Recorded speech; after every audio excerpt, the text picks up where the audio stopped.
Yes, good morning. Good morning. Good morning. You're still, your affirmation continues today to tell the truth. Right. Yeah. Right. Before we start, I don't know whether you had any questions to raise. Timing today. Yes, Mr. Tiara still scheduled for us at 12:30?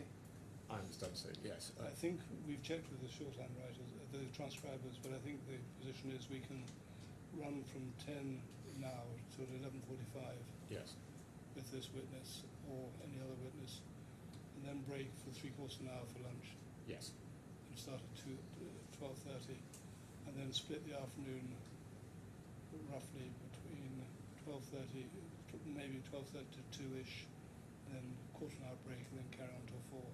yes. Grateful. There's only two other matters that I can just mention briefly.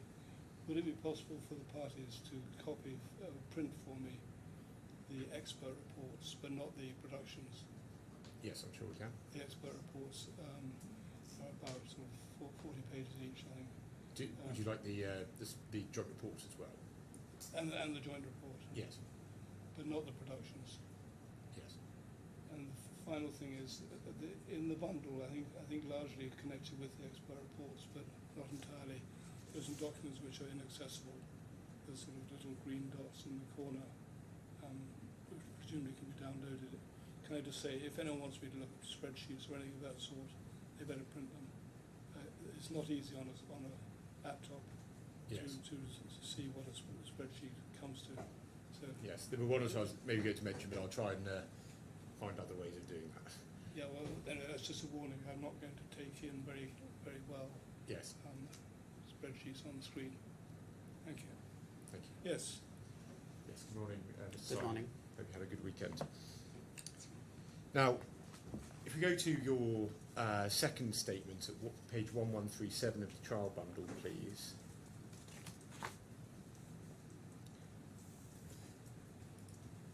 And you'll recall that where we left off, we were still discussing the email chain starting on the 3rd of July 2023. That's right. And what you say in the third and fourth lines on page 1137 was that further Access was adamant in not improving the commercials. So is that your evidence, that Access was adamant about not improving the commercials beyond Yes, that that's right. first offer? That's right. Well, let's have a look at that. If we go to trial bundle 3603, please.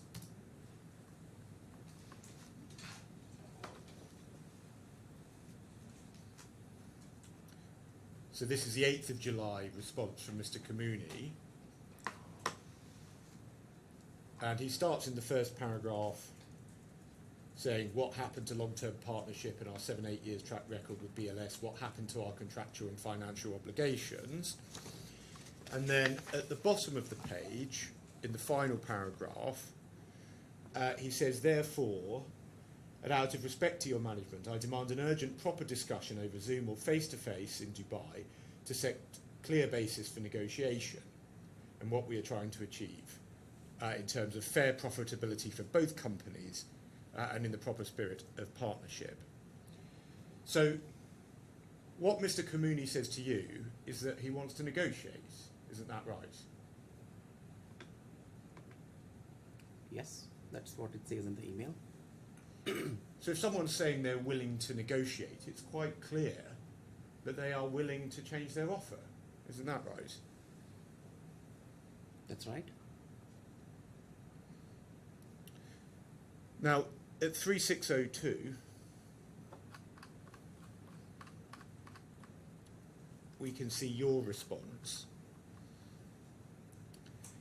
And in the final paragraph, you say that it's been escalated to senior management and would let you know the date for the face-to-face meeting with Mr. Dirakat Agarwal in Delhi or Dubai as per his travel plans. And then we can see on page 3601 the response from Mr. Kamuni. And in the penultimate paragraph on that page, he says, to wrap this up, let me know Mr. Dirakat's travel plans, and like always, I will be happy to meet him.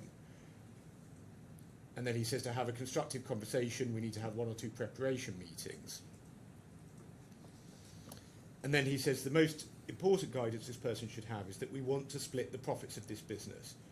Once this is clear and communicated, the number for VAS share and service fees would be automatic, whatever the percentage is. So again, Mr. Kamuni is in fact making clear that he's willing to negotiate over the terms, isn't he? Yes.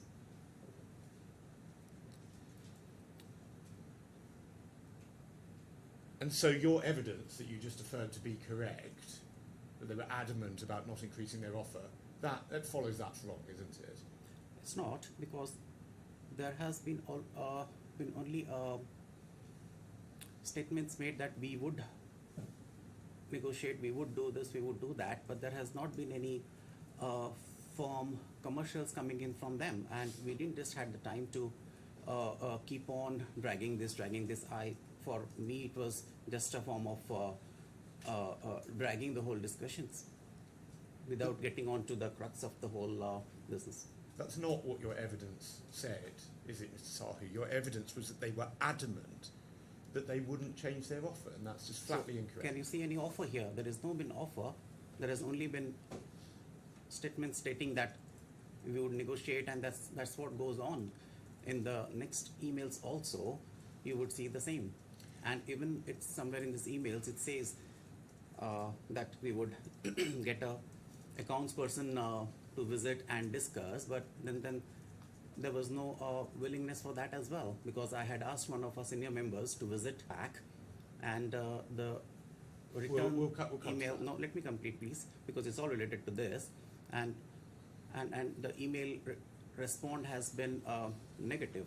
It's basically that we are based out of Lebanon, we can't do that, so there was no interest in allowing this person to get into the center. Well, let's look at what in fact happens next. Is that we've seen Mr. Kamuni's email at 3601, and you don't reply to it, do you? We can see this at page 3600 at the bottom, where he's required to follow up with you. Isn't that right? So you mean the email on the July 11th? At the bottom of 3600, the email of July 23rd. Yes, so the prior email was July the 11th, and then the next thing that happens is that he sends you a further email saying, still await your feedback. So he's having to chase you, isn't he? Yeah. So all the way during this time, we have been having multiple discussions over the phone as well, and that's what I said, that we wanted to understand the costings, and that's where our finance manager, Mr. Anshul, I asked him to be visiting the Riyadh, Spain back to understand it, because even if he talks to our people, then somebody needs to understand the costings. If you see, just taking it one step back, we really had we didn't had much of a time, and we were time bounded to respond to the ministry, and we still dragged it on. We asked for some more time because we wanted to give ample time with Mr. Nital to understand the costings and arrive at a conclusion, because it was still our preference that we should continue with him. That's why all these actions were taken. Now these conversations you're referring to, you don't mention them in your witness statement, do you? Say again? You don't mention these conversations that you're talking about. You don't mention them in your witness statement, do you? Well, these are verbal communications with Mr. Nital in between these emails. And I suggest to you, given that we can see that in fact Mr. Kamuni says that he's still awaiting your feedback, in fact, what's happening is you are just fobbing him off, isn't that right? No, it's not right. Well, then let's see what happens next. At 3600, at the top of that page, 5 days after that chasing email, you say, greetings for the day. This is to keep you posted that we would like to understand the costings better in order to arrive at a more realistic operational budget. And so you're suggesting that the finance manager visit the Riyadh, Spain VAC next week. Now it's right, isn't it, that by the 28th of July, Access had decided to take over the Saudi operations for itself. I didn't understand that. Can you please come again? By the 28th of July, Access had decided to take over the Saudi operations for itself. Sorry, apologies. The BLS had decided to take over the operations for itself. No, it's not. Okay, well, look, I've asked you about the 9th of June email, and I'll go into this in detail with some of the other witnesses. But I just want to pick up on this point. If we look at the email at 3599,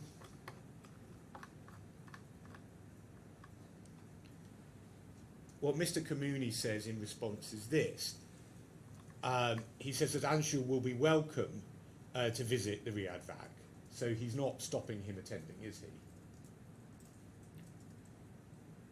He's not stopping him, is he? No, please complete the email, not what it I'm going seems to, like. if you answer the questions. Well, the first line is not conclusive. Okay, well, we'll look at the rest of it now. What he says is that the finance team is not based in Riyadh. It's the operations team, and they don't get involved in anything relating to costing and taxation. So he asks for the scope of the visit, and he says, I re-emphasise my previous email that once the percentage of net profits is agreed, the rest of the exercise can be done in collaboration. And so given that the finance function isn't there, for the purposes of trying to negotiate the price, that visit wouldn't really have any purpose, would it? Why not? We are sending a senior manager, and this email is like it is coming with a condition that first you agree to the percentage, and then only we will take it forward. So the whole intention of sending a very senior finance manager was to understand the costings. So why is Access unable to give us a better commercial? But here there is a condition which has kept up. It's like first tell us that you agree to the percentage, and then only we will allow Mr. Anshul to come. So that's what it. What's actually happening is that you want to send Mr. Anshul to scope out the operations in the VAC so that you can copy them when BLS establishes its own VACs. Isn't that right? No, it's not right. If you go back to the previous email, it exactly states the purpose. Well, what we can see is that Mr. Kamuni asked for clarification about this, and again, we can see this from the email above. You just simply ignore him, don't you? I don't see any ignorance here, because we would rather Well, do you reply to him? the whole intention here is that there is Mr. no Sahi, will to arrive at a conclusion here. Do you reply to him? Well, as I said, there were multiple verbal discussions going on back and forth during that time. Well, I suggest to you that's not correct, and that's not something you've put in your witness statement, is it? That's correct. I have been having multiple communications during that time. And what happens is, after Mr. Kamuni calls out the fact that this is nothing to do with the finance function, you, once you're rumbled, you don't go ahead with this, isn't that right? Well, we can see the intention here that there was no intention by Access to arrive at any conclusion. So it was just a way of dragging. Well, let's see at 3569. This is a WhatsApp with Diwakar Agarwal.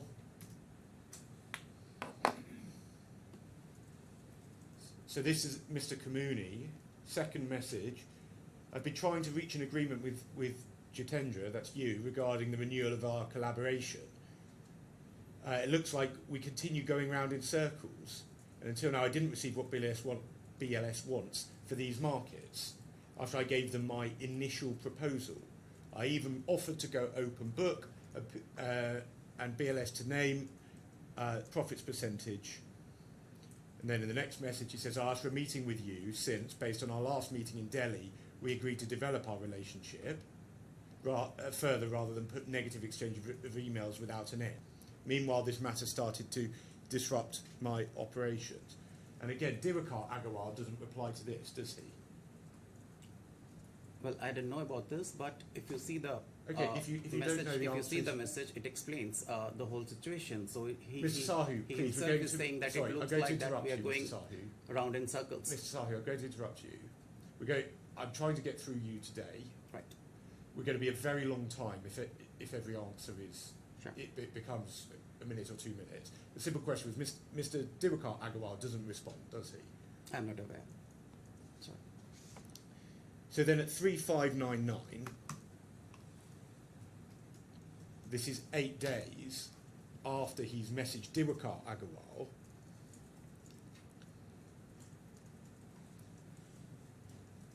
He writes to you, after multiple attempts and emails to have a serious meeting with your management or get any kind of responsiveness or proper clarity on the below, we're still in the same situation since the beginning of July. Meanwhile, we put ourselves locally under future costs without any clear intent or counter proposal from BLS. And so, once again, it's clear that he is willing to negotiate, isn't that right? But well, there are no commercials coming in. That's what we wanted. But what's actually happening is that BLS is deliberately avoiding any meaningful discussion. Isn't that correct? Not exactly, because that's the time when we were absolutely occupied with major issues there. During these chains of emails, which was going back and forth, first of all, there was no payments coming in from Access. They were stopped. There were major contractual SLA issues in Iran, where our whole contract came in for a serious issue of termination. Number 3, we were getting information from the ground about serious tax issues by Access at the Saudi WAC, where tax notices can stop the operations of Access. So all this is happening. So in between that, we were actually really concerned whether we should move ahead with Access at this moment or not. So I'm not going to ask you about those points that you've just set out there, which we don't accept, to do with the other witnesses, to the extent they're pleaded. But you've just therefore accepted that you weren't meaningfully negotiating because you say that there were other things going on. Well, as I said, there were multiple verbal discussions still continuing during that time. And yeah. So So which that's what is I can it? see. It was just going back and forth. Which is it? Is your evidence that you weren't sure whether to move ahead with them, so that's why you were stonewalling? Or is your evidence that actually there were all of these verbal discussions going on that you've not mentioned in your witness statement? No, which till this which moment, of the two is it? No, till this moment we were still hopeful that that Access would come back with a proposal, because that's what all we wanted. And that exactly which wasn't coming, and neither the payments. Well, you say that payments weren't being made. Yes. This was in July and early August. You received a large number of payments in July and August, didn't you? If you go back to the invoices, the sheet, payments have stopped after June, the June. Okay, well, let's go to 3900. 3900. 3900. If you see, and again, the one column from the right is the payment date. If you look at line 579 onwards, Yeah. so there are, in fact, 12 payments in July, when you've just said that there weren't any. So you're wrong about that, aren't you? Now, if you see, these invoices were made in June and they came in July, but the invoices from June are still not paid. So anything which is beyond, I would rather say 30th June invoices, so they are not received. Well, and End of June. and So there are from June there were no payments. That's what you can see in the sheets. well, that's what you're claiming. But let's look at, for example, line 594. That's A June invoice paid on the 15th of August. 596, a June invoice paid on the 15th of August. 597, a June invoice paid on the 15th of August. So you're just making this up, aren't you, Mr. Sahu? can't you see the rest, which is like from 598 onwards, which are all invoices from 30th June, 15 July, 15 July. You said there And weren't the- any payments, Mr. Sahu. It's So- obvious that there were. It's there No, they on the weren't. page. It's all, you can term it as part payment or old invoices which were being paid. But let's move on. Mr. Sahu, how many countries under the Spain contract have a revenue in excess of $5 million?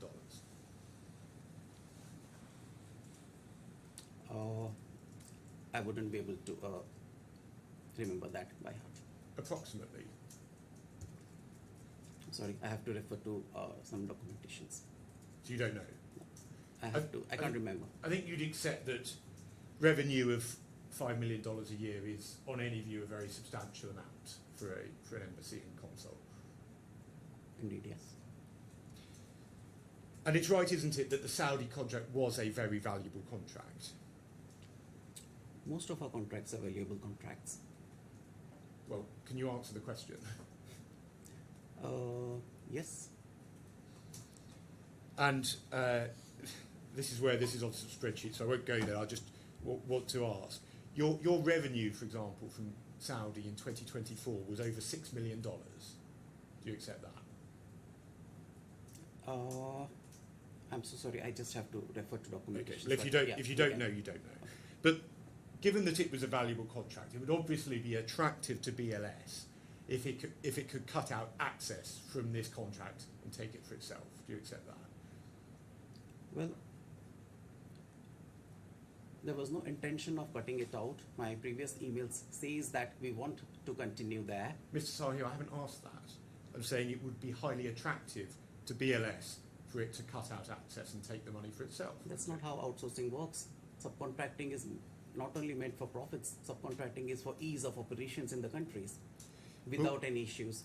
Well, it's right, isn't it, that BLS had, at the time, a specific strategy of trying to remove subcontractors in order to take a bigger profit for itself. Isn't that right? No, only the subcontractors who were not paying, having issues, that's the ones that we had to take action. So can you just clarify, you say at the time, Well, at the time that it was in 2023 and onwards. so you're not being more specific than that? Well, at the time in which Access took the relevant action, at the time at which BLS took the relevant actions towards Access. It's just easier, I think, for the witness if he knows we'll focus. Yes. Focus what you're. So I'd say throughout 2023. Well, I mean, I stand with what I mentioned actually. Yes. Well, let me show you 4143, please. Well, perhaps if we just see the beginning of this 4141, which is an article based on BLS's financial results in 2024. And then if we go to 4144, in the middle of the page under the box, speaking about the performance and recent updates, Shekhar Agarwal, Joint Managing Director, said, "We continue to witness strong growth momentum and achieve significant milestones with respect to financial and operational performance this quarter." Then at the next paragraph, what said is that the ongoing transition to a self-managed model from partner-run model and the acquisition of iData enhance the operating margins by 1186 BPS to record all-time high of 33.1% in the quarter. So that shows that BLS does and has been specifically seeking to remove subcontracting partners. Isn't that right? Well, I am not well aware of whatever goes on with the with our head office and the publications for the share market, because my concentration stays always the operations, and that's my core. So perhaps you're saying you wouldn't know. This might have been the strategy. You just don't know. Sorry, I'm not finding it helpful without some focus on dates. This is a 2024 document. Yes. I think I've managed to pick out from the evidence that things are alleged to have changed between 2023 and 2024 on either side. But and I think it would be more useful if the question was focused on what exactly you're putting to the witness. Yes. Well, in 2023, sorry, I just want to check what was said. Sorry to interrupt. Not at all.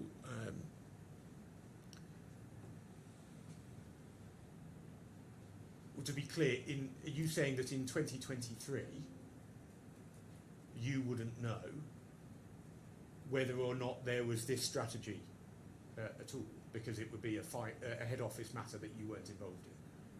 Well, I mentioned yes, because that was a time when we had a lot of operational stuffs going on, and our concentration was on complete operations at the moment. So I simply suggest that the reason why Access was removed was because BLS, at the relevant time, in the run-up to the termination, had this strategy and wanted to take the market for itself. Do you accept that? No, I don't. For us, those three reasons was the reasons for moving ahead, and which was concerning us. Okay, well now, that brings me on to termination. We discussed on Thursday there was the legal notice of the 19th of September. Do you recall that? Is that a yes? 19th September. Was that from our legal? We can see Could it you if get you me want. the It's dates, please? 3783.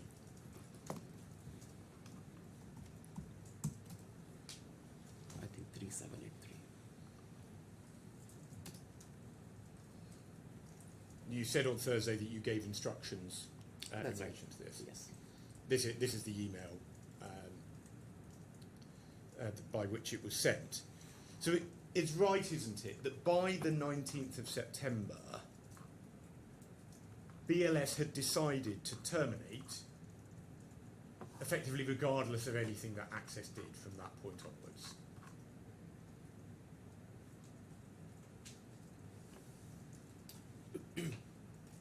On this date, we were still hoping that if Access is paying their outstanding amounts, we can still recover the operations and we can still go back to our usual way of working. Well, if we go to Supplemental Bundle 832, this does involve a spreadsheet. I don't know whether your Excellency could get it up. If you just click on it 2 or 3 times on the little bars, it should come up. So page 832 of the supplemental. Sorry. Do you have that, Mr. Sahu? Yeah. It's just opening. On my screen, rather unhelpfully, says there is no page number 832 in this document. For the supplemental bundle? Yeah. I think, yes. So it's not opening here as well. This is weird. Not okay, well, perhaps I'll No, come. give my clerk a second to see if she can. Right, do you have it? No. Oh, you do? Yes. Okay. That's the index. I haven't been using the index. Can you get the supplemental one? Sorry, I was on the index rather than this. I don't know why.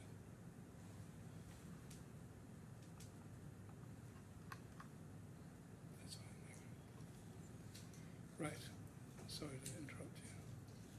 So this is a copy of the Saudi staff list. And again, I've done the numbers. You can obviously check the numbers if you want. But the simple point, we can see of this staff list that no fewer than 18 staff had been recruited by the 19th of September. Can you see that? Or you take it from me? Yes, they were a part of the DMC operations which was going on at that time. Well, I'll talk about the DMC with Mr. Tiara, but the DMC operations hadn't launched, had they? But they were preparing, the offices were taken, the staffs were being recruited for that. Well, I'll deal with this with Mr. Tiara. I suggest that these weren't DMC staff. These were VAC staff, weren't they? No, at that time they were all for DMC. Well, and coincidentally, every single one of these staff members was then able to do an entirely different job. from the 1st of October. Is that your Well, openness? all our frontline recruitments are all base level staffs, customer service officers who does. They are all basic level staffs. Well, they're not. I mean, look at Mr. Zamiruddin Mohammed in row 4. He's a team leader. He's not a basic level staff, is he? Yeah, so team leaders is basically leading that team of customer service executives.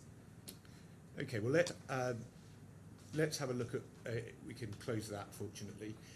And Just got it open. yes. Your ability to get it open may encourage me for further documents, so be careful what you wish for. So, 4076 of the trial bundle.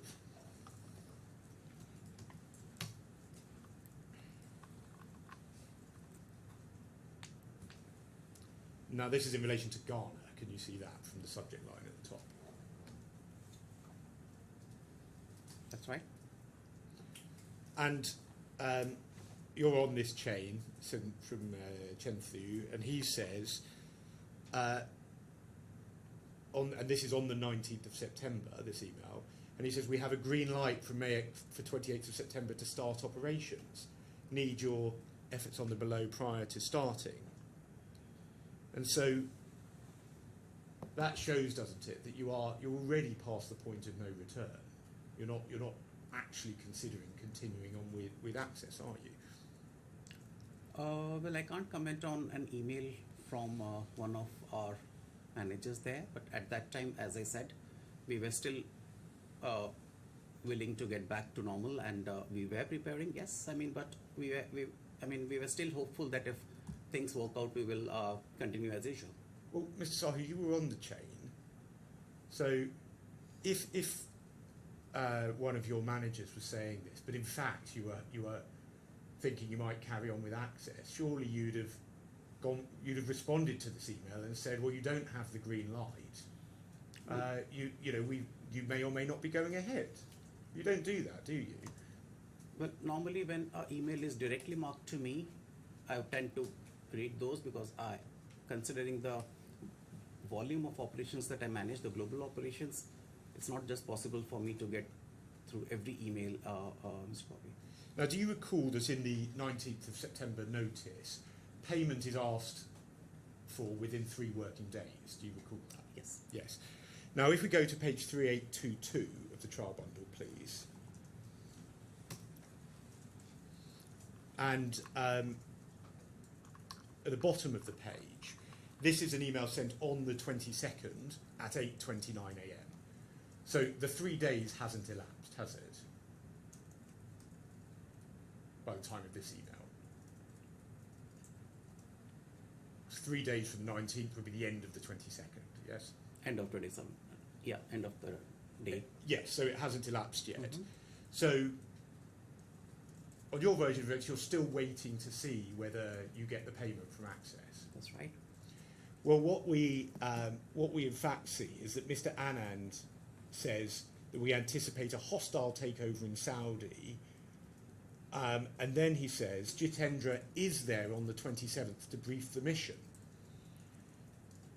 So what actually has happened is that you already have instigated the plan to effect the takeover of operations, haven't you?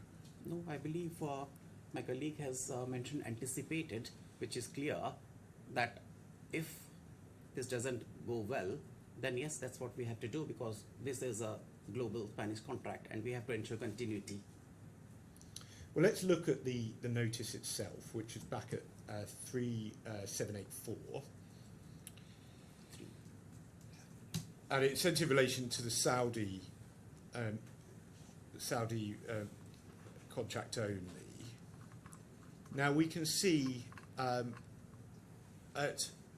point 4 you demand penal interest of 18%. Do you see that? That's right. Well, there's no basis for that under the contract, was there?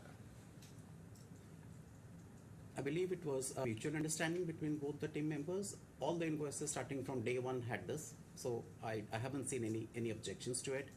Well, the interest at 18% was never paid by the claimants, was it? It's something that out of goodwill probably our teams, the finance team may not have implemented. And I am not aware of it. I mean, it's basically up to the finance team. do you accept that as a matter of law, it's not permissible to charge 18% interest? I can't comment on that. I'm not aware of that. I think the legal team would be the right team.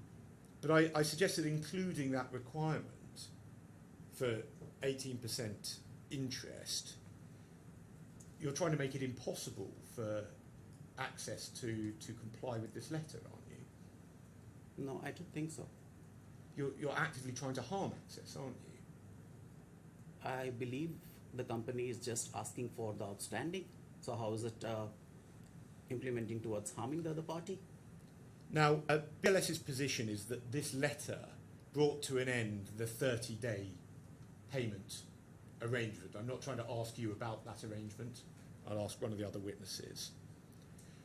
But I just want to ask you this. I mean, it wasn't said in this letter that that arrangement was coming to an end, was it? There's nothing in this letter that actually says they're changing. You want to change from a 30-day cycle to a 7-day cycle. Do you accept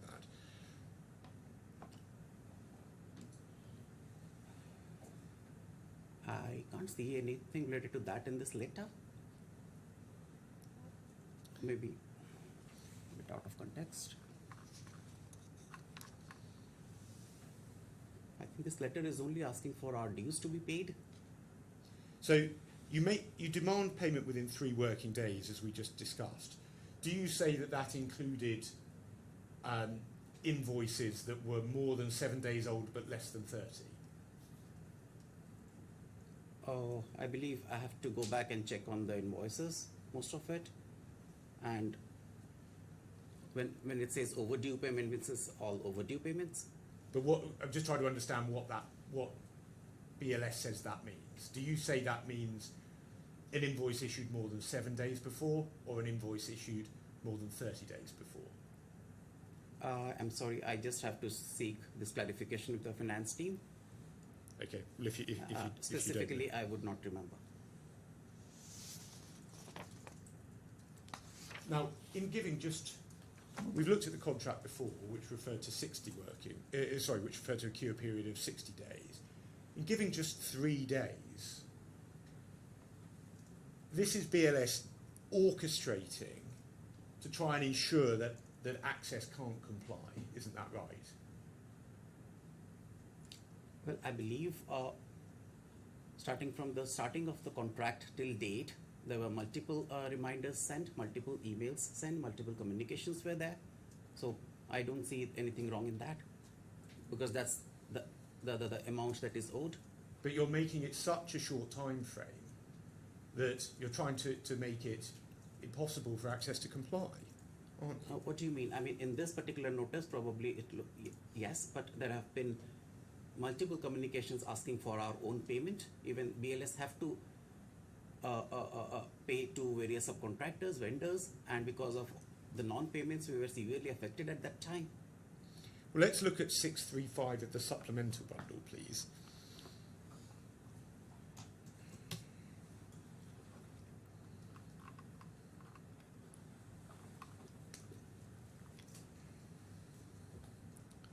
Now, this is an email that you sent on the 18th of September, the day before. So you say, as discussed with Diwakar G, that's presumably Diwakar Agarwal. That's right, yes. The strategy we would use to terminate Nidal, i.e. Mr. Kamuni, would be to send an email to Nidal giving him a deadline to pay the outstanding by the 25th of September. Understanding that he would not pay us, we will terminate his contract. And so the purpose of this letter was to orchestrate an attempt at termination. Do you accept that? No. Well, we already looked at the fact that you received payments through to mid-August 2023 a few moments ago. Now let's look at 3854, which was the response that came from Access through its lawyers. Do you have that? Yes. So we can see at 9.1, it refers to an overcharge, what's said to be an overcharge. There's then a point made about the billing cycle being 30 days. 9.3 reference is made to penal interest. And then at 9.6, there's reference to credit notes being issued. And then at paragraph 10 over the page, it said that in the spirit of good faith, and as our client has always maintained, it is willing to meet with BLS's management to discuss the relevant invoices and hopefully resolve this matter amicably. So, far from saying that Access is intending not to perform, it's saying, can we meet you so we can work out the payment of the invoices? Isn't that right? Well, that's what the letter says, but we have seen over the period of the months and the years, the payments were delayed and not paid. So this came in as a sort of plan to further delay. And you had been... And sorry, please do carry on. And our legal, I mean, obviously we have discussed it with our finance team and legal team. So both of them have come back to us saying that the letter, content of the letters were correct, and this is the way that we should carry on. Now, if we go back to... Sorry, and I should just ask this as well. You also had discussions. Mr. Kamuni was talking to you, to Mr. Anand, saying, look, the issue is that you are trying to terminate the contracts, and I'm happy to pay. So you knew that that was actually what was happening, isn't that right? No, the bottom line is that there was no payments coming in. So if payments would have come in, we would have happy to continue. Well, let's go back to 635 of the supplemental, please, which I showed you a moment ago. So that was the email where you refer to the strategy we would use to terminate NIDAL. Now, under that, at page 636, is an email that is forwarded on as part of this chain.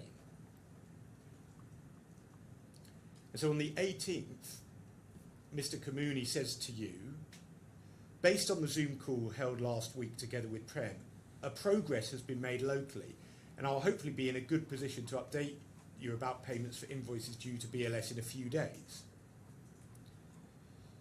And so this is an encouraging response in terms of payment, because Mr. Kamuni is suggesting that that payment's going to be made shortly. Isn't that right?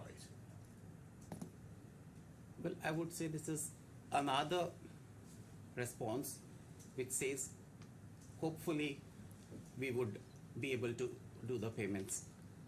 And a progress have been made locally, and by that time we knew that there were issues between Access and their local subcontractors. What this is actually referring to you threatening to terminate, isn't that right? I'm sorry?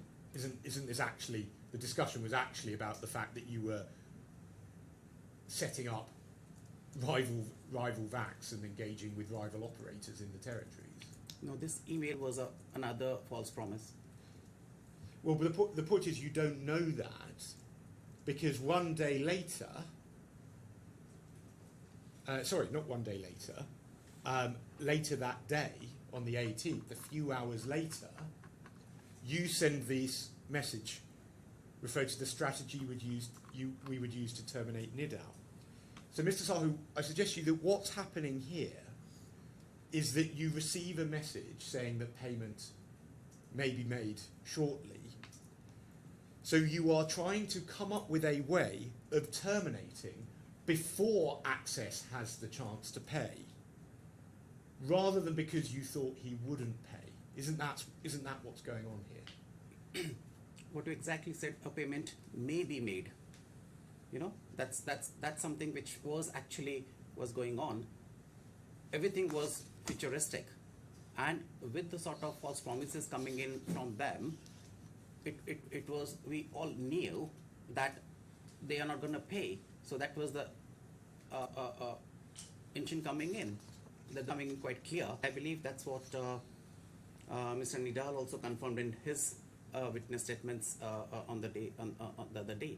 So we all knew that they were not doing any payments, that they will not do any payments, but still we were hopeful. Well, we'd already said that, but I've asked the question, so I'm going to move on. In terms of breaches, as I say, I'll deal with most of that with other witnesses, but I do want to ask about 2 points. So firstly, the Tehran data breach. Now, it's right, isn't it, that it was brought to BLS's attention on the 10th of July? Do you recall that? Yes, an email received from Madrid. On the 10th of July? I just have to check that. Yes, if you can yes, give it's me the page number. 3844 if you want to see the document. Yeah. 38? Oh, sorry. No, that's right. It's 344 of the supplemental.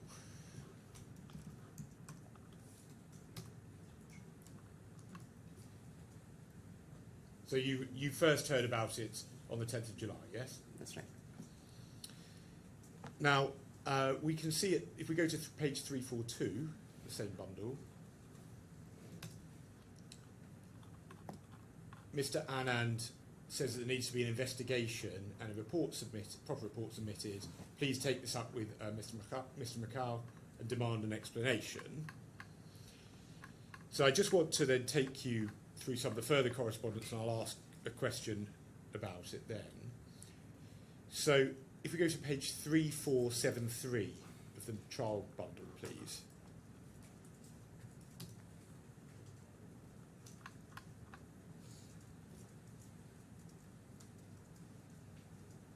So this is an email of the 22nd of June at the bottom of the page.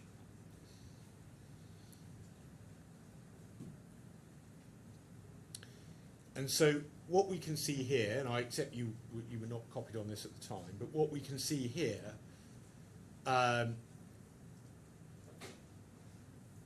is that there had been a meeting between the embassy and Access, and that was with, apologies. So yeah, 3473 at the bottom. I don't know if I said that right. Yes, I did. So there was a meeting between Mar Angaron and Roya Bagheri. Do you see that? Yeah. And Mar Angaron, she was the consul in Tehran, is that right? That's right. And so then what happens is key minutes of the meeting and actions of our meeting today are then set out below. And then we can go up to 3472 at the bottom of that page.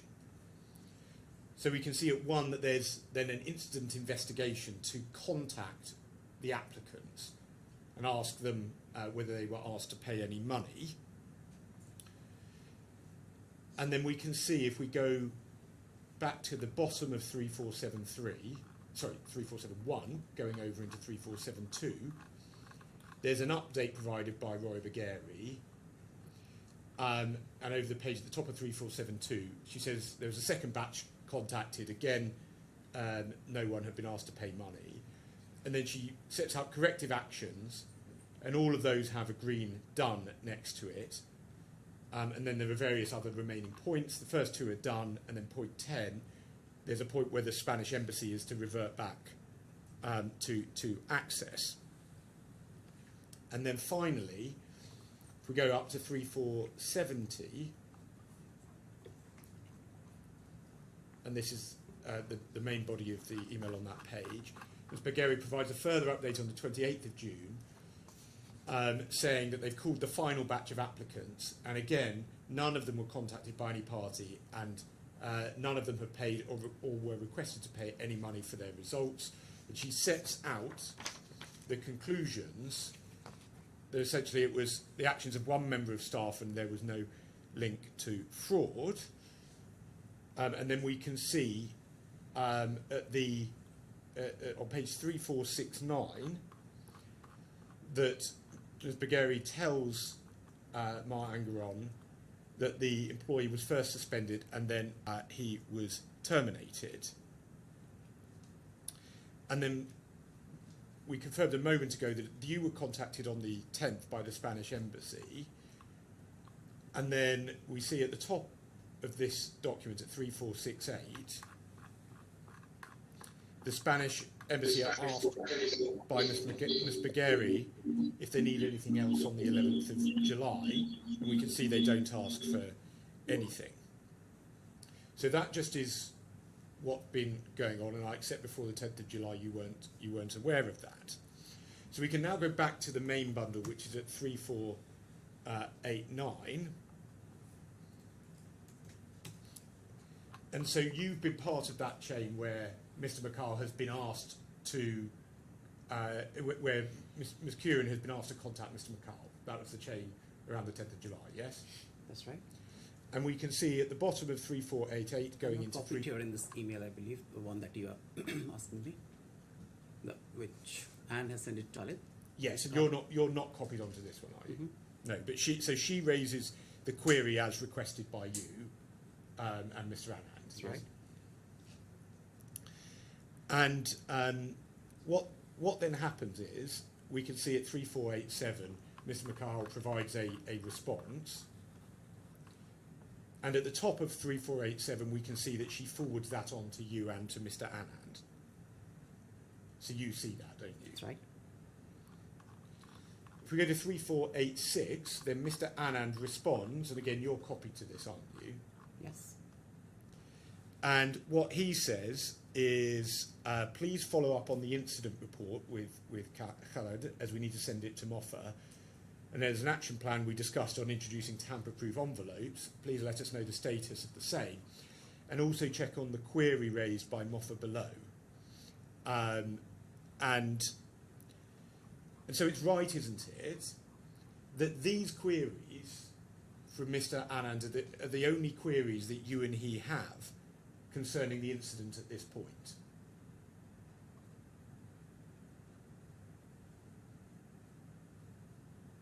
No. This particular incident was the deal breaker for us. It happened locally there, and the team has not informed us. Rather than they have tried to cover it up, wrap it up with the local embassy, and then they have submitted the reports to the local consulate, and this wasn't informed to us till the time it got escalated to Madrid, and then it came back to us. And after that we have been having series of discussions with Madrid, because this is one of the most serious events that can happen, and it can terminate your contract, the whole global contract of BLS. Okay, well, I'm going to interrupt. I'm not interrupting you. Now you've given your answer. I've let you give that answer. You didn't answer the question. The question was that these were the only queries that you had at this stage. Isn't that right? Well, it doesn't say that. Well, if you there can be a series of queries. In this particular email, yes, there is one, but there may be other queries as well. Well, if you personally had other queries, why weren't you responding to this email saying, I also want to know X, Y, and Z?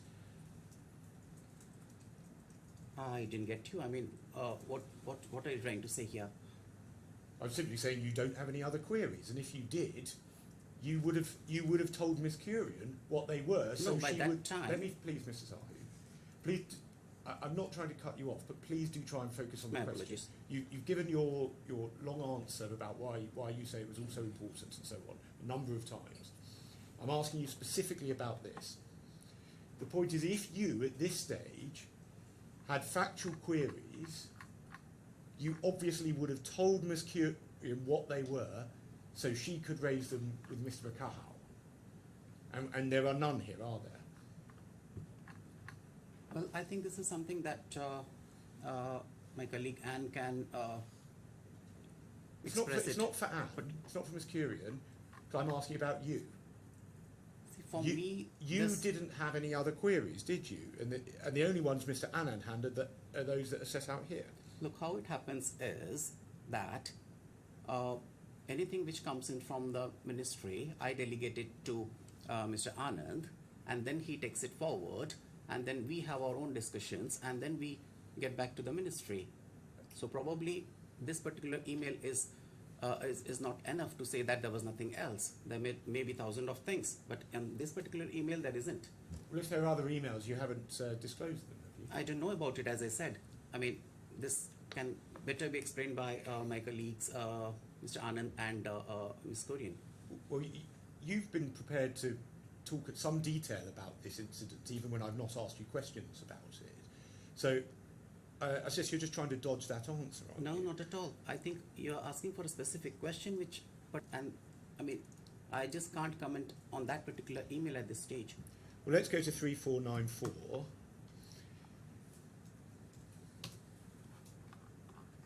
And we can see on this page at the bottom, Ms. Bagari sends an apology for not having informed BLS. And then she sends the incident report, and we can see at the top of the page, back at page 3493, going over into the top of 3494, Ms. Kurian at 1:49 p.m.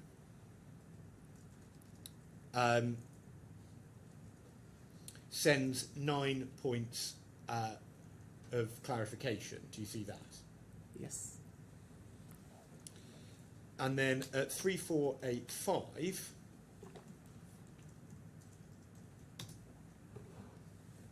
which is shortly afterwards,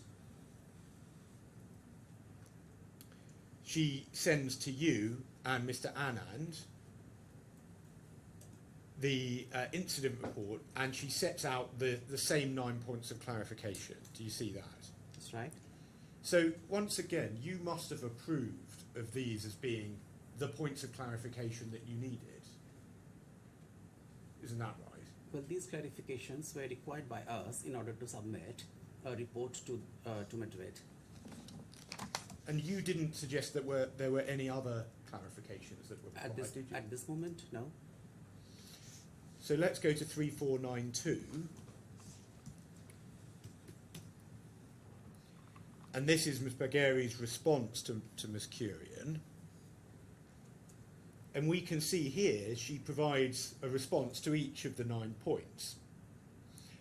And one point just to pick up at the end of point 7, she says if you have other advices, and this is about the sanctity of the process with other staff, she says if you have other advices, please don't hesitate to share if we've missed anything. And then if we go, and then at the end she says,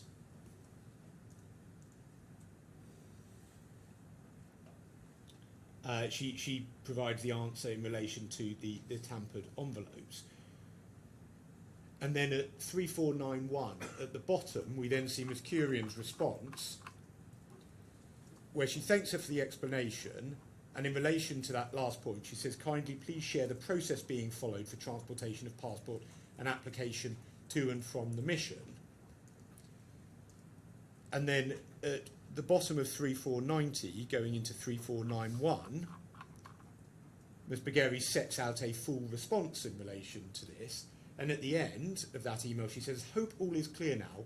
If anything else needed, please let me know. And then at 3490, Ms. Kurian says, we'll connect in case more information is required.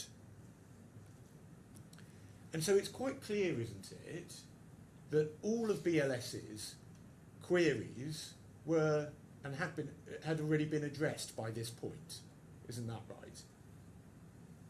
Maybe at this moment should be yes, as it mail says, but I believe Ms. Korean can give you a better response on this. Well, so are you saying you weren't across this incident?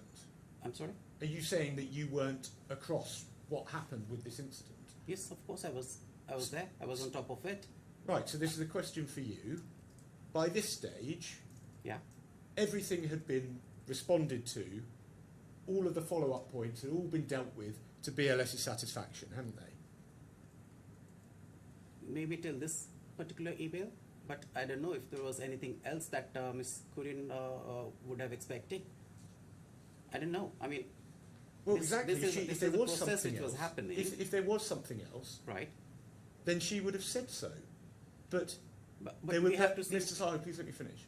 She would have said so, but there is no follow-up whatsoever after this date in relation to that incident in Iran, is there?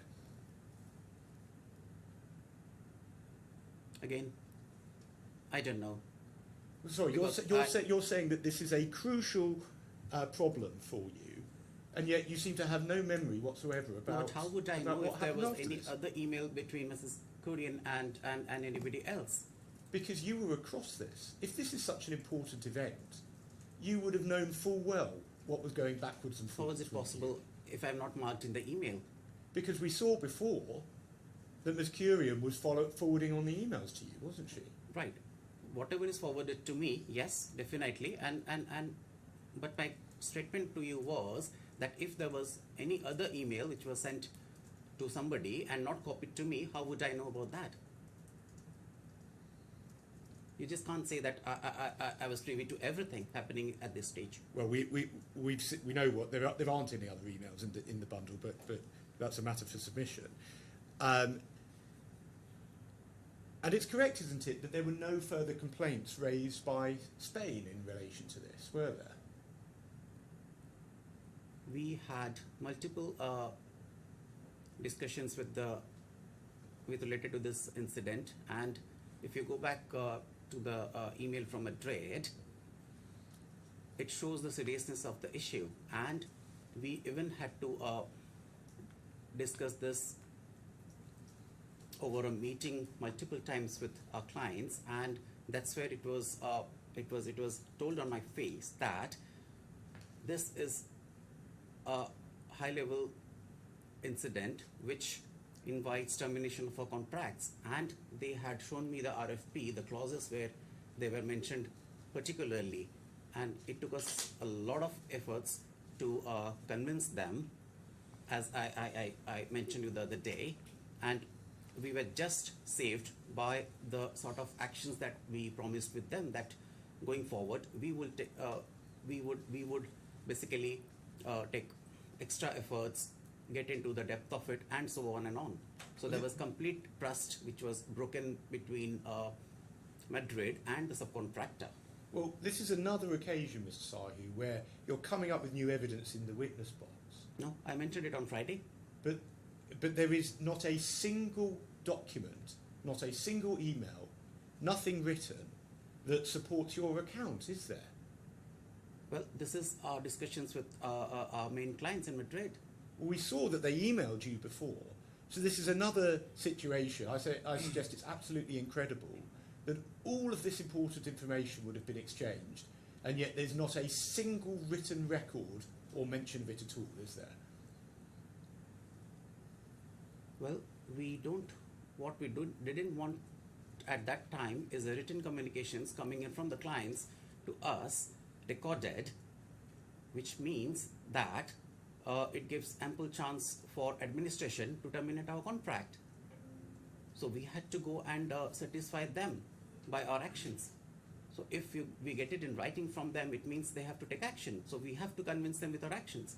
This is how you manage contracts.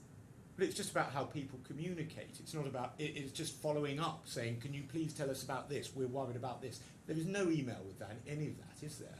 No, because I was there. As I told you personally that I was there I informed you earlier that because of this incident, I was there in Madrid myself. I was meeting their IT team, I was meeting the governance team, and along with our partners Indra, and this was the most critical incident. So And because of Access, we would have lost our contract. What else we would help us to satisfy? So there wasn't a single email setting up a meeting, referring to what time you're going to meet, where you're going to meet? Well, I believe I told you I was there in Madrid. I normally spend my time in Madrid. Well, let's look at 3565.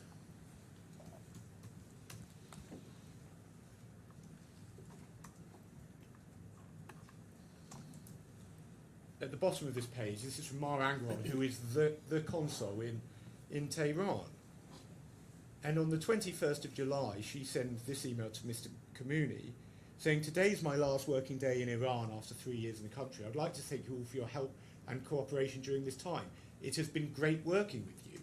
My new colleague, James Gonzalez, will arrive on August the 1st, and I'm sure you will presumably work very well together. Best wishes and take care. Mhm. Now, this email reflects what in fact was the position by the 21st of July, that there was no ongoing issue in relation to the incident that had happened in Tehran. Isn't that right? How is it right, Mr. Bobby? Does it say that you have satisfied us with that incident and everything is clear? She's a diplomat, and it's a general gesture of every diplomat to send an email to each of their parties and thank them, when they leave, and it doesn't give any direction that everything was okay. And moreover, the contracts are managed by Madrid, not from the local location. If she would have satisfied with the actions, she would not have escalated it to Spain, to Madrid, because they were not satisfied with the actions taken by Access. She had escalated it to Madrid, and then Madrid wrote to us. So it Okay, shows. I think you've given your answer. I do want to try and get this done. Now, do you accept, Mr. Sahi, that by the 28th of September, you had already taken the decision to terminate? 28th of September. Sorry, I have to relate to the Well, document. if I show you a document, The 3865. termination letter. So if we go to 3865,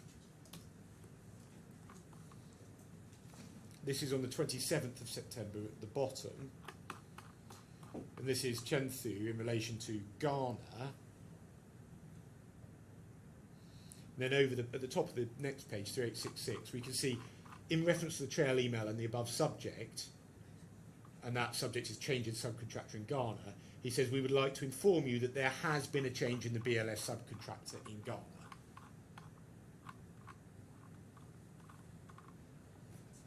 And if we go to 3826,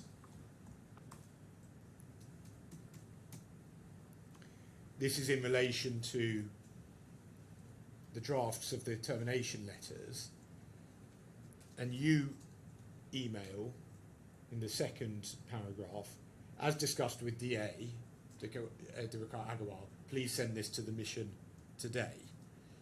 So those are both on the 27th of September. So I suggest by that point you had in fact, even on your own case, you must accept that you'd already taken the decision to terminate.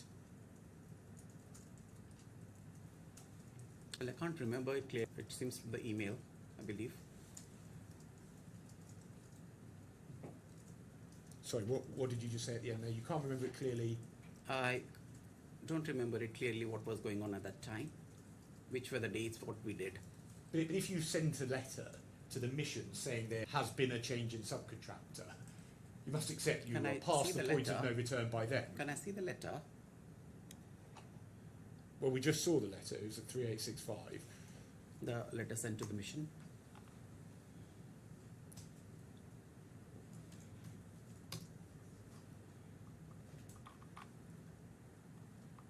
This is one I just showed you where Chenthu says that there has been a change in the subcontractor.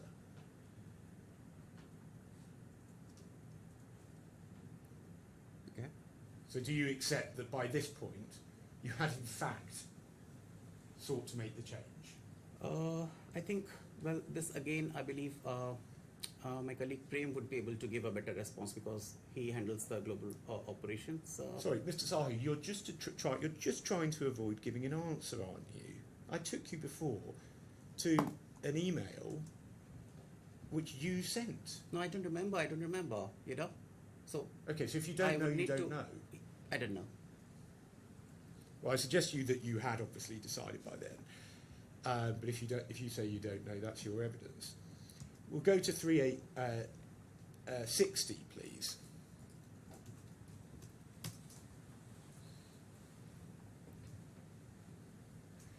Now, we can see that at the bottom of this page is the 10th of July email from Spain in relation to the data breach incident. And then at 4:12, so at the end of the day, on the 28th of September, i.e. the day after the documents we've just seen, you say, while Anne's sharing details, this was the email from the Spanish MOFA on the Iran issue. I feel this is strong enough to take action. So it's perfectly clear from this that this is not the reason why you decided to terminate. Rather, you're saying, given that we've already decided to terminate, I feel this is an excuse we can use. That's what this is saying, isn't it? I feel this is strong enough to take action. What action? Is it mentioned there? It might be a penalty on the subcontractor. Mr. Sahu, that is absolutely stretching credulity. This is on the 28th of September, while you're in the middle of sending emails to the mission. Are you seriously suggesting that you are referring there to just imposing a penalty on Access? No, because at that time, as I told you, we were still hopeful that once the legal letter goes from Nikhil, if the payments would have been made, we were still discussed on having a way out and continue the business. So you're saying you would actually have written another email to the mission saying, we know we told you yesterday that we've changed our subcontractor. Sorry, we've made a mistake. We're going to reverse that. Is that what I you're didn't saying? mean that.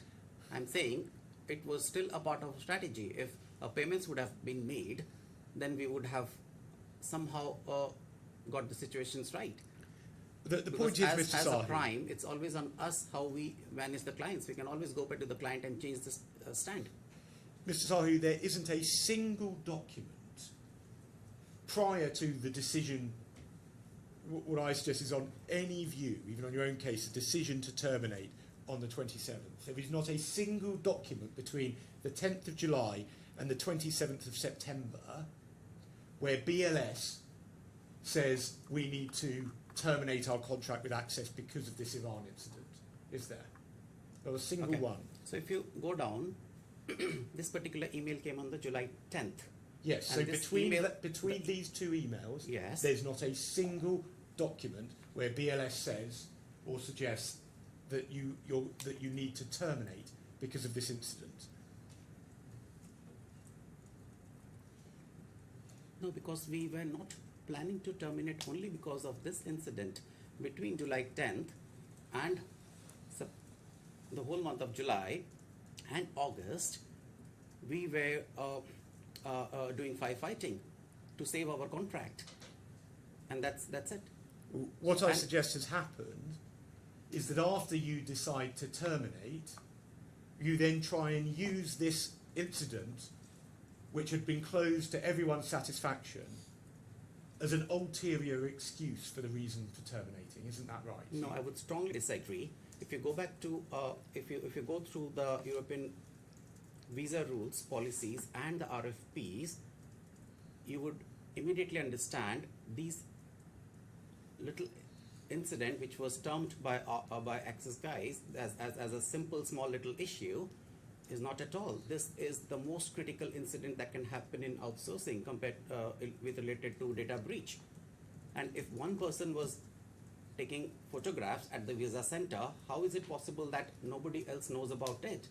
So this is a deliberate action by the whole team to copy the information of applicants and share it with the agencies.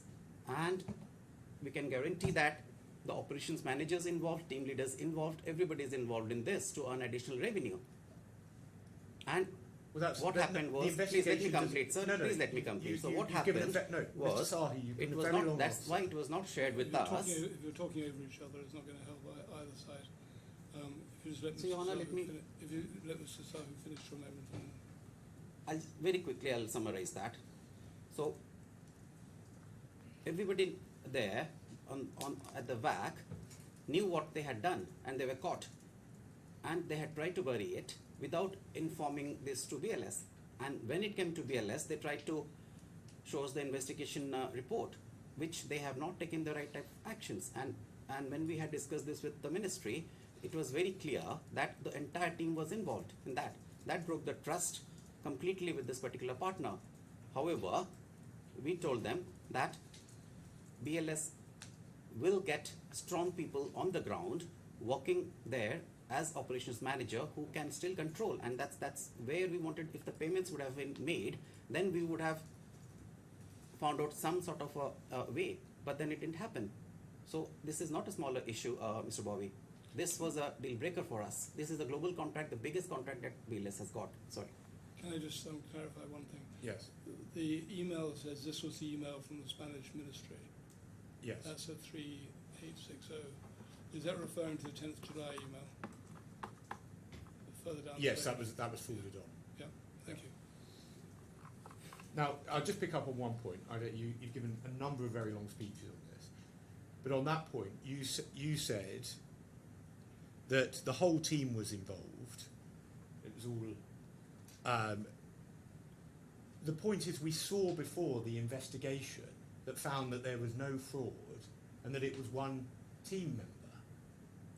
So when you say that, you don't have any basis for that, do you? Well, that comes from experience of 20 years in the outsourcing industry.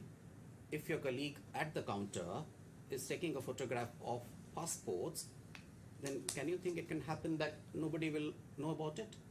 And when that's reported to you, that that's what it was, you don't have a single follow-up question, do you? We had enough of our informations we have taken from the ground, and the investigation report which was made that shows that there was no intention to give us the truth. So I suggest to you, Mr. Sahu, that you are just going further and further into false and misleading evidence to this court. I don't agree. I'm just telling you the facts. Now, I want to very quickly just deal with a point in relation to Ghana, which you reference in your witness statement. Now, it's right, isn't it, that there's no pleaded case in relation to Ghana? Do you accept that? I didn't understand the question, I'm sorry. Well, in your defence, you don't raise Ghana at all, do you? Well, I was not... It's a yes or no answer. I didn't understand the question again, please. In your defence, you don't raise any issues concerning Ghana, do you? In my witness statement? In your defence, in BLS's defence, that you said you signed off on? I can't respond to that as of now. I can't remember that. Well, anyway, it's not a pleaded breach, but I'm going to deal with it only briefly. Now, it is right, if we go to page 3602,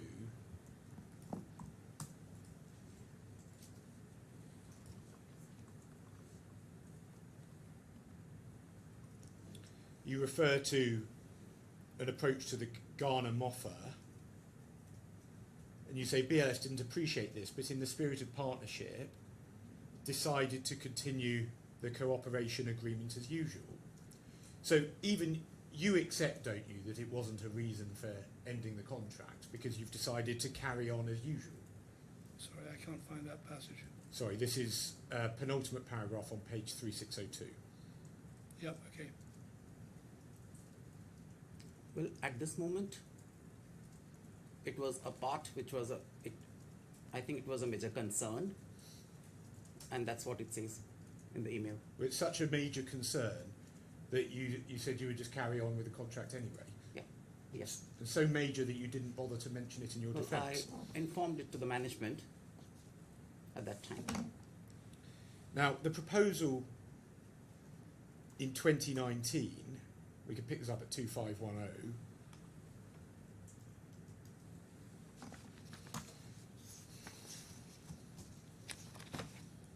Was about, refers to VFS Global's operating passport application centres in Ghana. And then second paragraph, other than that, in order to focus on other parts of the business, what are the other possible areas we can touch in Ghana? Residence permit renewals and DVLA. So this was about setting up services in Ghana. That's right, isn't it? Well, I'm sorry. I mean, this is something related to business development, which I was not. It's not under me, so it's managed by my colleague Charu Khosla. So there was discussions between Charu and Mr. Kamuni. I am aware of that, but Well, then why have you decided to mention that in your witness statement then? no, because you're showing me an email about Mr. Nidal to Ms. Charu. So you don't see, the point is you don't know actually That's right. what the Yes. Okay, you don't know. Now, in 2022, Access enters into a direct agreement with the Ghana MOFA to provide visa services in foreign jurisdictions, so not within Ghana at all. And so you must accept, therefore, you don't know, but this was entirely different business, wasn't it? Well, I believe when you sign with the government, that is signed within the country, which is Ghana.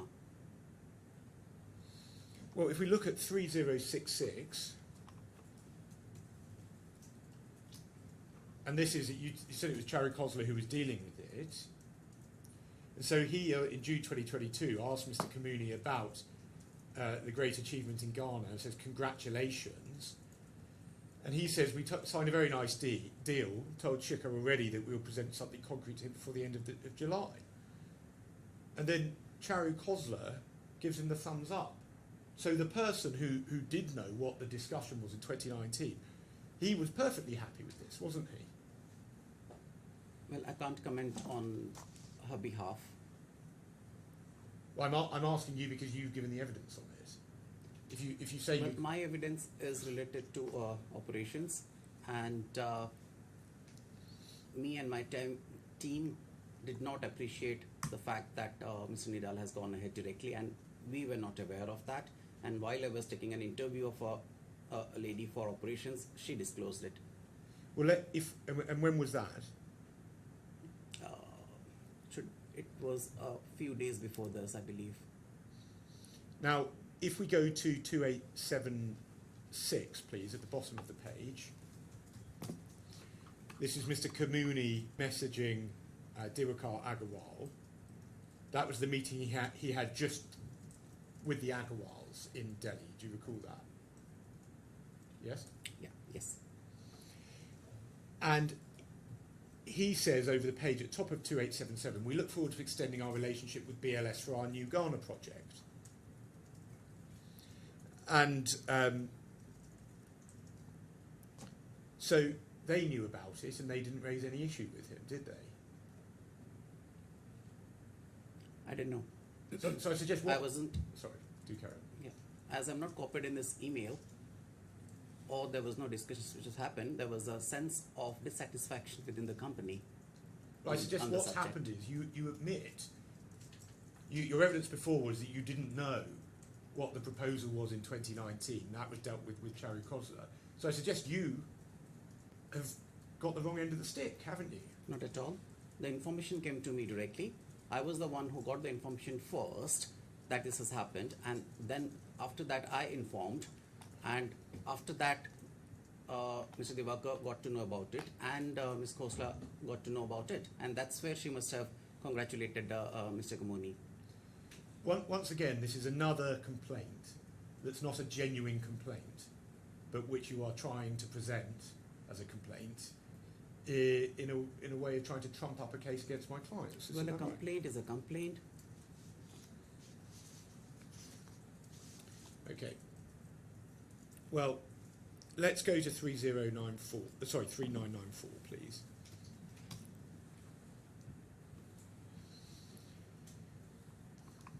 Now, these, you can see, are WhatsApps between you and Mr. Kamuni, yes? That's right. I just want to establish, I'm going to ask you a bit more about them in a bit, although possibly you may have to be after Mr. Tiara, but... So just so I follow, who's in green and who's in white? So, Mr. Kamuni's in green. Thank you. Mr. Sai's in white. So this was part of an ongoing conversation between, sort of over time, between you and Mr. Kamuni, yes? That's right. And you must have WhatsApped other people about BLS business matters. What do you mean by other You people? must use WhatsApp in relation to business with people other than Mr. Kamuni.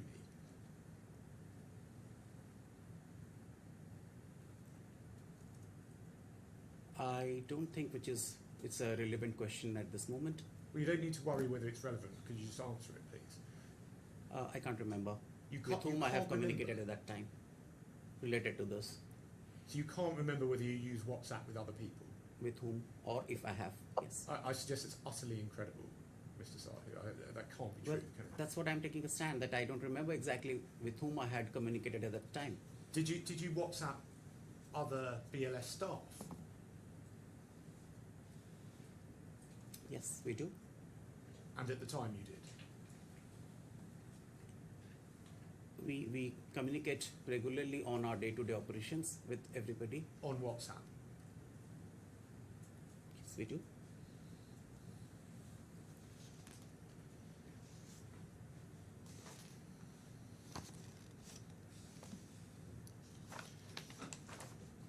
Now, you've refused to hand over your phone to Emirates Legal for them to try and recover WhatsApps that you say have been deleted, is that right? That's right. Now, let's go, if we go to your statement on this, which is at 1109, sorry, the supplemental. Is it 1109?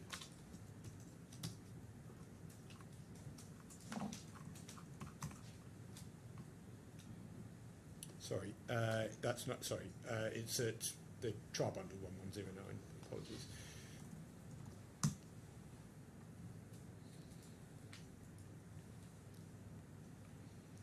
Now at 3 Roman 1, you say you're concerned about private information being available. So can you explain what you mean by that? My phone is my private phone, and I have communications with my family members, with my friends, and yeah, so I wouldn't want anybody to have access to my phone. You're aware, aren't you, that irrelevant information would not be provided to the claimants? But I'm not comfortable with that. So I But- have my rights. what risk is there from information being given to Mr. Hussain of Emirates Legal? I can't be specific here, but my personal information is my personal information. These are the lawyers that you have instructed. Are you seriously saying But they lawyers- could you don't trust them with that information? But laws are related to specific cases. But with our own WhatsApp and the phone, we have private messages. So why would I share my private messages with anybody?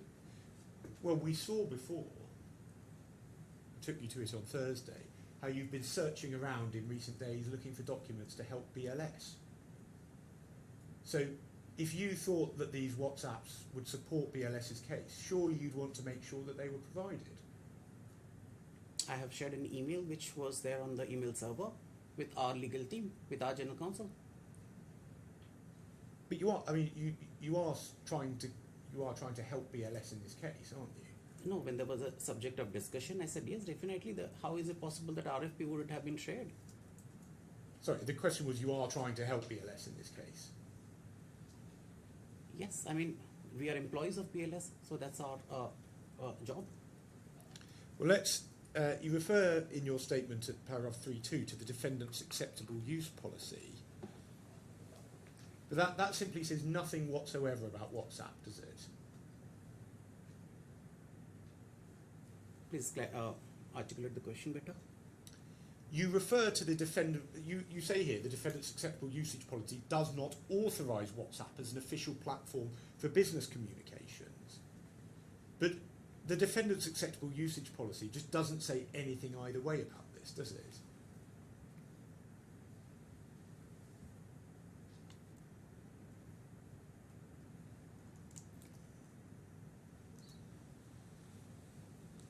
I can't comment on that usage policy. What I understand, to the limit of my understanding, I believe that's what I have mentioned. And, well, let me ask you this. What phone do you have, Mr. Sahu? I have Android. An Android. And do you pay for storage on the phone? Cloud storage? I wouldn't want to discuss about my personal device. I'm sorry. Well, this is relevant to the case, Mr. Sahu. So can you answer, please? Do you I'm pay sorry, for storage? I have to ask Mr. Seb if I can respond on this. Why are you concerned about saying whether you pay for storage? No, why would I give any of my information, personal information? I'm sorry, it is Because- my because- own gadget and it's my own thing. So I would need to check with a solicitor. Mr. Sahu, you are trying to justify refusal to hand over your phone to the lawyers. That's And right. you've given a witness statement about this, and I'm asking you about this. So there's nothing unreasonable about this. This is not highly confidential. I have storage on my phone, cloud storage. Do you? I don't know whether, again, I have to ask my solicitor. But first of all, I don't remember if I'm paying for any storage because I believe the phones have their own storage. So you don't know? I don't know. Is that because you have plenty of storage on the phone? Well, we manage with whatever storage is on our phones because the phones get full quite very often and we have to continuously delete messages. So you don't think of paying, 99 cents a month or $2 a month, something like that, to pay for storage on your phone? Well, I haven't seen any requirement for that. Probably that's No, why that's not my requirement. laptops are our laptops that we use for official communications are quite with 1 TB memories. But you said this is your personal phone. That's right. So rather than, for example, deleting photos of your family, why do you not have cloud storage? Why should I? I mean, it's my decision. So just be clear, what is your decision? With what? But so are you saying you do or you do not pay for storage? I don't pay for storage as of now. Yeah. So- I don't remember paying anything extra apart from my subscription, but I need to check on the subscription if they give storage, but it's not something I do get into explore. So do you delete WhatsApp messages? I do, yes. So when you delete it, how often do you delete WhatsApps? I don't think there is any particular schedule. Whenever the phone gets full, memories gets full, I delete. And what do you delete? What do you tend to delete when it gets full? Any irrelevant communications with anyone? So you don't delete all of them, you go through and look at individual chats and then pick out particular messages to delete. Yes, especially if there is anything important from family members, probably we tend to keep some, delete some. So when did you last delete your WhatsApps? Must be around somewhere last week. And how? And when did you when did you delete them before then? I don't remember. You don't remember, Yep. roughly. As I told you, I keep on deleting messages. So, in terms of the WhatsApps from 2023 up to the purported termination, when do you think you deleted them? I told you I don't remember exactly. I keep on deleting whenever I feel like.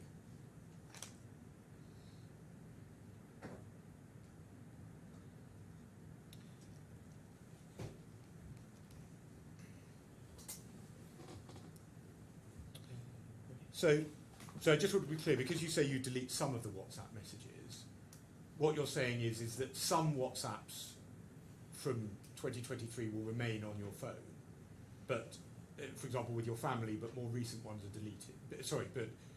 But other messages from that period have been deleted. So some from 2023, for example, family messages remain, others are deleted. Is that your evidence? Yes. Okay. I delete messages from people if we have already done with. If we are not working anymore, then we delete it if there is anything not required. Well, let's go to page 1110, please, of the trial bundle, and this is your statement about this. Kindly for a minute, please. They are just setting up the screen. Well, you've got that in hard copy, I believe, so you can go Trial there. bundle. No, I just have the witnesses, I believe, here. Yes, this is from your witness statement. Okay. This is 1110.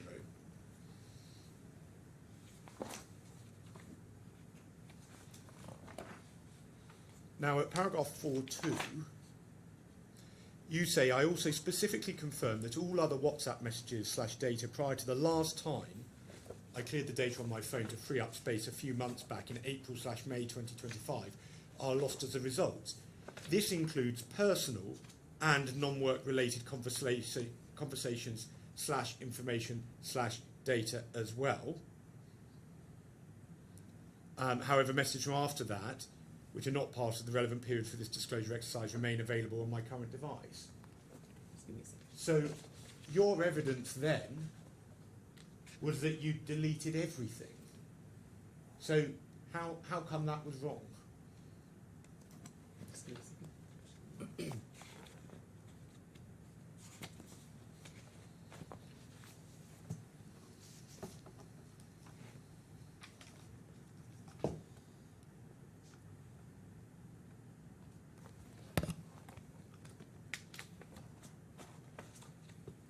Do you have that page now? The numbering seems to be off. 1110. The numbering seems to be off from the index.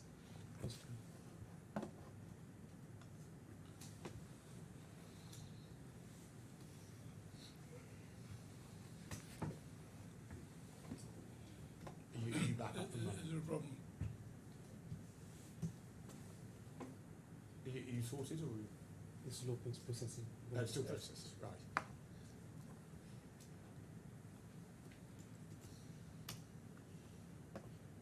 Yes, so 1110, you have that. So paragraph 4.2, the simple point is that you say there that you've deleted all your WhatsApps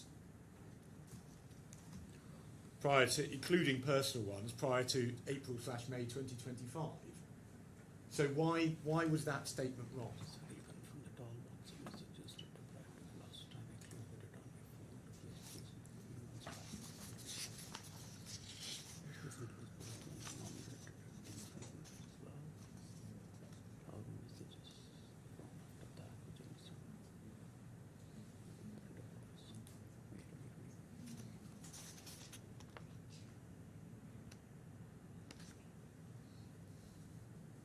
I think that's when I have changed my phone to a new one.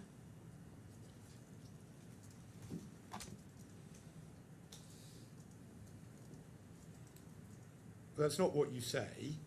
You say that you cleared the data on your phone to free up space a few months back. Right. This includes personal and non-work related conversations as well. So why is it that your witness statement said you deleted everything, but now you're telling me that you retain some of your personal messages?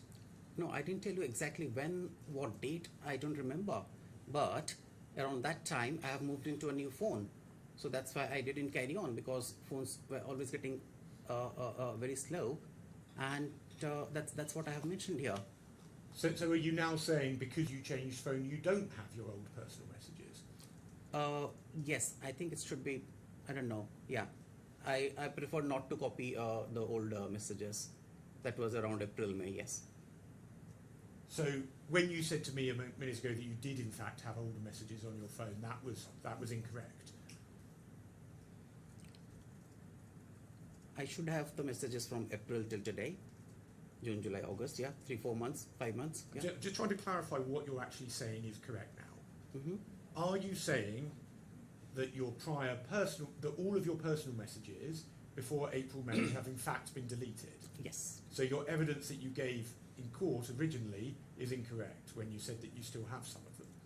I said I don't remember exactly when I deleted my personal messages. So if some of them are personal, I must have deleted, but if I've come in from after April or May, I would have still have it. But if anything related to the work, I would have deleted them. I delete almost on a weekly basis.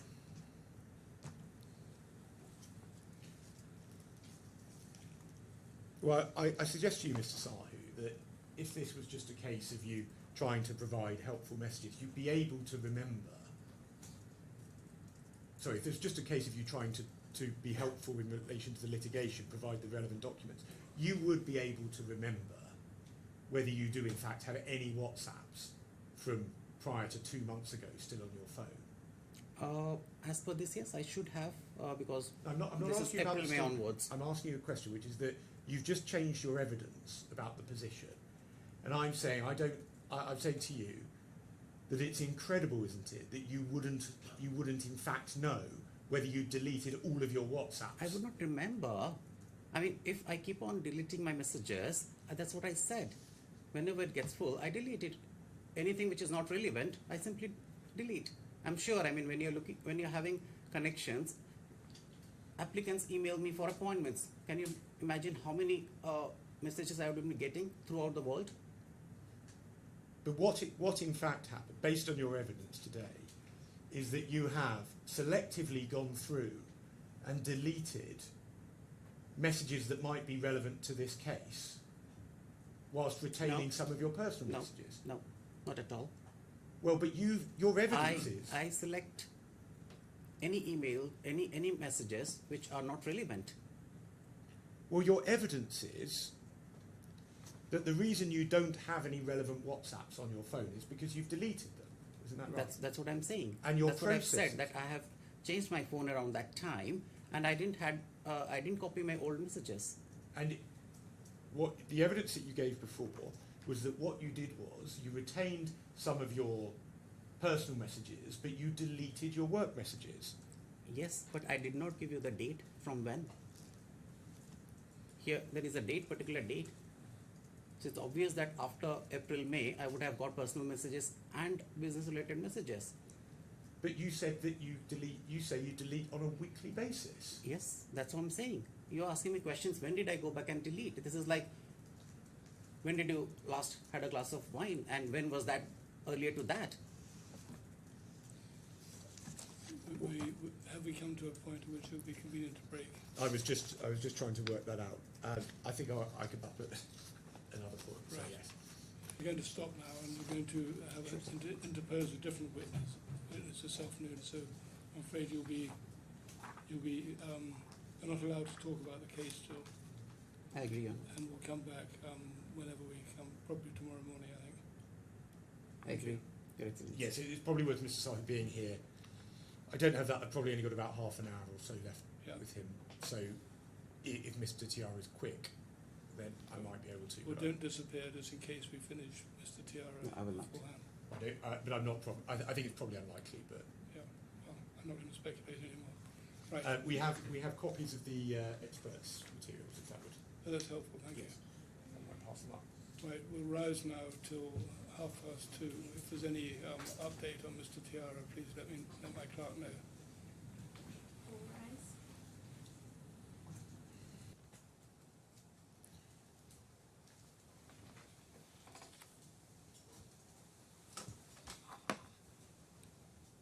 Yes. You can take a seat, please. Can I start, please, with Ms. Perez Rodriguez, please? Could you confirm who is in the room with you? Good morning. Hi. Yes, I can confirm here we are Amy Alonso from ESIGA, which is the IT specialist, Mr. Tiara, and myself, Astrid Perez, Dominican Counsel. Thank you. Can we pass over to Mr. Tiara for him to be sworn in, please? Yes. Good afternoon. Can I please confirm that you can hear me? Yes, please. I can hear you. Thank you. And can you please confirm whether you would prefer to swear on oath by affirming? Sorry. I didn't understand. No worries. Please can I confirm whether you would prefer to swear on oath or by affirming? I'm okay by affirming. Thank you. Can you please confirm your name and occupation for the court's record? Kulwant Singh Tiara, Global Head of Special Projects for BLS International. Please repeat after me. I affirm I affirm that I will say nothing that I will say nothing but the truth. but the truth. Thank you. Mr. Tiara, I'm going to take you to some documents. Could you look, please, in the main trial bundle at page 1041?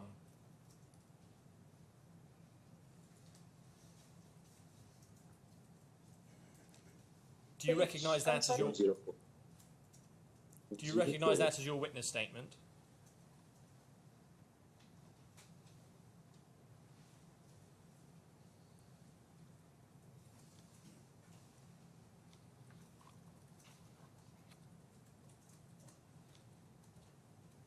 Are you on page 1041? Yes, please. And do you recognise that as your witness statement?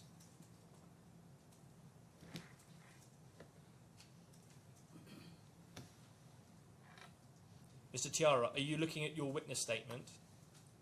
Yes, that's issued by Delvin Sumo.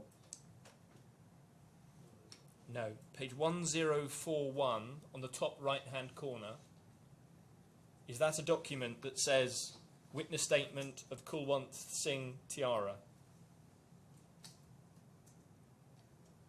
No, please just a moment. You may be looking in the mental bundle. Could you look at the main trial bundle?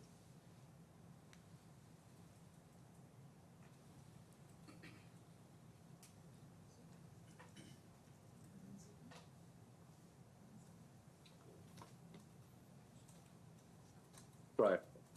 So 1041 of the main trial bundle.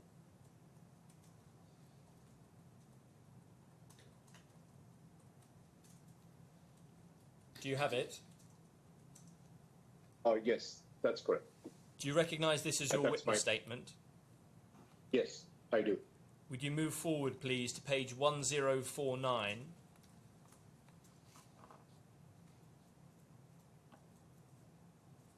Is that your Yes, signature? That's correct. Would you move forward to page 1112?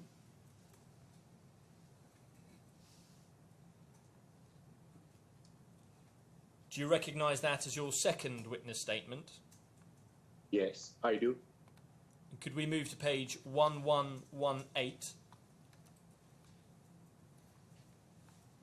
Is that your signature? That's correct. Yes. Could we move now, please, to the supplemental bundle and go to page 1682?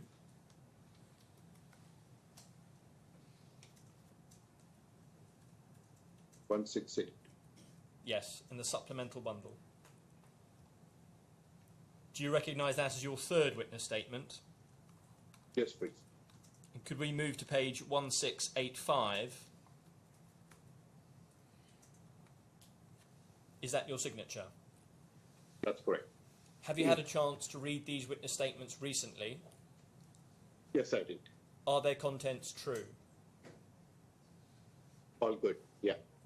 Thank you. I'm going to pass you to the claimant's barrister to ask you some questions. Please wait there. Right. Yes. Thank you. I would say good afternoon, Mr. Tiara, but I think it's a very early good morning to you. So thank you very much for getting up so early to speak to us today. Morning, Mr. Bobby, and good afternoon to you. Thank you.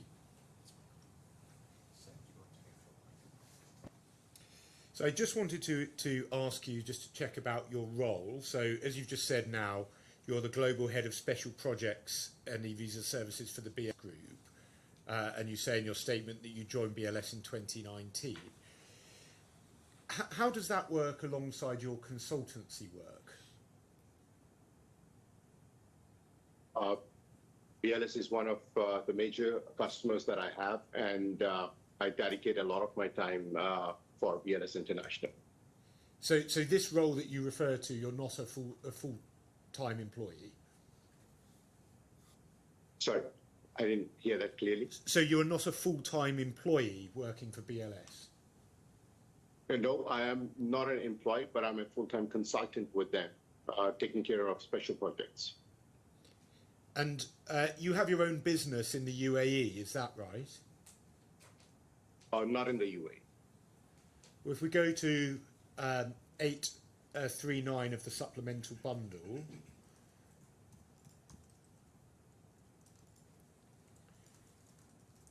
so Llama Global Tourism is your company, is that right? That used to be before 2019.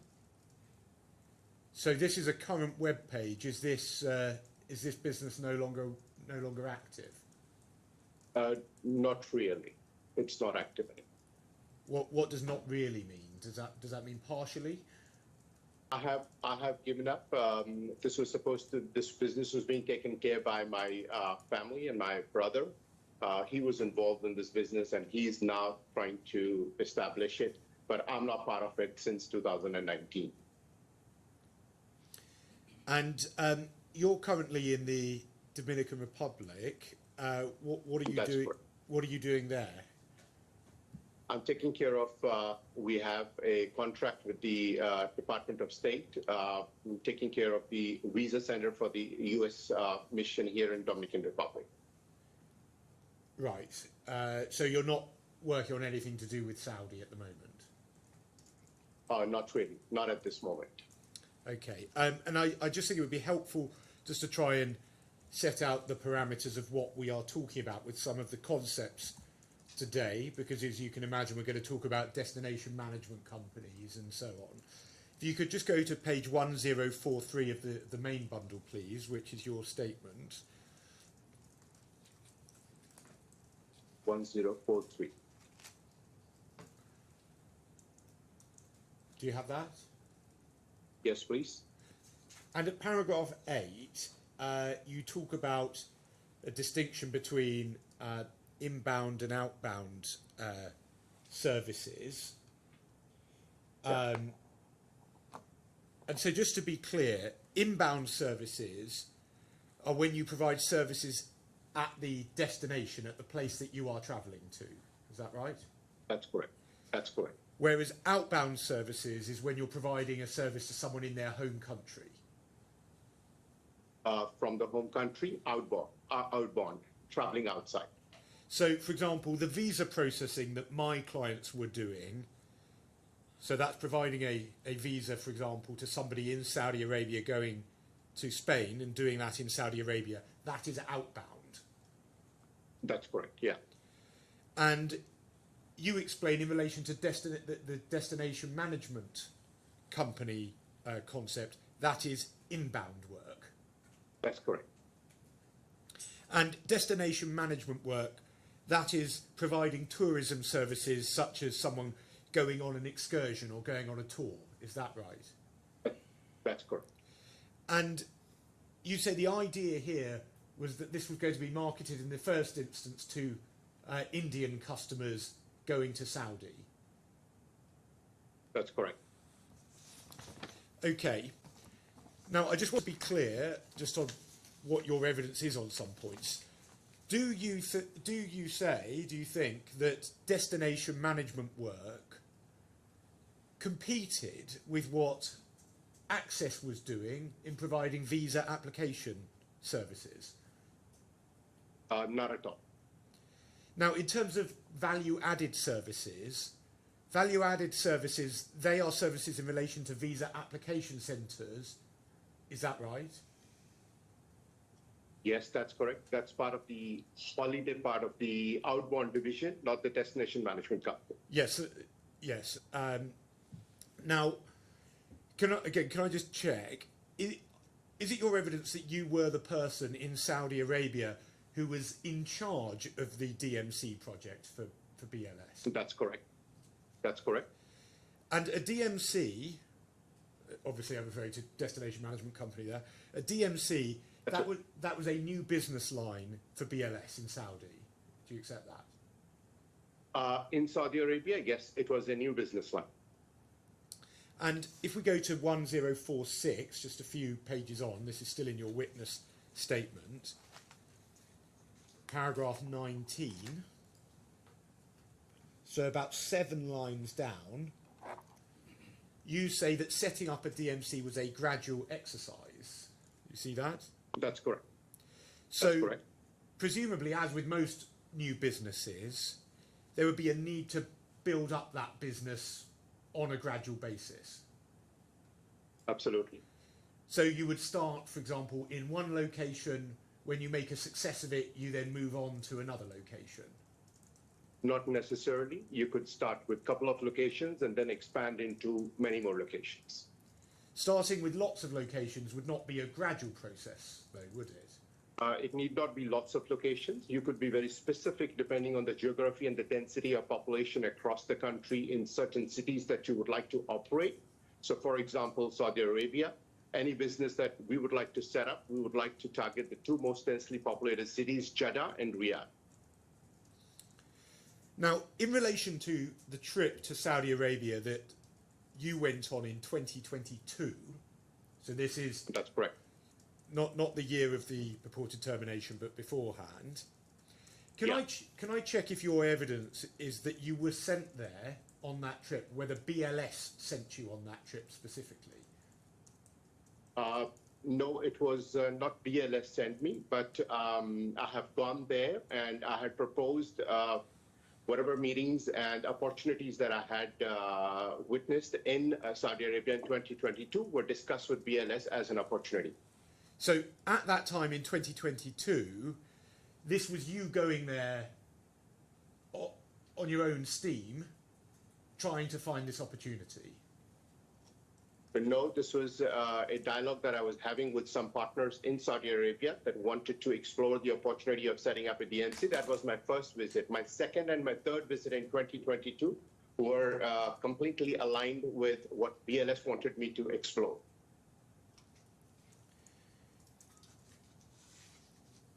So,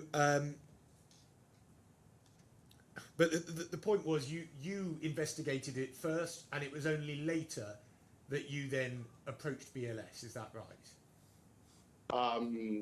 Mr. Bobby, we get several opportunities. So this was one of the opportunities which came onto my desk, and I discussed this with BLS, and BLS were in agreement for it.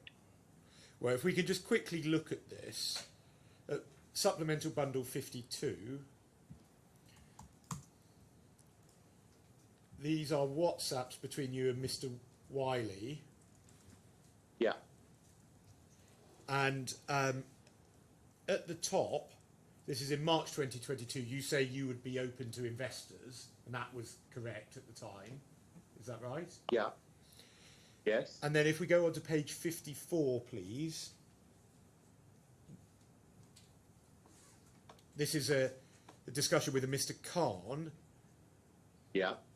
And he refers in March 2022 to there being prospective partners who want to meet. Correct. And then at 55 over the page,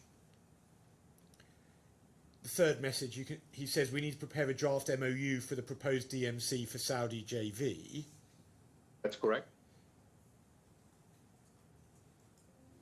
And then we can see afterwards there's a request for your company address in Dubai for Kuala. And you haven't disclosed to us the WhatsApps of this, have you? Sorry, what's the question? You haven't disclosed to us the remaining WhatsApps in this chain with Mr. Khan, have you? Whatever I thought was relevant has already been shared, but there's anything specific that you're looking at, I could answer or I could share it if that's needed. Well, you thought this conversation was relevant, but you haven't let us see all of that conversation, have you? Please let me know what exactly do you want to know on the basis of the screenshot of the WhatsApp communication that's in front of you. Is there anything further that you would like to know? I'm happy to explain. Well, let's go to page 65, please. And this is in May 2022. So we can see near the bottom you use your personal email address. That's right.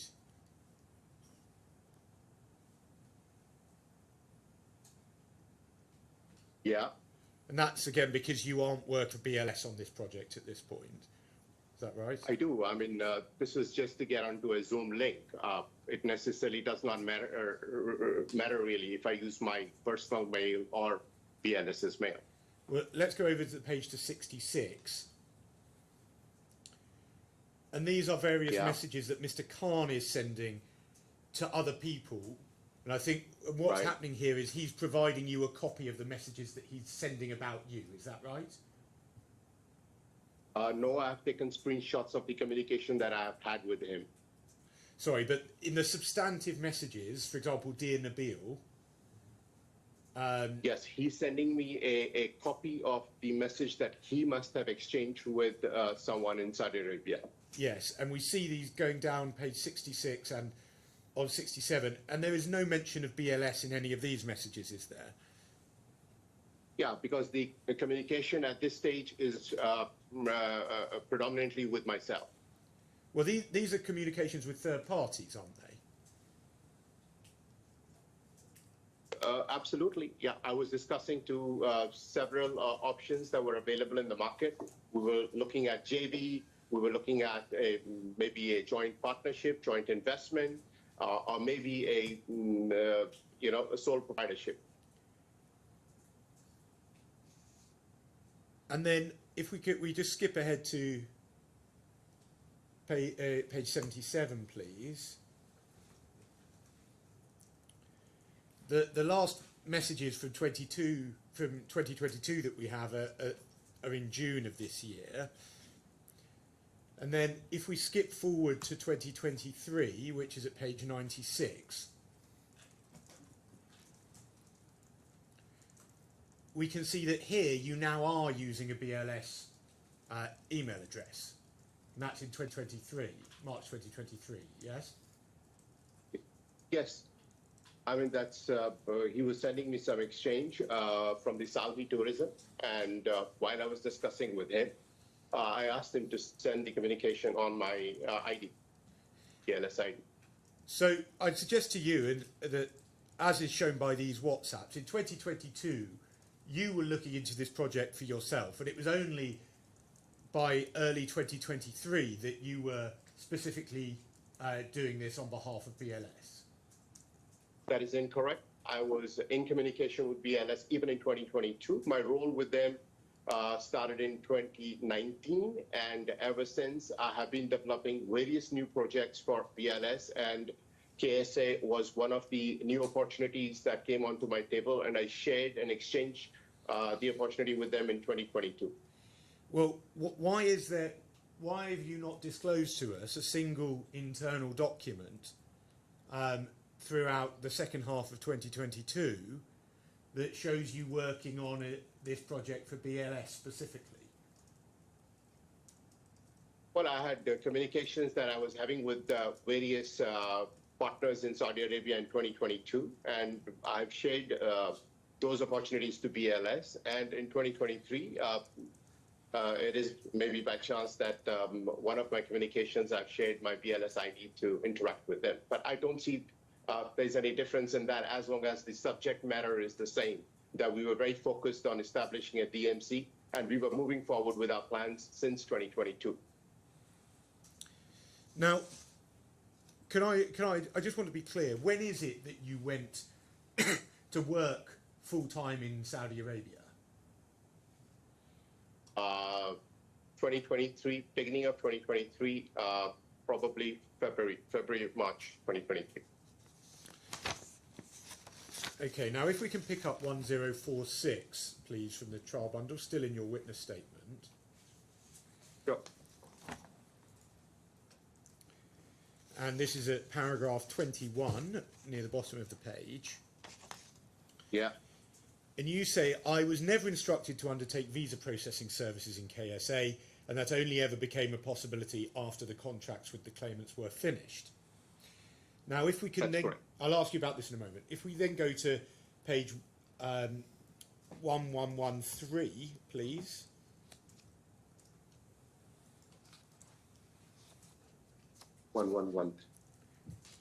And this is your second statement. Do you have that?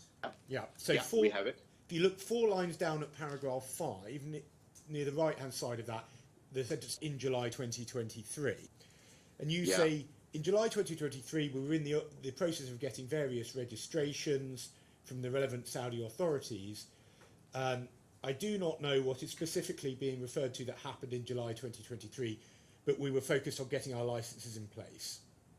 And then you say in the next sentence, the whole process was happening in May and July, but it is wrong to say that business was to process Spanish visa applications. You say it was Destination Management Company. And then you say, in the final word on that page, going over into 1114, you say the prospect of using that company to process the Spanish ministry contract only arose after the contracts with the claimants were terminated. So that's what you've said in your evidence. I just want to try and be clear on the timing to be fair to you about this. So the purported termination letter was on the 1st of October 2023. So compared to that date, 1st of October, specifically, when did you first become involved in any way with Spanish visa processing in Saudi? If the question is, when was I asked to hand over my office for the Spanish visa process? Well, the question was, when did you start working on matters related to Spanish visa and the replacement of Access? I did not work on any matters related to Spanish visa, but I was asked by the management to hand over my office. That was towards the end of September, when they asked me that situations are not working well with our partner. We may have to use your office, which is the DMC office, for processing of visas. We had many discussions on this with various people in the organization, where I had mentioned that we have put in a lot of effort to put up the entire destination management project together. Probably it would be a little unfair right now to give it up, but then that was a management decision, and we were asked to submit the office for the use of Spanish visa. So, again, just trying to clarify, I think this is what you said. Your evidence is that before around the middle of September, before the final 2 weeks of September, you personally were working solely on destination management company. That's your evidence. Absolutely. Yes, I had not solely, but I had a team of people that were assisting me on ground. I had a country manager and some of the other recruits that we had made who were helping me with the entire process and establishment. But yes, sorry, I don't mean to interrupt. Solely. I think, sorry, you've misunderstood my question. I'm sure it's my phrasing was not clear enough. When I said solely, what I mean is you personally, the only work you were doing was on destination management company. That is absolutely correct. I'm sorry if I didn't understand it correctly. No, I'm sure it's my fault. And that was for the whole time you were in Saudi Arabia, from when you say from February, March, up till the middle of September, the only work you were doing was destination management company work. That's correct. And it's right, isn't it, that my clients and Access had nothing to do with destination management company, correct? I presume so, yeah. And so you had no involvement whatsoever in relation to, or your evidence is you had no involvement whatsoever in relation to Access prior to the last couple of weeks of September. Is that also right? Absolutely correct. And then, did you have any dealings with Access in the last part of September in relation to the handover? Not really. Just that because I was on ground, I had a difficult time dealing with Access Group, getting the remaining passports from them, and they trying to send people to barge into our offices and trying to sabotage the entire operation that we had recently started, trying to upset things on ground, trying to spread rumors against us. So I had to deal with that kind of a mess. That was when the transition happened. But before that, I never interacted with them. So we don't accept your evidence on that, and I'm going to deal with that with one of the other witnesses. But what I do want to follow up on that is the point is you're saying the only purpose you would have had to deal with Access was in relation to handing over the operation. Absolutely, during the transition period, yeah. Now, finally, if we go to page 1118,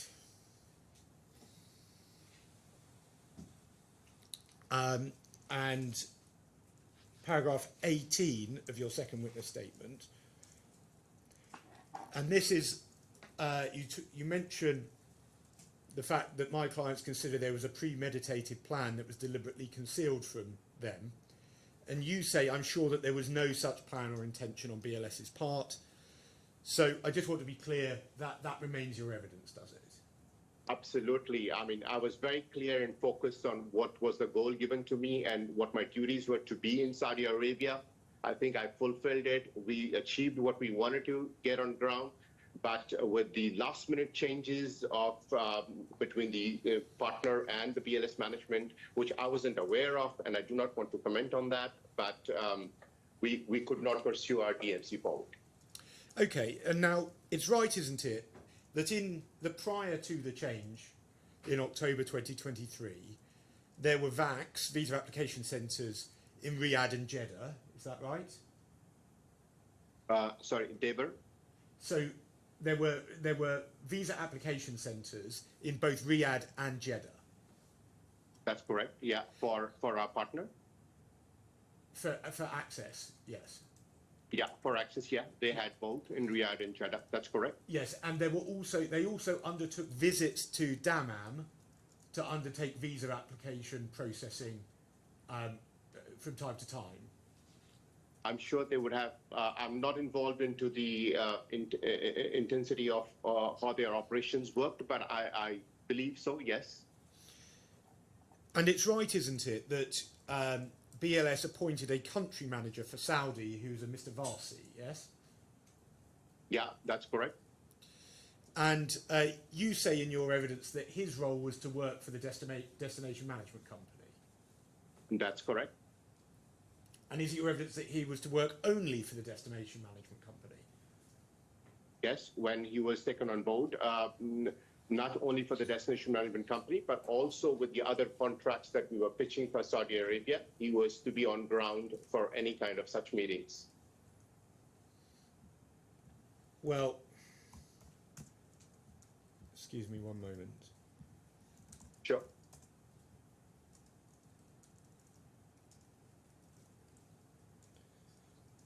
In your witness statement, and this is at page 1115, paragraph 11,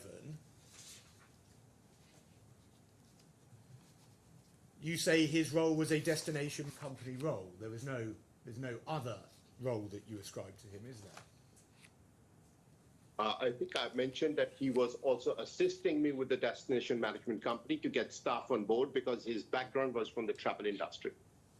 But you don't mention any other role for him in your witness evidence. Well, it does not limit him not to do anything else, Mr. Bobby. I mean, he's a country manager, so he could perform other duties while I take his assistance on anything that I need for my project. It would be highly material, Mr. Tiara, if he was working on visa application work. Why didn't you mention that in your statement? Come again, please. Could you clarify the question once again? Yes. Well, was he working on a visa application? Well, if you're suggesting he was working on visa application work, why didn't you mention that in your statement? I did not say he was working on the visa application. Okay, so you're saying he wasn't. No, I'm saying that I have used his services for the destination management services. But if the management has assigned him some other duties, being a country manager in Saudi Arabia, that is something that he would not be reporting directly into me. Well, I suggest to you, Mr. Tiara, and you know, that Mr. Varsi, in fact, was employed to set up rival VACs that were then were in fact used from the beginning of October. Well, Mr. Bobby, this is your opinion, this is your view, but I defer to it, and I stand with whatever I have said. And, Mr. Tiara, you also, whether it was alongside a destination management company or not, throughout 2023, you then became involved in setting up the VACs to replace Access. Isn't that true? Well, that's not correct. Okay, well, I want to ask about Mr. Varsi's contract. You say you weren't involved in the contract or in agreeing it. Is that right? That's correct. I wasn't. Now, if we get that contract up at 3242,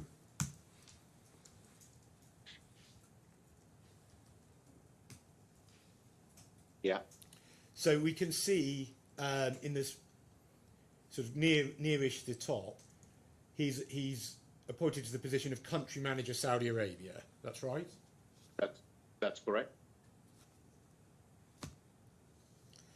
So you said before that you were in charge of the DMC operations in Saudi Arabia.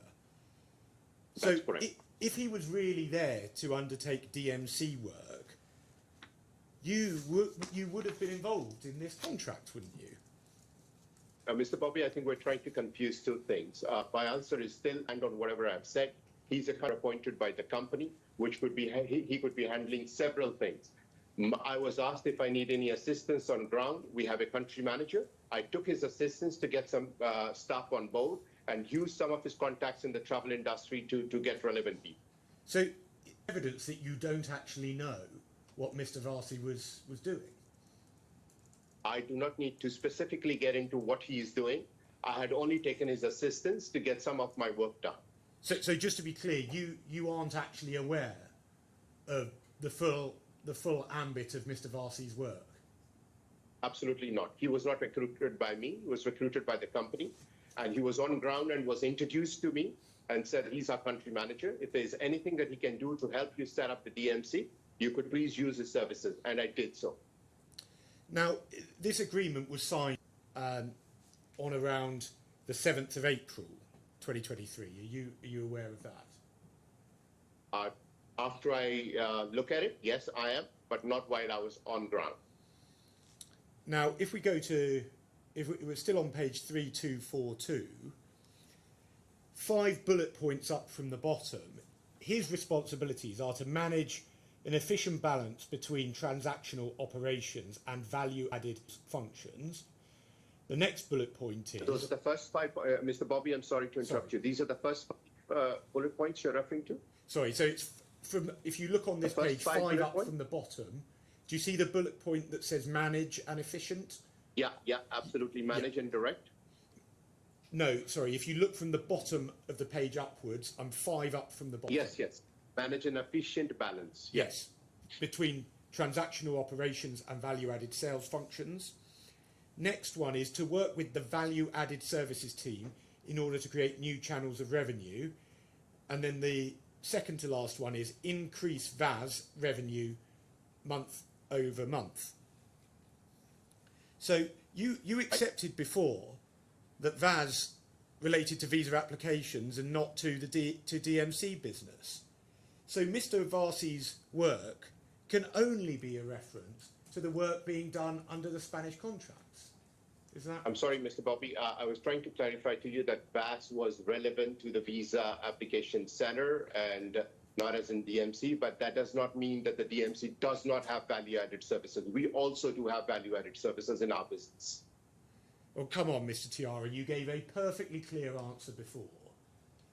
I was trying to explain when you were trying to tell me that I was taking care of the DMC and not the Visa Application Center, and the VAS were part of it. I was trying to explain to you that VAS is also a part of the Visa Application Center, but that does not mean that it is not a part of the Destination Management Services. Right. Mr. Tiara, if I can ask, please try not to speak over me, particularly where we're on video. It's difficult if we're speaking at the same time. But let me take you back to what you said.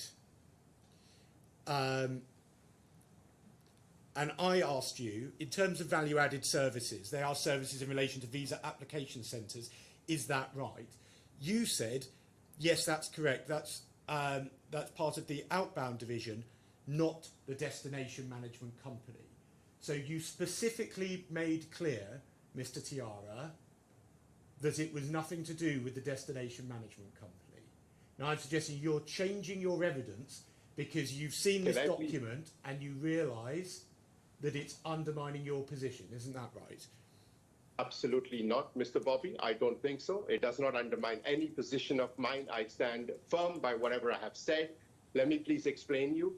The destination management services in the incoming business. When you say outbound business, that's the holiday division of a destination management company that caters to holiday requirements. The holiday requirement will have value-added services. I hope I'm a little bit more clearer than what I had mentioned earlier.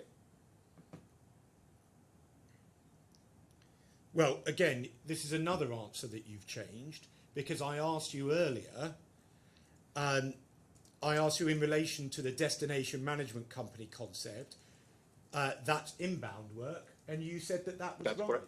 So again, you've changed your evidence again because you've come unstuck, isn't that right?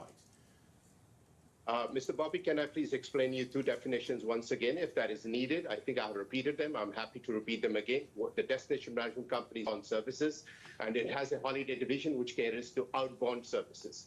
So part of a destination management company would have a holiday division and would have an incoming division. Now, if we go to page 125,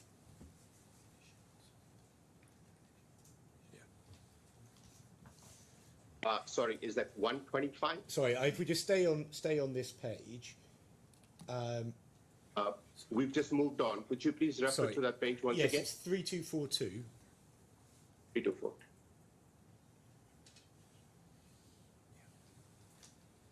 So if we stay on 3242, the third bullet point in relation to Mr. Varsi's duties, manage the daily business according to the agreed operating principles of the business and relationships with the missions. So that's a reference to the Spanish mission in Saudi, isn't it? Well, that's according to you, Mr. Bobby, but I don't think so. This does not say that it is specifically for Spanish. It is a general term used for missions. It could be French, Germany, Cyprus. It could be any mission. And I think as a country manager, it is important for him to engage and have relationship with several missions across KSA, not just Spanish. Well, BLS didn't have missions with those countries. It didn't have.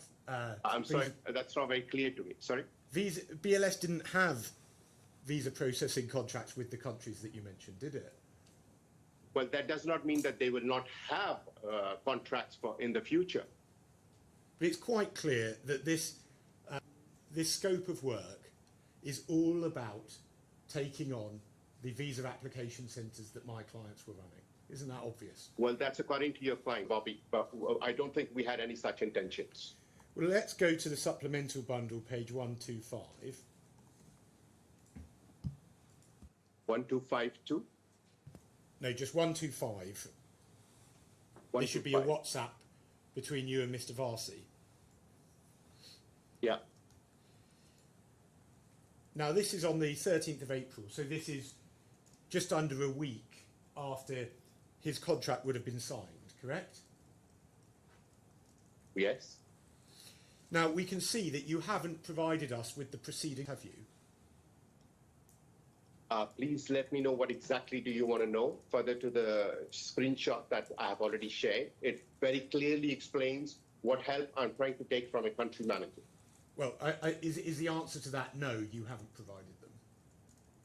I don't know. I don't think there was anything required beside this. And this was the message that clearly explains my relationship with the country manager, to who back in April 13, I have mentioned what I specifically want him to do.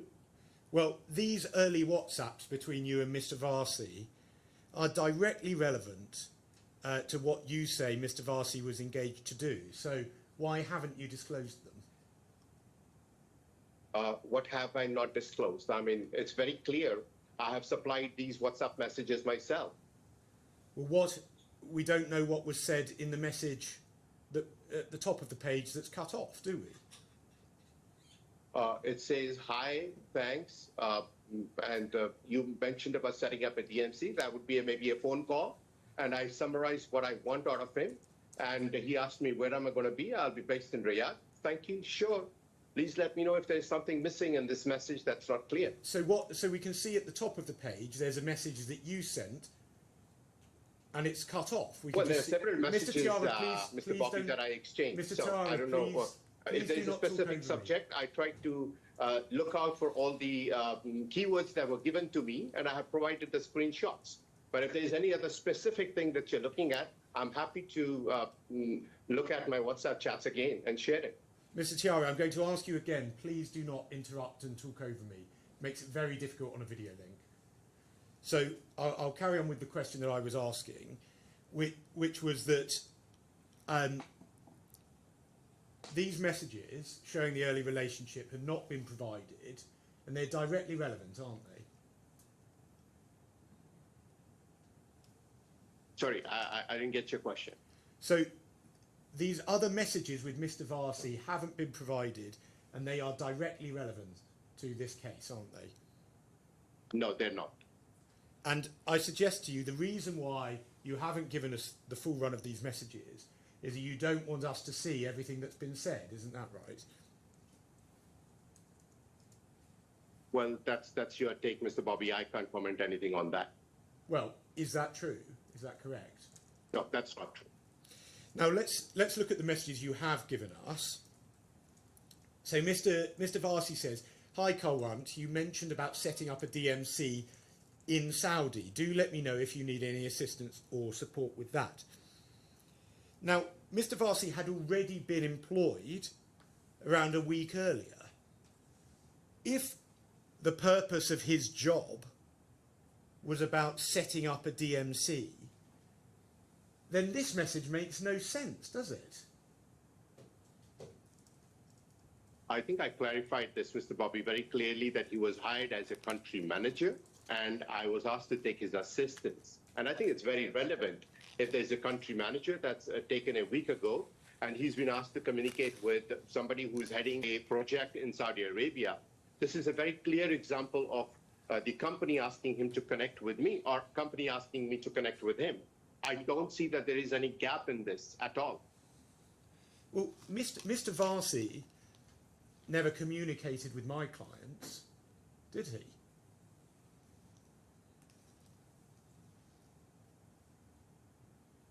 So that's right, isn't it, Mr. Tiara, that Mr. Varsi didn't communicate with my clients? Did he communicate with your clients? Well, I'm suggesting to you that isn't that right? I think he should be, I'm not sure why he did not connect, but I can't give any comments on that.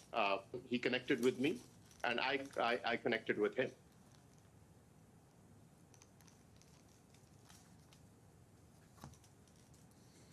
As I say, it goes back to your statement where you said that Mr. Varsi's background was in travel and his role was to assist the destination management company. So if that were true, there's no way that he'd first be messaging you a week after he'd already been employed saying, you mentioned about setting up a DMC. This shows clearly the truth, Mr. Tiara, which was that he in fact had a completely different job. Isn't that right? Mr. Bobby, this is the third or the fourth time I'm trying to say the same thing again and again. If he's hired as a country manager and I'm using his services for a destination management company, I'm only partly using his services and his experience of whatever experience he had in the past. I mean, I don't see that we're coming back again and again back to the same point saying that he was hired for a destination manager. He wasn't hired as a destination management employee. He was hired as a country manager. Now, if we go to 3267. Sorry, we didn't get that. Sorry, 3267. 3267.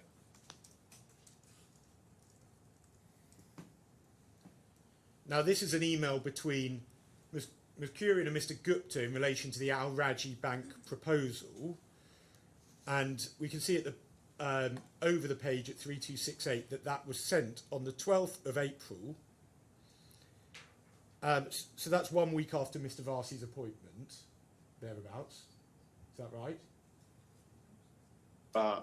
I missed you on the last, I didn't hear the last part of the question. So the point is that this proposal was first circulated around a week, shortly after Mr. Varsi is appointed. Is that right?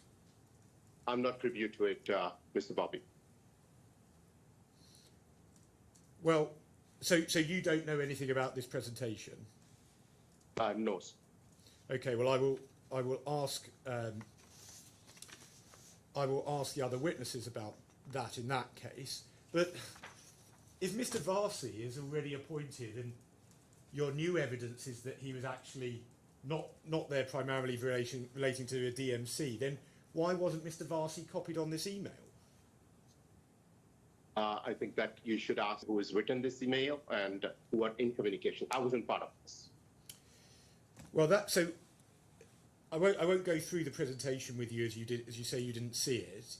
I have seen the presentation. I've seen the presentation. I've also commented on the presentation. Well, I'll ask but you say you didn't know about this at the time. I'm talking about the communication that you just put on the screen, which is on 27th of April between and Korea. Did you know did you know about the commercial proposal to Al Raji Bank at the time? During the course of the witness statements, I was made privy to it. Right, but not when it was sent in April 2023. Did you or did you not know about it? No, Mr. Bobby, I wasn't part. Okay, so I will ask the other witnesses who do talk about it. Please, in that sir. case. Please. Yeah. Now, we have that presentation on the 12th of April, and it's right, isn't it? Well, I'll show you the document at 3264. Board resolution. And what happens is that on the 17th of April, BLS establishes an entity in Saudi Arabia. Isn't that right?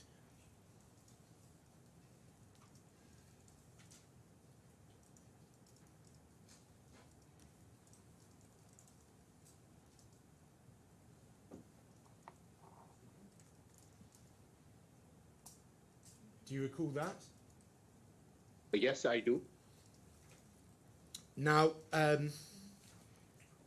if we could go to page 3766, please.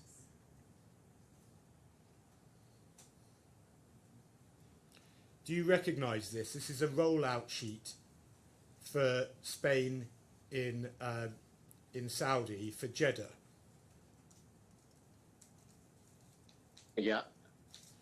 Now, if we could go to page 3266, please.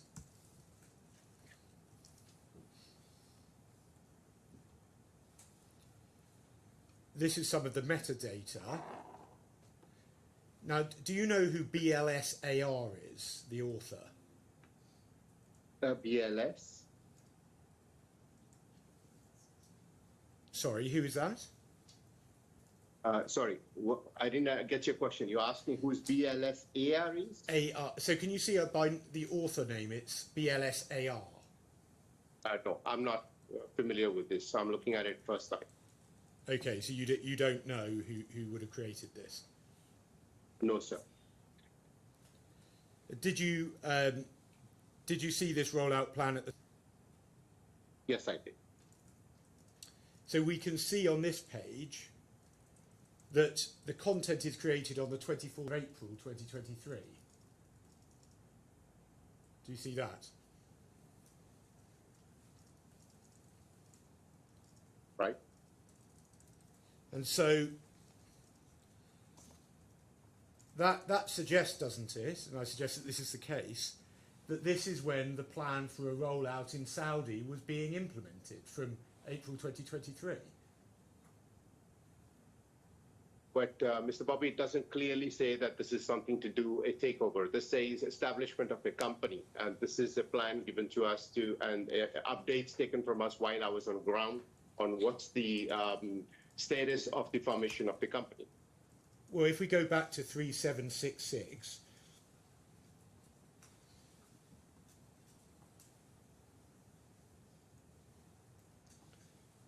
so we can see what's covered by this. Point 1 on the left-hand column, company and bank reactivation, establishing the company and various licenses, project budget, with a draft budget, management review, management approval. There's also the property shortlisting, landlord negotiation, final commercial offer, management approval. We can then see various stages are said to be ongoing in relation to the refurbishment, and some in relation to banking. And then under point 6, 4 lines up, we can see that there are fingerprint scanners. So just pausing there, fingerprint scanners are necessarily for visa applications, isn't that right? Yeah.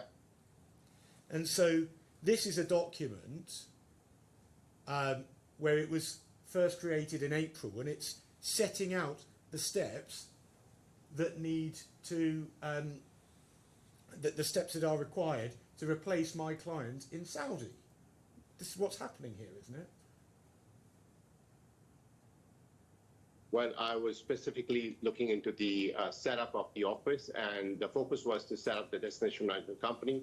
Most of these team members were involved in setting up ID that is required and many other services that an office actually requires.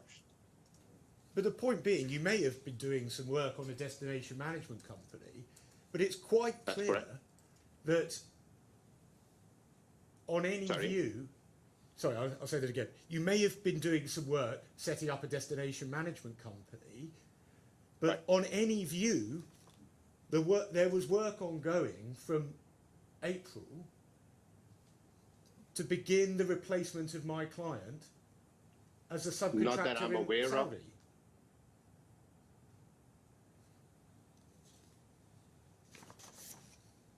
Now, do you recall that in May 2023, BLS International obtained an investment license? Yes, And then, but in respect of your tourism license, that wasn't obtained until January 2024. Is that right? that's correct. That's correct. And a DMC would require that tourism license to operate. No, it was required after the investment license. But in order for the DMC to operate, you required your tourism license. Yes, for any type of business that is involving visas, passports, or communication with the customer, you require a tourism license. Well, you don't need it.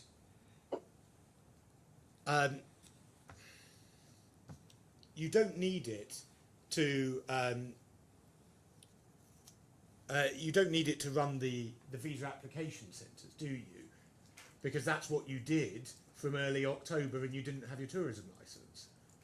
No, we did not have it, and I'm not sure whether it is required for a visa application center, but I was told it is definitely required for a destination management company. So it's not the case that you could have started your destination management work in September or October 2023, is it? We would have started had this incident not taken place. We would have definitely started with our work maybe early October or mid-October. But you didn't have a license, so how could you operate? This license of tourism was on inspection from Saudi Tourism in mid of October, November, is when they asked us that you also need to have a tourism license. And that's when we applied for a tourism license, because we were not very sure. Saudi Tourism Authority informed us much later that you also need a tourism license along with the various licenses that we already had. Now, if we go to 3351,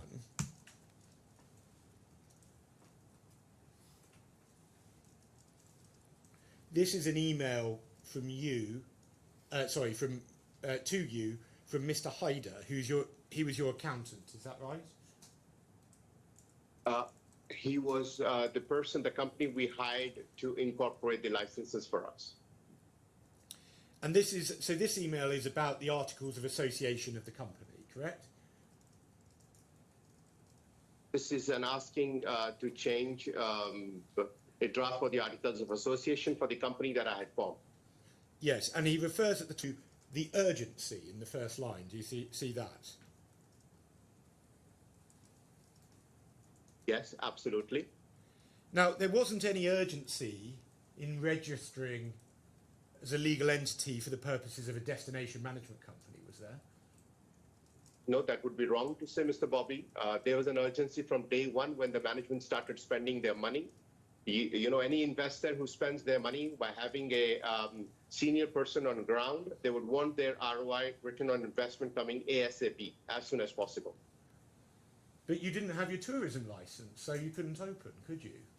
That was absolutely, so I just clarified it to you that after we got all the licenses, everything works on step-by-step in Saudi Arabia. You take one license, on the basis of that, you get a second one.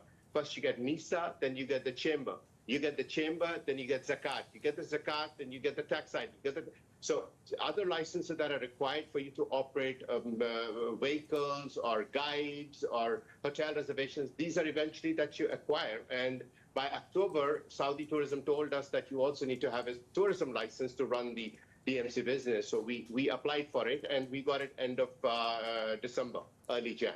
Well, if this is so urgent, why is it that the destination management company has opened? Mr. Bobby, we've got people on ground. There's an expense that is being charged to the company for having a senior person like me on ground.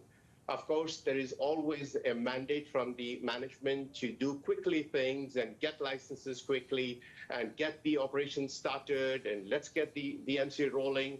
Of course, every investor would like to get their return as soon as possible. Well, let's go to 3350, the previous page, please. And the email at the bottom is an email from you to Mr. Hyder, and you say there need to be, point 3 this is, additional activities in the articles, document handling services such as passport and visa, and attestation services. So those are services that would need to be on the licence in order to visa application centre, isn't that right? Well, those are also services that all the travel agents in Saudi Arabia are offering, and so would we also wanted to offer. So, just to be clear though on my question, those are services that would be required to run the visa application centre? Just to answer that question, Mr. Bobby, those are the services also required by any travel agency license in Saudi Arabia to handle their customers. Well, let's look at that last suggestion you made. Your destination management company wouldn't have been able to get visas for visitors from India coming to Saudi Arabia, would it? Why will they not be able to get visas? Well, let's go to 5140.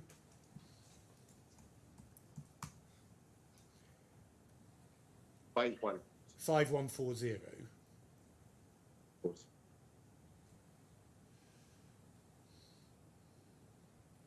Now, Yeah. This is the Indian passport dashboard setting out the position for Indian citizens going to various countries. Right. You can see, so for example, for St. Lucia at the top, you can get a visa in St. Lucia on arrival. In Senegal, it's visa-free. For some countries, such as Singapore, it's e-visa. For Saudi Arabia, we can see that you do require a visa. Do you accept that that's right?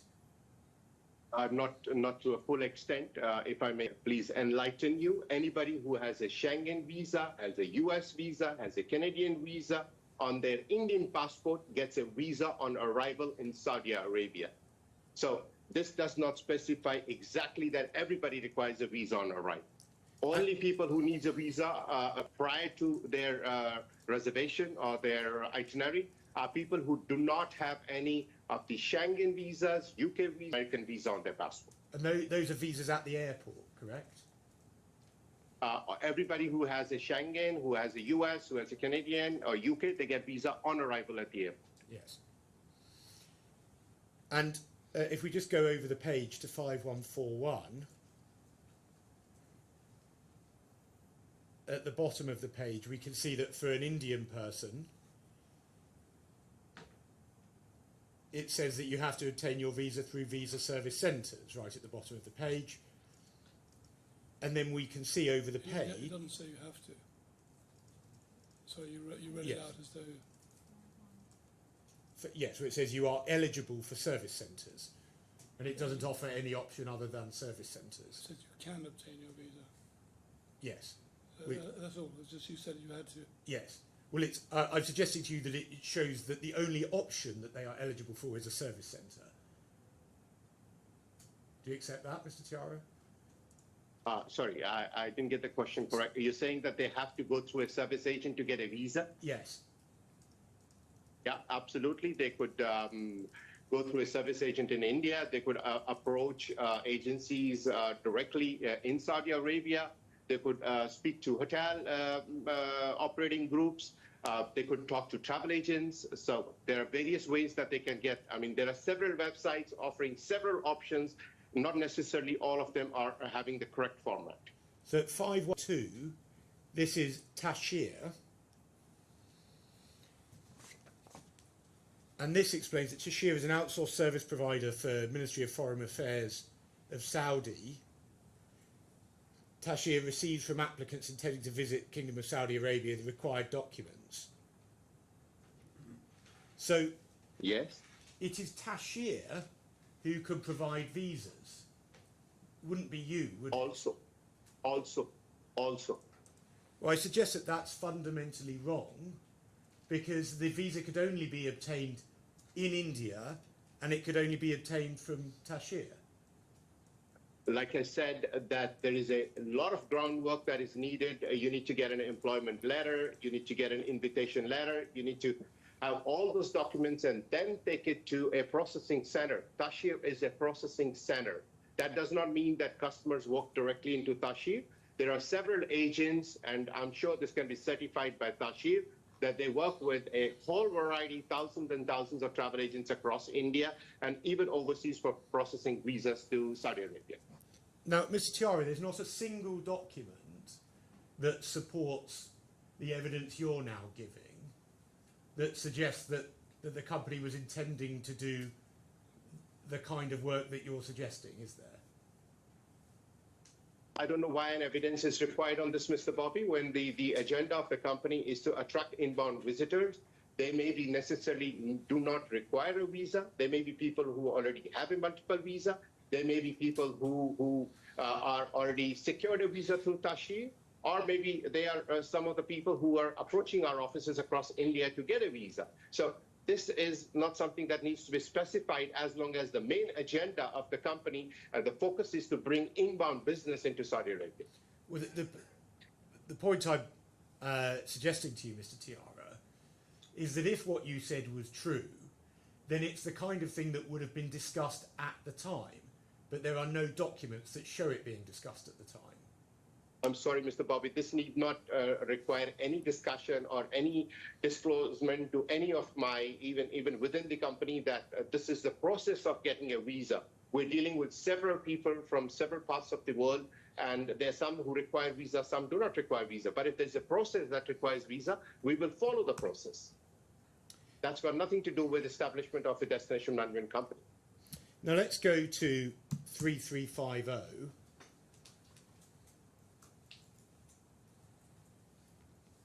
Is that 50 or 58? 50. Yeah, okay.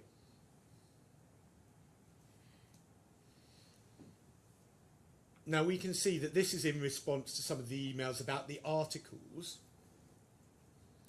and it's Mr. Varsi who's emailing, and he refers to the urgency and completion of all pending tasks for becoming a legal entity. He says it's very critical. And so...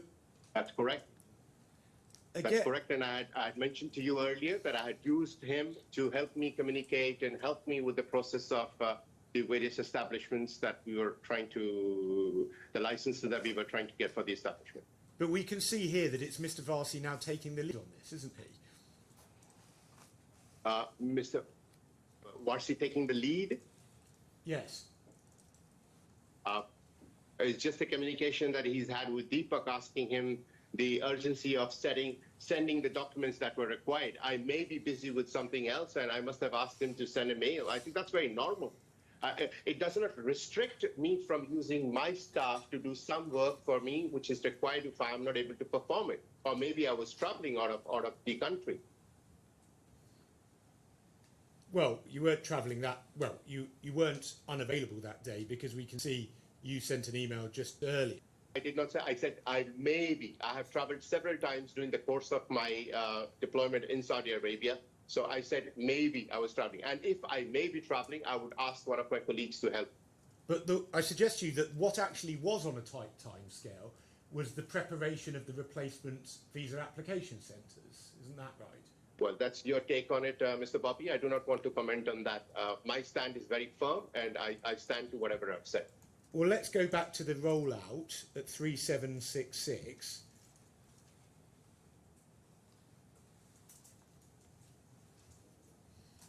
Yeah. And this particular version of it was sent somewhat later on, but we can see here that there are specific deadlines put for the various stages that haven't been completed yet. Do you see that? Right. So, Right. for the creation of the visa application centres, there were tight deadlines, isn't that right? For the creation of the visa application center? There were tight deadlines. Well, not that I was given an agenda to open a visa application center, so I cannot comment on that. I mean, this is your take. Okay, well, let's look at that. You say that this wasn't your agenda. Let's look at the assignee column. Yeah. We can read going down. Cole wants. That's you, isn't it, when it refers to Cole want? That's right. So it's you, and it goes on. And essentially, Yeah. for every single entry here, barring 2 or 3, you're responsible for this, aren't you? Absolutely. I am fully responsible for my name listed across every item that is listed on this. And we can see the deadlines. These stages have all been completed, apart from the ones where there aren't. And there are deadlines, for example, we can see it for contract signing under 3, under the property. That deadline is the 13th of August, yes? How does it differ that we had a plan, we had a project for launching the DMC, and these are the deadlines for the DMC? How does it relate to what the visa center has to do? Well, why don't you look at the top of the page, Mr. Tiara? Yeah. It's headed Yeah. Jeddah VAC Visa Application Centre Rollout. So this is about rolling out the Visa Application Centre. Isn't that This right? is a standard format I think they have used, which says Jeddah and VAC and this thing, but it is just a list of number of items that are required to establish a office, to establish a company, and all the items listed in are pretty much in consensus with what we wanted to achieve of having an establishment in Saudi Arabia. So why don't we look 4 lines up from the bottom? Fingerprint scanners. Fingerprint scanners are for visa applications, aren't they? Yes, absolutely. And look, let's see what it says in the right-hand column. Colwant, that's you, brought 2 kits from head office.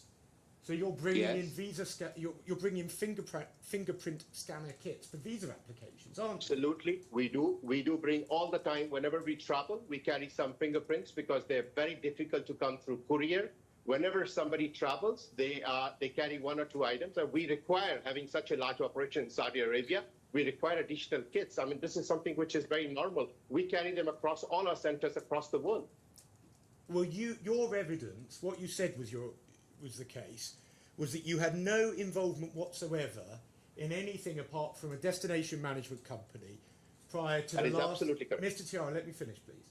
Prior to the last 2 weeks of September, and yet this document shows that you have completed various of these tasks, and you have various ongoing tasks where the deadlines are in August. So I suggest to you that that evidence you gave before is false, isn't it?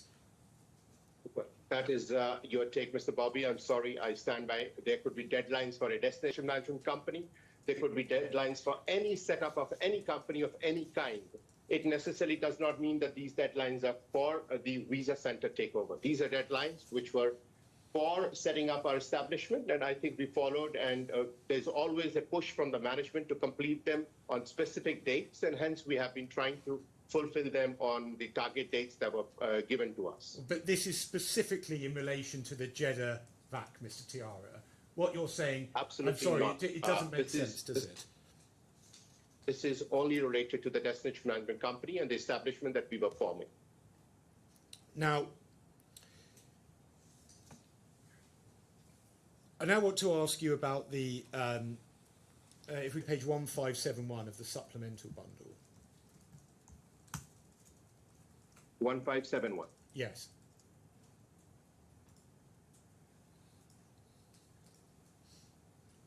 Now, this is an email at the bottom of the page, an email from Ms. Curian, and you are copied on this, correct? 1571. of the supplemental bundle. Sorry.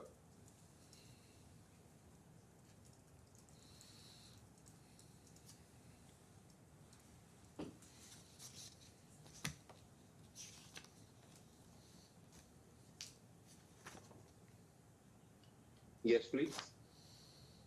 So you were copied on this email, the one at the bottom of page 1571. Is that right? Yeah, I'm copied, yes. Yes. Now, this is an email from Ms. Curian, and she refers to a discussion with the lawyer on the complete case of access. That's in the first line. And over the page at 1572, she refers to recovery, this is at point 4, to recovery of the complete operation by BLS. So, just to be clear, this is an email that is about my client's access, correct? Right. So, let's look at points 1 and 2, referring to whether the contract is strong enough, and then refers to whether there's been compliance, well, relates to clause 14 assignment, and says the second party is not permitted to assign any rights or obligations under this agreement. So you knew from this email that BLS was trying to remove access from the subcontracts, didn't you? Well, I knew there were some discussions going on with them, but I didn't know the ultimate result of it, what was going to happen. But you must have known, therefore, from this, that there was a plan to remove access. I do not want to use, Mr. Bobby, the plan to take over access. I can say that, yes, there were discussions going on various aspects of not getting payments on time, having some compliance issues, having some security issues. So I was not involved in those conversations. I wasn't part of it, but I knew there was something happening, but I didn't know what would be the outcome of the whole thing. So there was you accept, though, there was a consideration of whether to get rid of access at this time? I don't know. I don't accept there was a consideration. I said there was conversations and communications between the colleagues and various people in the company on how they're having difficulties in dealing with access with regards to various things like payments and compliance and issues. But I didn't know what was this leading to and what was going to be the outcome of the whole thing. Well, paragraph 7, they have informed that they have existing and performing partners in each of those locations. That's talking about replacement subcontractors for access, isn't that right?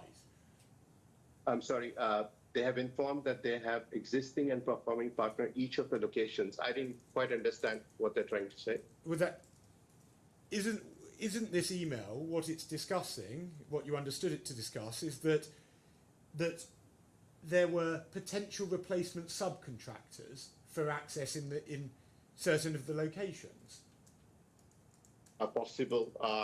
Mr. Bobby, I haven't gone into the detail of this email. Neither I have commented, neither I have reacted. I was copied maybe because I was on ground taking care of several projects for BLS on ground, so maybe they copied me. But I'm not sure what the negotiations was going on. Like I said, there were communications going on that they're having some difficulties, but what is the end result and what it was going to happen, I was not privy to. So I suggest, Mr. Tiara, that you knew that there was a considered plan to remove access as soon as possible, isn't that right? From No. the Lisa date of this email. Absolutely no, Mr. Bobby. I think these are speculations which they were having communications. What the results were going to be, nobody actually knew about. And at paragraph 3, advise us not to disclose any matter to the parties concerned or to anyone until complete scenario is drawn. That is about keeping it quiet, isn't it? I think Ms. Anne Korean will be able to answer that. She's the one who's written this. She could state what is the intention of writing these points and who is she addressing it, and But you she'll did be in a better position to answer this. but that's exactly what you did, isn't it? You personally did keep it quiet from access, isn't that right? I personally did. You kept it quiet from access. I'm sorry, Mr. Bobby. I'm not very. Sorry, the audio is not very clear. You kept the plan quiet. The plan to remove access, you kept it quiet from access. Isn't that right? Not really. I'm sorry. wasn't part of it, and I had no such intentions, and neither I was part of any such planning. Well, a final question on this, and then it may be, I imagine, time for a transcriber break, but just a couple of follow-ups on this. I asked you at the beginning, Mr. Tiara, and you accepted that DMC work had nothing to do with visa application centres.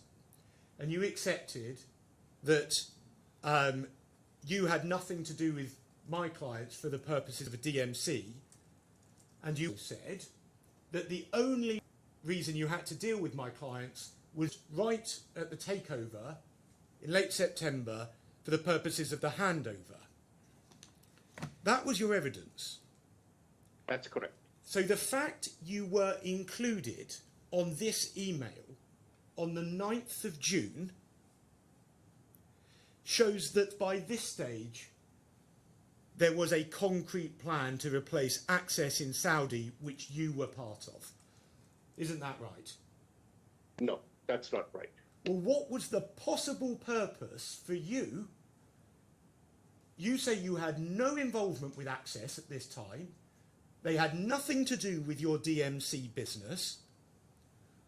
What would have been the possible purpose for you to be copied onto this email? I think Anne would be the best person to answer that.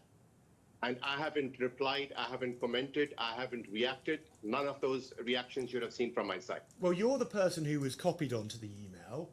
I suggest you know Well, I full could be well, copied on it, you Mr. know Bobby. full Being well, one of the senior members Tiara, in the please company, let I me could be finish. copied. Please let me finish.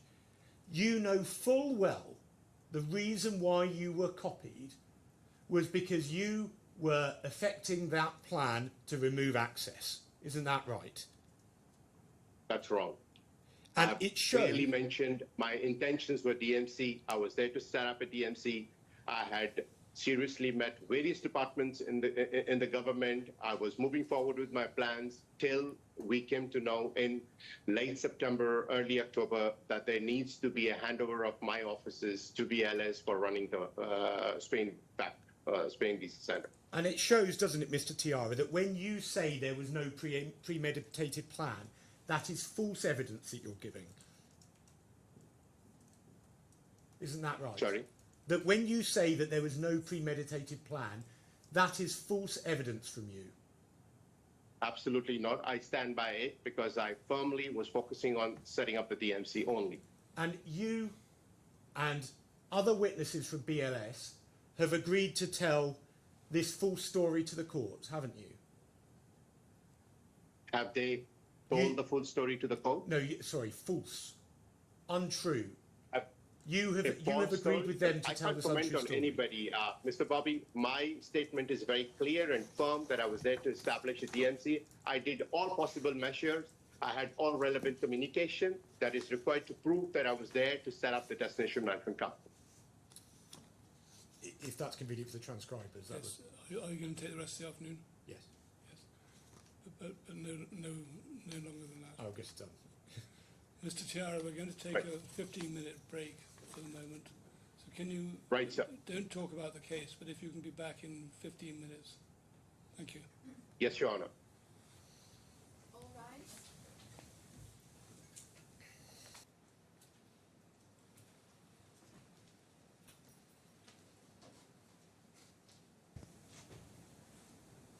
Yes, Mr. Tiara, thank you. Yes. Thank you. Yes, see, Mr. Tiara, if I could just get you to go back to the JEDIVAC rollout sheet, which starts at 3766 of the main trial bundle. 6-6. Yes. So for me, Oh, sorry.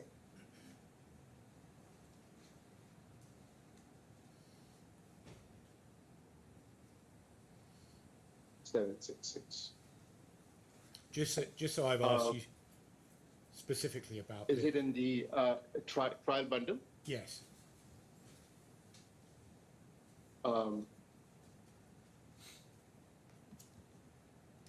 We see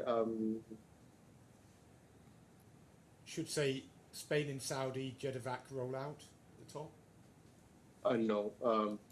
Is it 3766? Yes. 3766.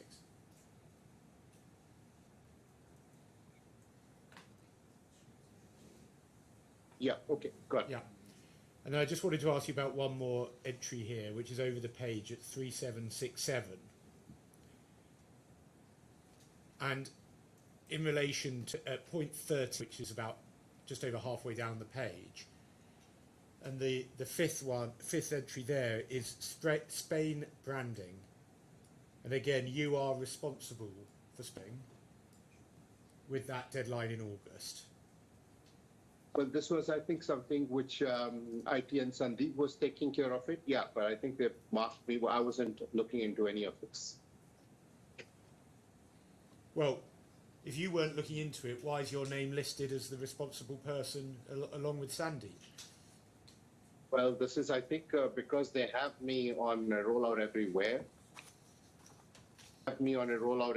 So I think Sandeep was the one who was looking into this, but I'm not sure whether this is something for the existing VAC or this is something to do with any new VAC that was coming. Well, you saw the front of this. It's for the VAC rollout. So it's for the replacement VAC once my clients are terminated. Isn't that right? I'm sorry, Mr. Bobby, I would not be able to comment on this. This is something which is taken care by the head office directly by Sandeep. Well, let's go to supplemental bundle 328. Just before the break, I showed you the email of the 9th of June, and then this is an email from Mr. Hyder, 11th of June, supplemental 328. 328. 3328? No, just 328. Just 328. Do you have that?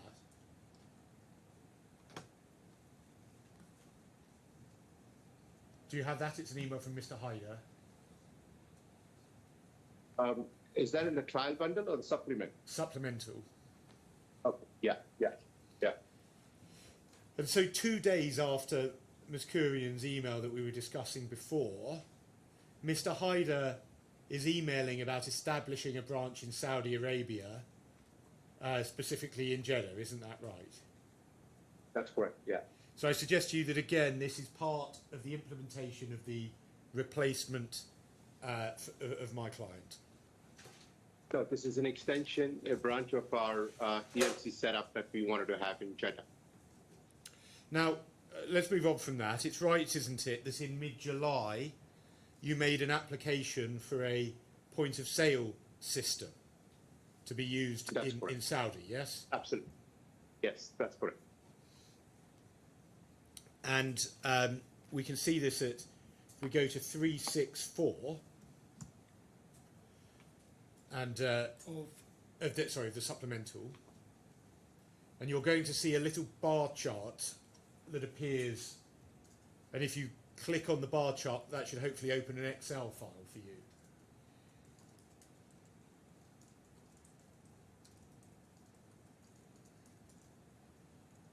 Is that working? 1 second, please.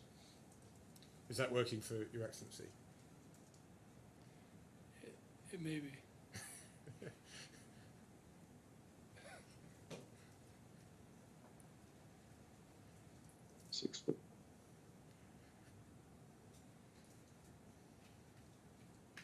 Yes.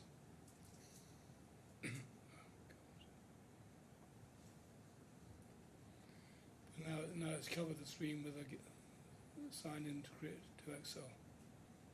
With? Sign into Excel, but it's not to be looking at anything else on the screen.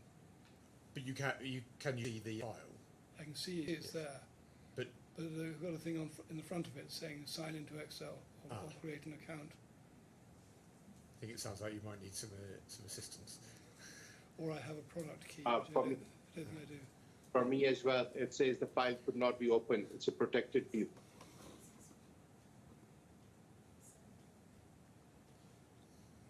Right, well, let me see if I can do this from a different document. That's one. It starts off okay. So,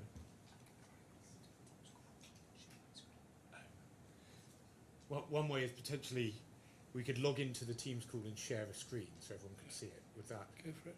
yeah, okay. That's fine. So we're going to try and get this to work technologically, Mr. Tiara. I've got it now. If you try a second time. Ah, it has worked. Okay. And so, can I just check if you click on it again, that it still won't come up if you click on the bar chart, Mr. Tiara? Oops. Yeah. No, it's gone in. It's gone back. Well, let me just try and ask this question, if I may. But yeah. You have got it. Okay. You don't have it. Well, ask your question. Yes. Well, what this Excel file shows is that the point of sale systems for 3 locations in Riyadh, Jeddah, and Dammam. Is that correct? Yeah, that's correct. Yeah. So this is a point of sale system for the visa application centres, isn't it? That's correct. Yeah. This is for the DNC that we have requested. Well, I think the first answer you gave was correct, wasn't it? Because you accepted before that the 3 places where there were visa applications made were Riyadh, Jeddah, and Dammam. Yes? We were initially going to have a 3rd location in Dammam, but we did not go with that. We thought that first we'll have our operation in Jeddah and Riyadh, and while we were talking to the bank, we had segregated what terminals are required in which location. This is a screenshot of that. So the question I asked was that you accepted before that these 3 locations were the 3 locations where my client was operating visa application processing, yes?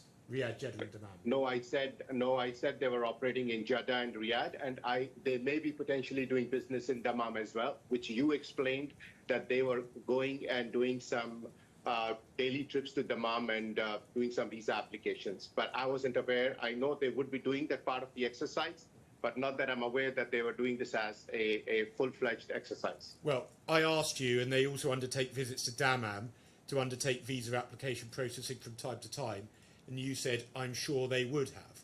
But yes, that's correct. I said that. yes. So the point being, it would be an incredible coincidence, Mr. Tiara, for your destination management company to be planning to set up in precisely the same 3 locations where there needed to be visa application services. Is it? I don't think it's a coincidence, Mr. Bobby. I think these are the 3 most prominent locations in Saudi Arabia. So it cannot be coincidental that there are several similar type of businesses operating in these cities. We can't call that coincidence. This is a new business. It would have made obvious sense to start in 1 location, maybe at most 2, but to have all 3 locations, I suggest you the real reason is because this is for the visa application centres, isn't it?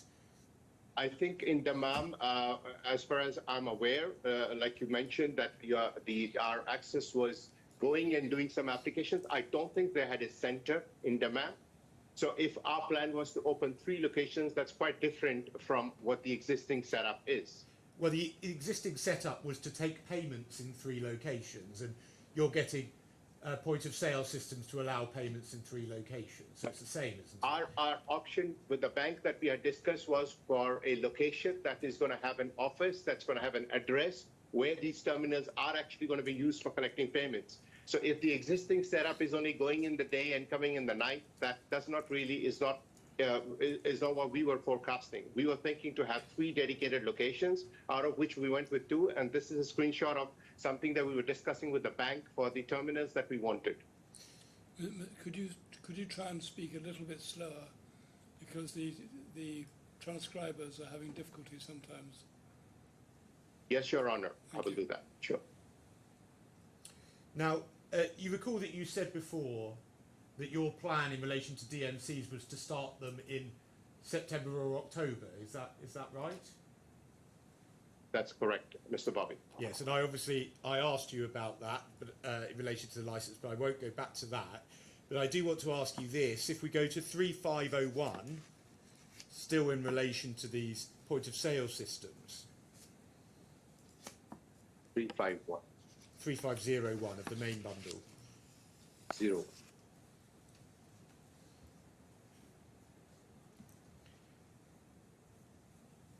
Now this is an 3501. 3501.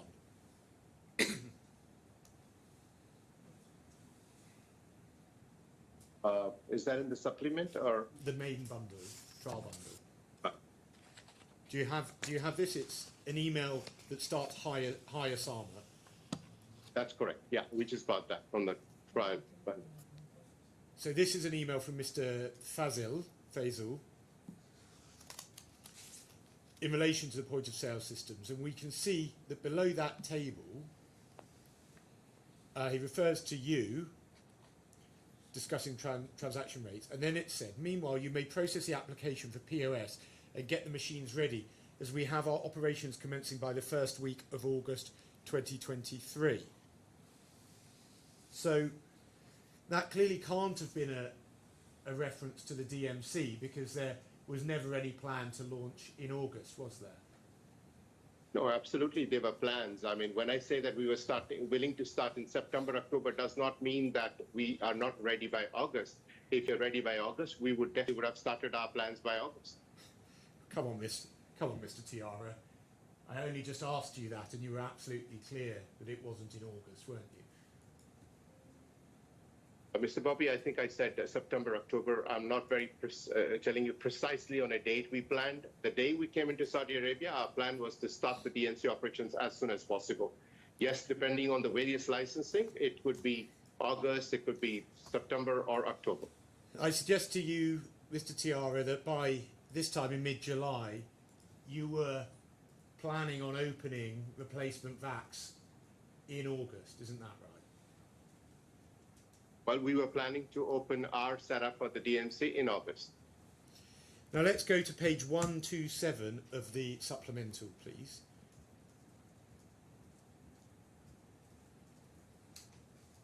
One to seven. Yes.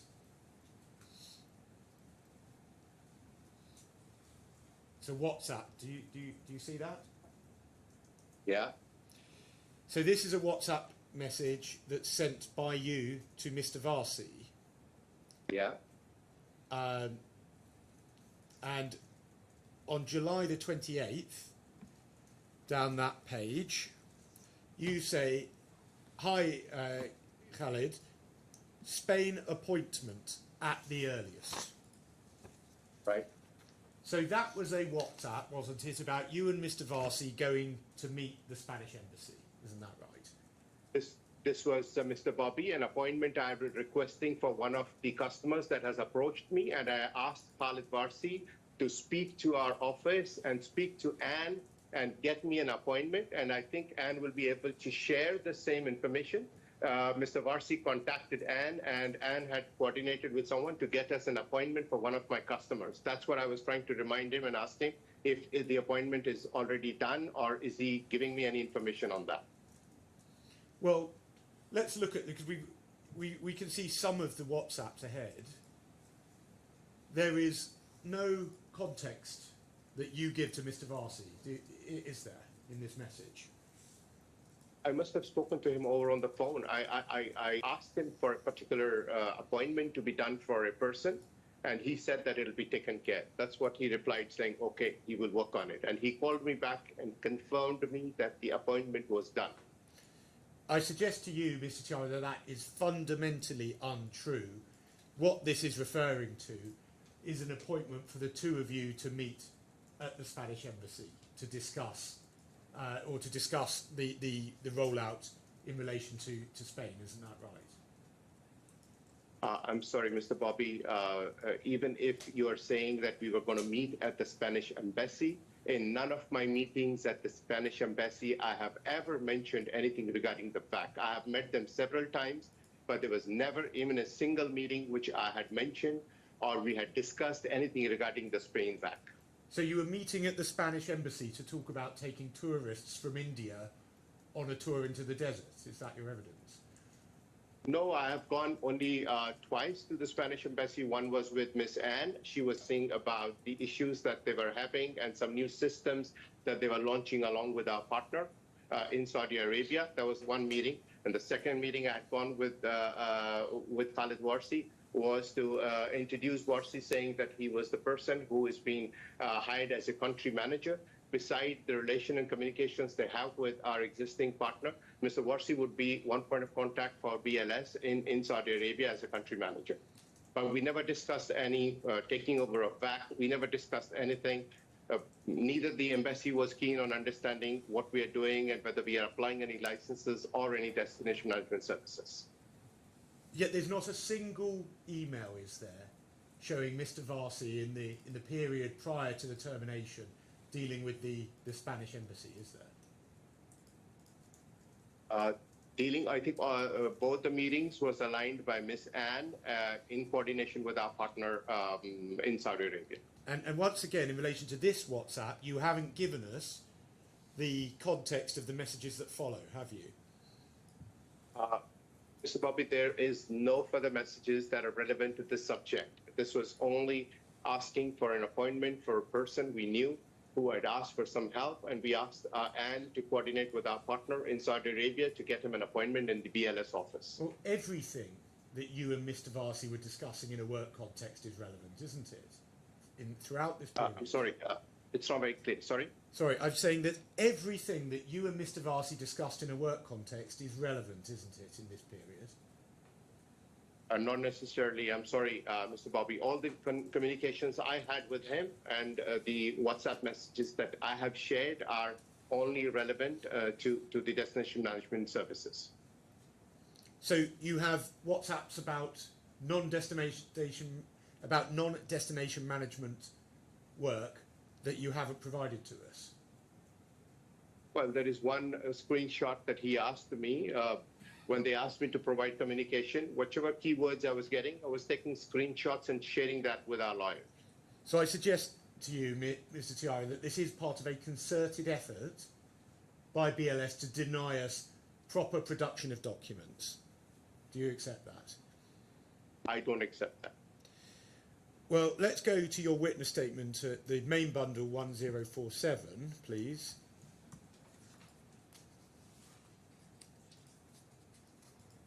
Yeah. And you say at paragraph 23, none of this was pre-planned. And then you say we'd already interviewed staff, started to make investments. This is for the DMC business, yes? Yeah. So you're saying that the only staff you engaged in were destination management company staff, is that right? That's correct. For the destination management company, any staff that have interacted or engaged or interviewed were for the destination management company. Well, in fact, significant numbers of staff were recruited in August 2023 to work in the visa application centres. Isn't that right? No, that's not correct. I had interviewed over maybe 300 to 400 people, out of which we have shortlisted some people that would work for us. Okay, well let's see what the documents show. Let's go to page 3613 of the main bundle.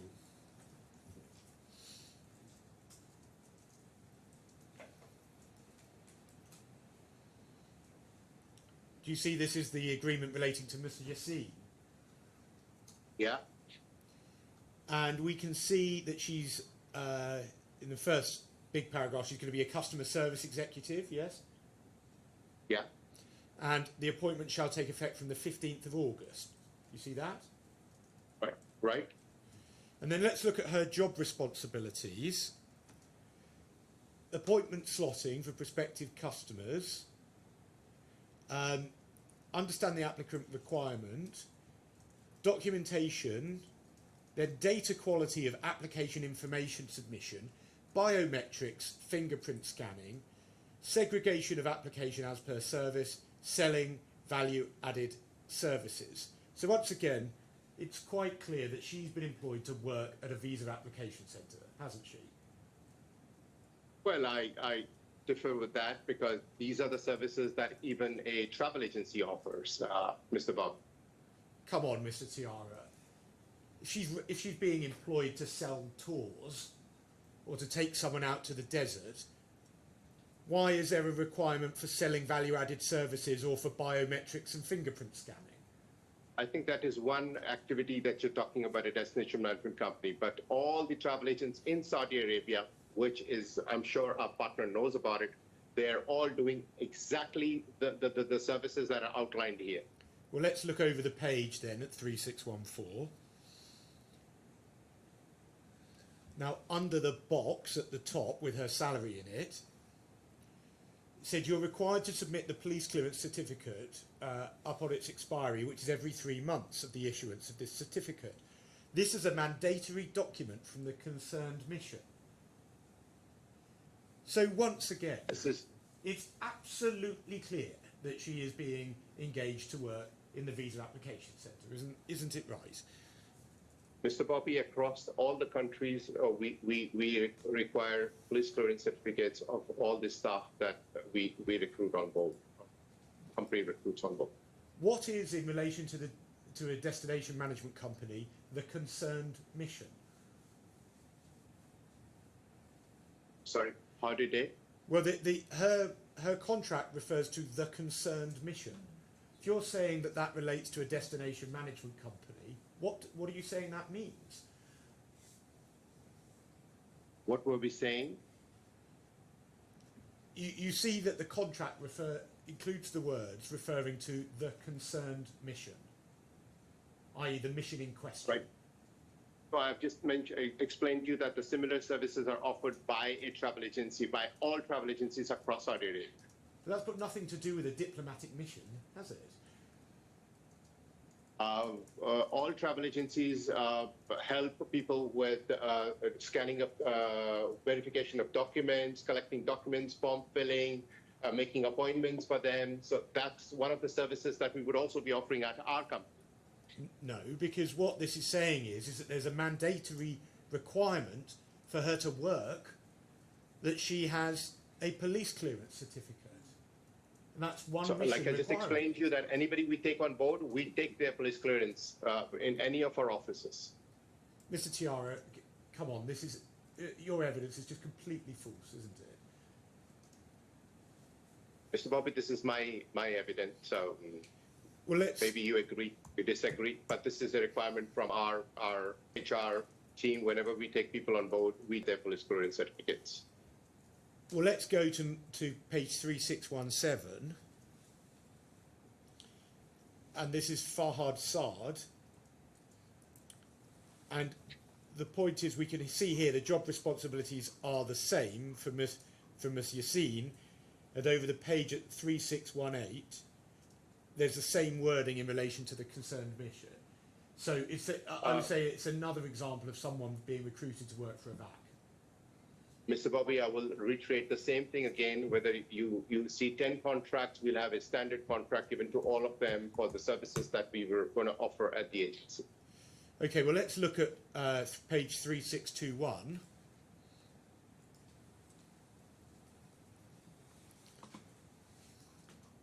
And this is Najla Al-Bishi.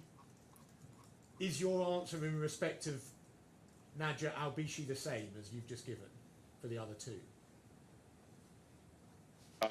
Sorry, the question is Is your position in relation to Najla Al-Bishi the same as we've just seen in relation to Ms. Yassin and Fahad Saad? Well, her designation may change. She would be handling the center. She would be looking after, talking to the staff, the customer service staff, to ensure that everything is met to the standards that we have, and then have coordination on a larger level, if required, with the missions or with the agencies or with the countries that we need to procure visas for our customers. Well, let's have a look at this. So she's a centre supervisor, as I think you said, and again it's from the 15th of August. But let's look at her job responsibilities. Number 9. updates on self and staff on the BLS/Embassy of Spain updates. So, Yeah, Mr. Tiara, have let an me ask the outsourced question, please. I suggest to you that it's absolutely clear that Najla Albishi was specifically recruited to work for the Spanish Visa Application Centre. Isn't that right? No, that's not correct. And these contracts were signed in early August. So the preparations for this must have been going on for months, mustn't it? Well, like I said, we started our preparations right from March onwards. Now, it's right, isn't it, that you were personally involved with some interviews on the 3rd of August 2023 for employees. Do you remember that? I must have been, because I had several interviews with employees that I was taking on board, so I would have been, but I do not remember a specific date. But I had several meetings, several interviews of several staff. Okay, well, let's look at page 3570 of the trial bundle. 3570. Yes.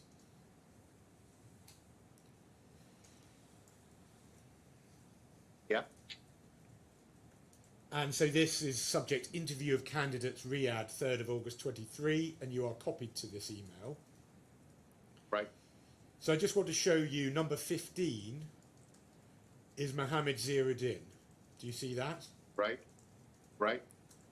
If we now go to the supplemental bundle at page 1580,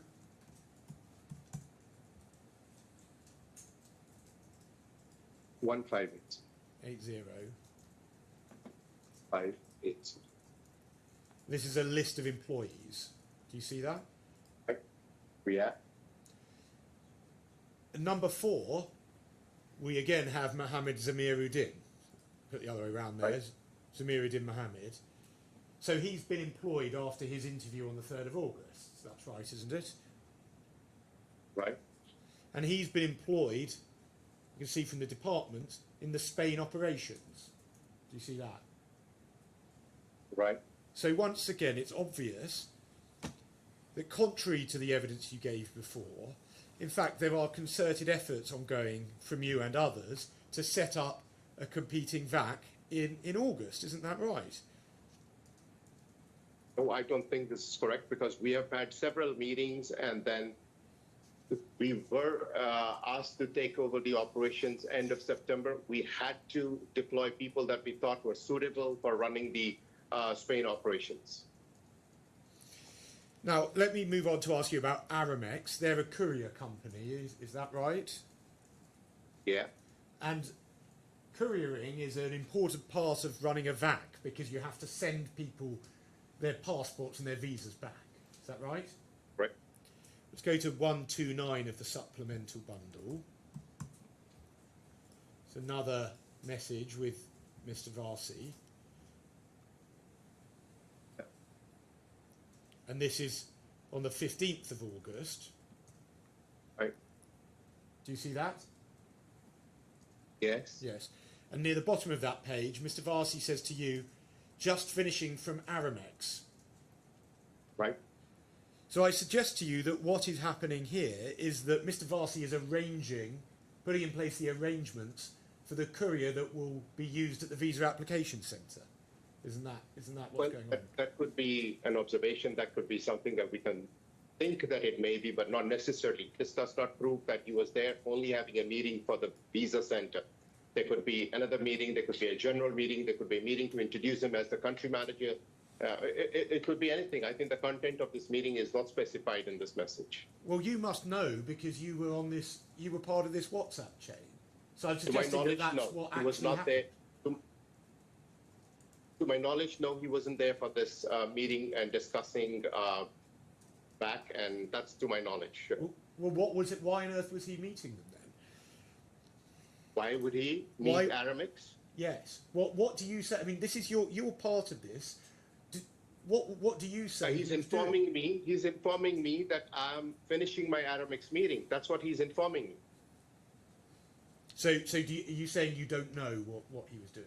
Absolutely not. I don't know what's the content of the meeting. What was the context of the meeting? Why did he meet Aramex? I'm sure he would have gone to introduce himself as the country manager. Now, Mr. Varsi, he's still employed by BLS, isn't he? I presume so, yes. I'm not in touch with the Saudi operations, but I believe he still is in the company. So you don't know of any reason why he couldn't give evidence in this trial, do you? I would not know. Do you know of any reason why he couldn't give evidence in this trial? Sorry, the question is still not very clear. Why did he copy me, or why did he write to me? I'm saying, you've turned up to give evidence in this trial, to be questioned by me. There's no reason why Mr. Varsi couldn't have turned up to give evidence, is there? I'm not sure whether he was contacted. I mean, I can't speak on behalf of Mr. Varsi. I was asked by the company to be a witness here, so I'm here for that. Now, over the page, at page 130, the WhatsApps, Mr. Varsi emails you saying, did you see the emails of HR on Anne, that Philippine lady? Do you remember what that was about? Right. No, it must be one of the recruits that we would be probably trying to do. I cannot recollect exactly what it is, but he's referring to some mail which Anne had sent. I think Anne would be coming next, hopefully, so she'll be able to give you a better insight on this. Well, it seems like it's been sent to you because he's assuming that you would have seen it.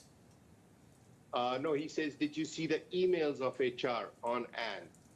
So it is HR's email to Miss Anne. He's asking me if I've seen it. Maybe I'm copied on it, but that necessarily does not mean that this is connected to a subject that he's trying to refer to. Yeah, so you may have been copied on it. The point is, we haven't seen this document. So do you know why not?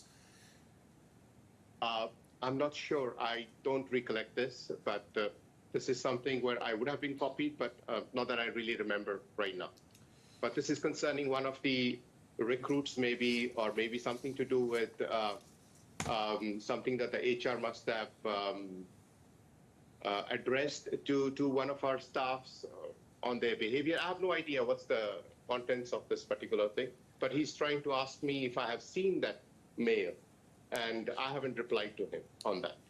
Now, while we're talking about staff, it's right, isn't it, that BLS took staff in Saudi from Access, took Access's staff, isn't that right? We took staff from Access? Yeah, staff who had worked for Access at Access's visa application centre. Is this after the transition you're talking about, or before the transition? Well, why don't you tell me about both before and then afterwards? Well, we haven't taken anybody from Access till the transition. There could be possibly people who would have worked earlier with our partner or with a competitor or with another mission or with any other organization, which is, I think, very normal and common. And we would have recruited those staff. But we haven't taken any active staff of Access while before the actual transition date happened. And then after the transition day, you did do that? We did, because we were asked by the embassy saying that the staff that we have recruited are not from the visa domain. They are not people who can handle the visa services. These are people who are only good enough for customer services or some related tourism background, but they are not the people who can handle the back. So we request you to take as many staff possible from the existing partner. And they were in communication with the existing partner, asking them to hand over the staff to us, to which when I met some of the staff, they said that till the time we don't get a release letter, till the time we don't get an acknowledgement from existing sponsor, we will not be able to join. This is the message which I have again communicated back to them, that none of the staff can join us because the previous partner is not allowing them to, is not releasing them. Which I think the mission and the partner had some communications. Then they started releasing one staff, two staff, three staff, slowly. And I think eventually we ended up having about 4 or 5 staff from the previous partner. Well, if we just go to 4... Sorry, can you just tell me, what is the transition date? Well, it is in Saudi, it was taken over on the 5th. the purported termination was on the 1st. Thank you. So if we just go to 4115, just to finish on that point, please, Mr. Tiara. Yes, Mr. Bob. Now, in the first paragraph, this is the point you're mentioning in relation to the Saudi staff. You say we cannot. This is after that handover date or the takeover date. Yeah. You say Yeah. we cannot take staff if they're not released of their Iqama kafala work visa by the previous employer. But in the next paragraph, you say two non-Saudi staff from the previous company were informed and cleared by the embassy at 7:40 p.m. on Wednesday night. So the correct position, isn't it, is that although you weren't able to take Saudi staff because of this work visa requirement, you did in fact take non-Saudi staff from Access, isn't that right? And I'm sorry, Mr. Bobby, the background of this particular email is maybe the definition is not correctly understood. It is very easy in Saudi Arabia to take Saudi staff because they don't need any transfer. Saudi national can leave the organization and join another organization without notice anytime. Non-Saudi people working in Saudi Arabia do require a clearance from the employer, do require a cancellation of their Iqama before we process. So I was trying to explain the two non-Saudi staff which the embassy is insisting on taking. They have cleared it at 7:40 p.m. on Wednesday. I'm not sure within 1 day or 2 days we will be able to take them on board because there is a process to take them on board. It's a lengthy process. That's what I was trying to explain, and that is the background of this email. I hope it's clear. Okay. Well, let me move on to ask about premises, buildings. Now, if we go to 1046 of your 1046 of the trial bundle, please, which is your statement, and if you go to paragraph 19, so 5 lines up from the bottom, your evidence is that you believe you started negotiating for a lease in around June and ultimately signed a lease in November. See that? Yeah. Are you talking about Yes. Riyadh or Jeddah or both? That could be, I think, probably both. Yeah, we were negotiating with both the locations.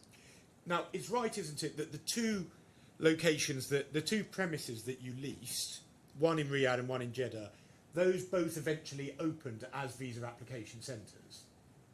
No, that's not correct. They were supposed to be opened as a full-fledged travel agency operations. That wasn't the question that I asked. The question was that they did, in fact, operate as visa application centres. Eventually, did they operate as visa application centers? Yes.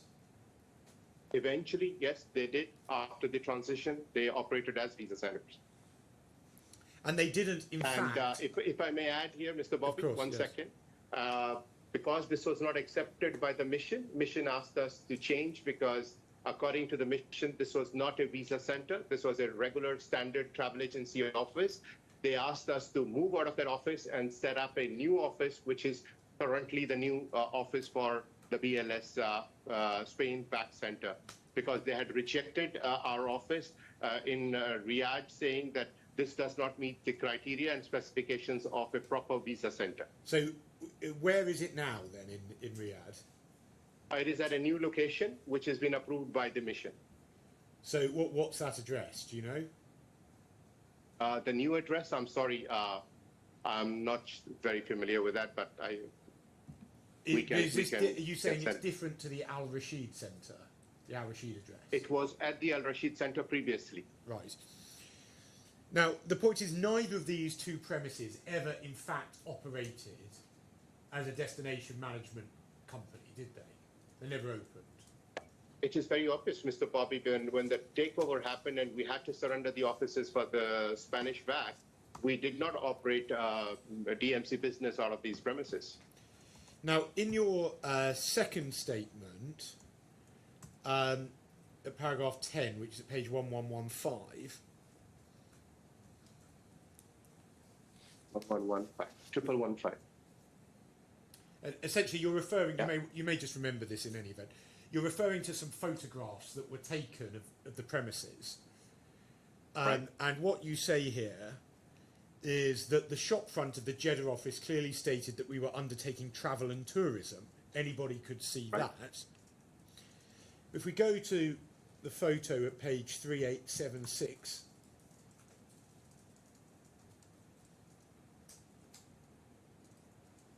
Yeah. This shows, doesn't it, a premium lounge? That's correct. And a premium lounge is set up for a visa application centre. Isn't that right? It's set up for it.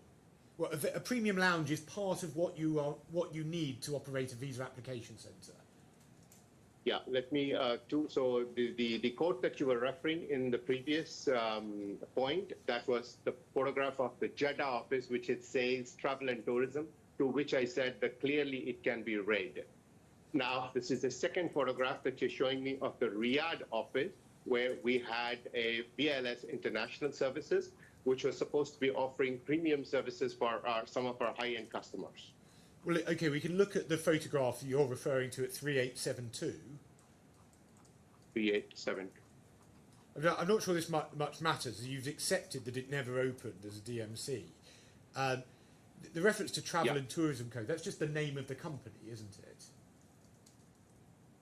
Well, we are only supposed to perform activities of what the name outside says. Well, you were able to perform visa application activities because that's what the centre did. We later made amendments to it because we were asked to take over and then hand over these offices to a visa center, which we then had to make changes inside as a visa center approved by the mission. Well, this photograph was taken in the immediately prior to these centres opening. Isn't that right? Because we were initially, I'm not sure what is the date of this photograph that it is taken, but this photograph is taken when we had signed the lease and we started the interior works of this office. Well, I want to just show you the lease at 3571. And this is made on the 3rd of August. Right. Now, if we just go to 3575, you can see the appendix of lease particulars. And this is for the Haifa Mall in Jeddah. So that's the, you can see that on the second line. So this is for the Jeddah building, yes? Haifa Mall Jeddah, that's correct. Yes. So if we go back to 3572,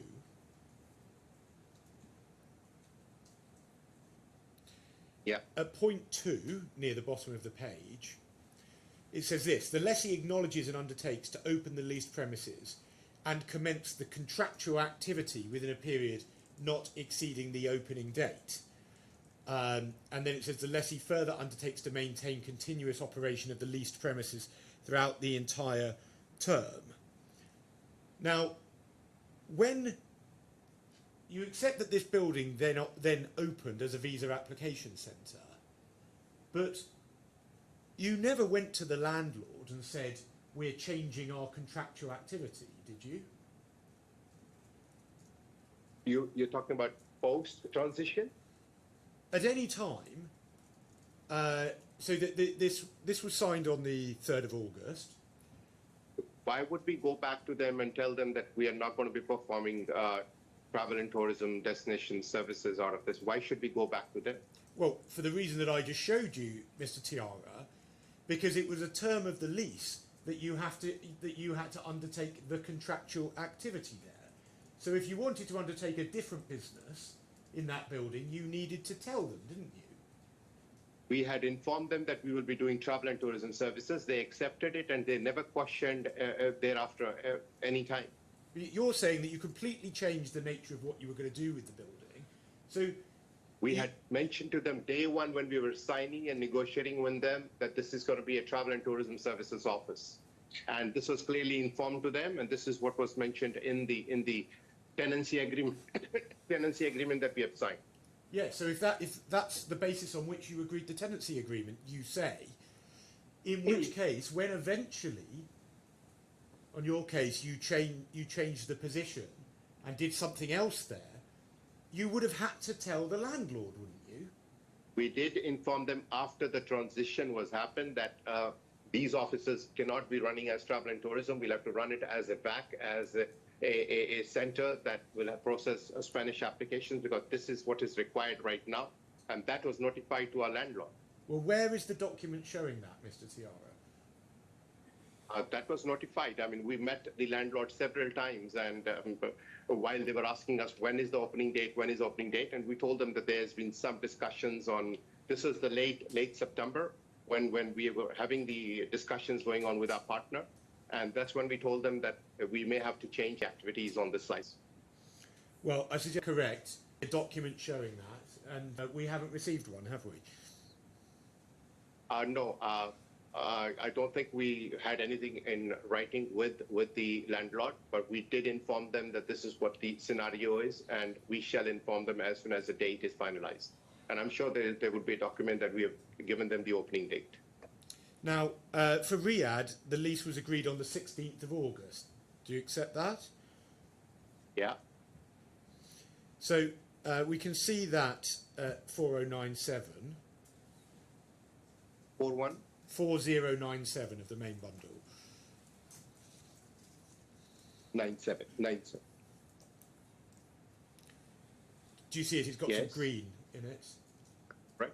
And could you see that tenancy start date is the 1st of October, yes? That's correct. So not November, as you said in your statement. Sorry. Well, in your statement you said November, so it's in fact October, isn't it? I'm sorry if did I mention November in my statement? We did cover that before, but I think you accept that it's October, not November. Could you please give me a reference number to see if it was November? Well, you can see it. You can see it here that it's 4097. That the tenancy start date is the 1st of October. Yeah, tenancy, because we had signed it in August in order to do the refurbishment, and after 3 months was going to be a start date. Then,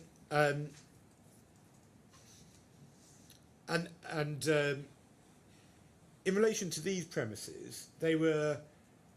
We can see this at 4099. Their unit area, the third line down, is 513 square metres. Correct. So an office of this size is what's required for a VAC. Do you accept that?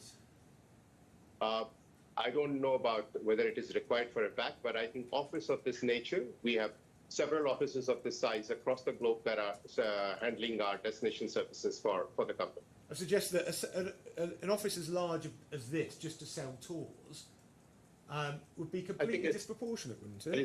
There is no requirement, Mr. Bobby, by the authority saying that should be there could be a requirement it should be above 200 meters or 200 square meters, but there is no specific requirement that it can't be bigger than that. I'm not saying that they can't be, but as a business, why pay for a giant office when you're just opening up a destination management company for the first time? I think vision of His Highness King Salman is so big and gigantic, and he wanted to do large things. And our discussions with Saudi tourism and with the Saudi authorities was to bring in one of the largest DMCs in the country and to have one of the biggest operations. And for that, I think this office is slightly smaller. It may be even larger than this, but I think this is an adequate site. Now let's go to 3757 of the trial bundle, please. 3757. Yes.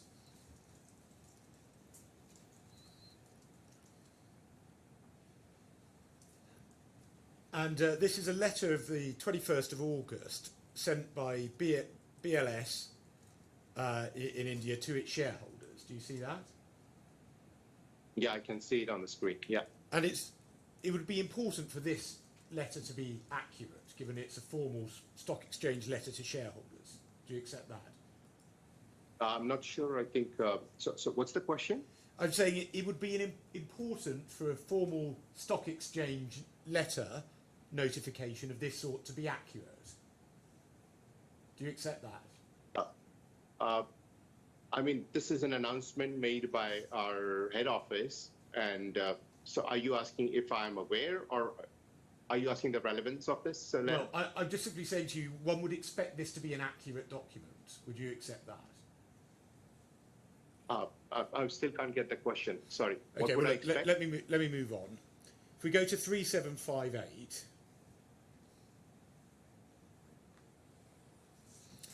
and we can see 3758. yes, Yeah. and it says name of the target entity, and on the right hand side, it BLS International Travel and Tourism, Saudi Arabia. Right. Yeah. And then point 3, industry to which the entity being acquired belongs. That says visa and passport processing. Right. And then over the page, 3759, brief background about the entity acquired in terms of product/line of business. And then Right. product/line of business is visa and passport processing. So, Yes. isn't it right, Mr. Tiara, that the only thing that was being talked about at this stage was about Spanish visa application processing? But I don't agree to that, Mr. Bobby. And this is, I think, an internal secretariat document that has been released by our head office. So I do not want to make any comments on this. Well, if you were still full steam ahead on your destination management company until 1 month later, using this business, then it would have been said in this document, wouldn't it? Well, I think this is something that the management can answer. Why would they issue something like this? And if this helps the company in their financial standing or in their structure, listing structure, this is maybe done on that basis. But I cannot give any comments on this because this is something which is circulated by our secretariat. And then finally, in this line of documents, and I have some questions on some other points, at 3825, 3825 of the trial bundle,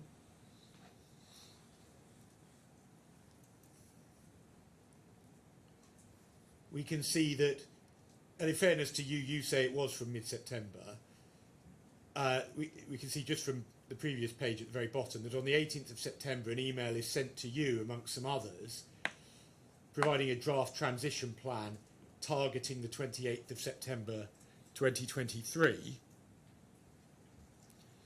So do you at least... I had already... do you see that? Sorry. I'm sorry. Go ahead. Do you see this document? I guess I'm copied on that here. Yeah. So do you at least accept that from the 18th of September 2023, there was, it had been decided to replace my clients by this point? Mr. Bobby, right in the beginning of this conversation, I had agreed and I have mentioned to you that mid-September, there were already talks and there were communications going on around this, but I wasn't sure what the outcome was going to be, and there were some discussions, and I was copied on some of those. But I just want to be clear on my question was that it had been decided by that in any case it had been decided by the 18th of September to replace my clients. Do you accept that? Not that I'm aware of. No. Well, I've taken you through these documents, Mr. Tiara, but I want to suggest to you that your evidence that BLS was did not have a plan and was in fact taking steps to remove my client until mid-September is false. That's correct. They didn't have any plan. According to me, no, but I was only made to preview to some communications mid of September. And the evidence that you've given to the court today, Mr. Tiara, saying that you didn't know of any plan and that you weren't involved in creating visa application centres from April 2023 onwards, so I suggest to you that that is false evidence too. Absolutely no. I wasn't involved in any of those exercises. Now, if we could go to 1048 of the trial. I think for the avoidance of any doubt later, in the previous answer when he said that's correct, he wasn't accepting it was false evidence. Yes, I understood it that way too. Just in case. Yeah, sorry. I'd be hoping to take better points than that one. So, 1048. This is your witness statement. And you refer here at paragraph 26 to an allegation of alleged misuse. And at paragraph 27, you say that Access would take 1,200 to 1,300 Saudi riyals to process an application, and then the money was transferred to the personal account of a new employee from Access, but only 400 riyals would be booked into the BLS sales system. And then you say the same agent showed us bank statements showing transfers of 100 to 1,300 riyals, and that was recorded in the system as 400. So that's your evidence, yes? Absolutely, Mr. Bobby, and I think I have provided a proof to that as well. Well, let me ask you some questions about this. Now, you say in the final paragraph of the final sentence of paragraph 27, you say, I did take a copy of the document showing that transfer, and you exhibit that, and this document is at 1387. Sorry, it isn't, it's at 3887. 3887. 3887. 3887. 3887. Yes. And then 3888. You can see the two. 3888. So that's the document you've exhibited. Yeah.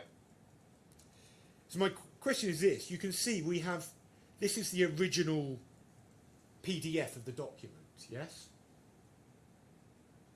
Sorry, this is the original PDF, yeah? Yeah. So how was this given to you? The agent himself gave it to me. Yes, but it's an electronic copy. So did he The email agent it to gave you? it. He came to the office, he gave it, or he probably would have sent it on email or later on to my WhatsApp message, whether it is electronic or something, but the agent was in my office when he showed me everything. So this is yet another document that we haven't been given because you haven't provided to us the email or the WhatsApp sending this to you, have you? I provided a document that was there, which was given by the agent to me. So because you haven't given us that document, we have no way of verifying where this document has come from, do we? Yeah, because the claimant doesn't want to accept that they have been doing these kind of malfunctioning activities. So it's very obvious they would never accept a document which is valid and genuine. Now we can pick this up from 3888. 3888, still in the same place. Yeah.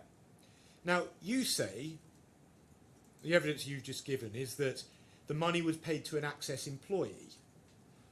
But what we can actually see halfway down the page is that the money was paid to Smo Al Ajwa Travel, which is in fact the name for High Skies, which is the local partner of Access. So when you say it was transferred to an Access employee, that's incorrect, isn't it?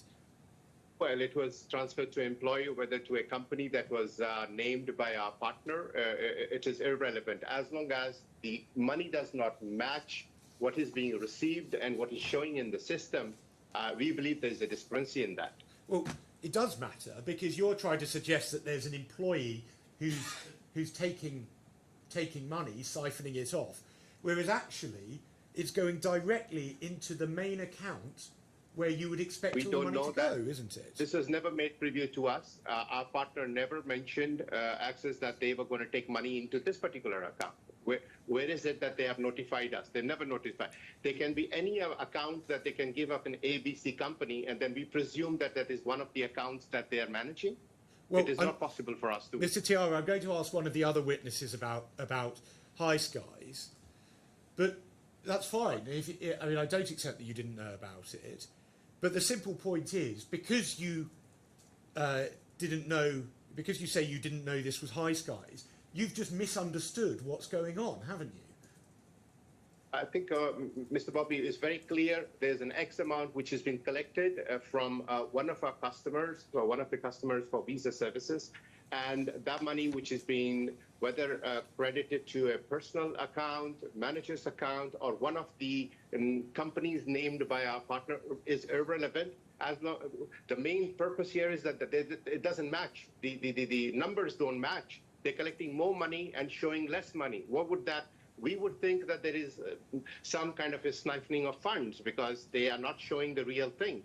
They're collecting 30,000, they're depositing 10,000. So where's the 20,000 in between? Well, you say that the money hasn't gone into the books, but you haven't produced any document at all showing the books, showing that money not going in, have you?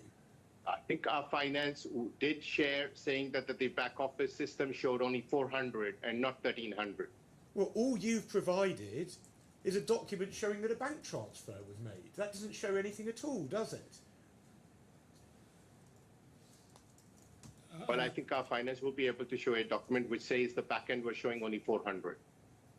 I'm having difficulty finding this figure of 1,300. So I think it worked. I don't want to make submissions about it. Yeah, just tell me objectively where I find on this I think what they're getting at is that the total amount is 3729. Yep. And the quantity is 28 adults plus 2 infants. Yes. So I think it's 30. It would be divided by I see. a certain amount. All right. Thank you. And thank you, Excellency. So, Mr. Tiara, your evidence was that the agent indicated how much was being registered on Access's system, but the agent wouldn't be able to see what was on Access's system, would No, would I did not say what agents were saying. I said that agents came to me and they told me that this is what we pay generally. Well, give me one moment, please.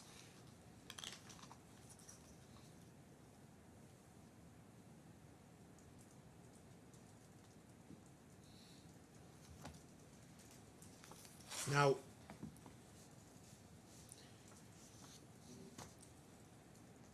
there were, in fact, plenty of reasons why fees of around this amount could be charged. For example, if people availed themselves of value-added services, isn't that right? That is correct. After checking with the agent, he said there was nothing other than the visa service fee that they were charged around 1,200 per person. Well, that's not in your witness statement, is it? I have mentioned that anything between 100 to 300 is what the agent is saying that they were charged of offering a appointment and a visa service in Spanish FAC.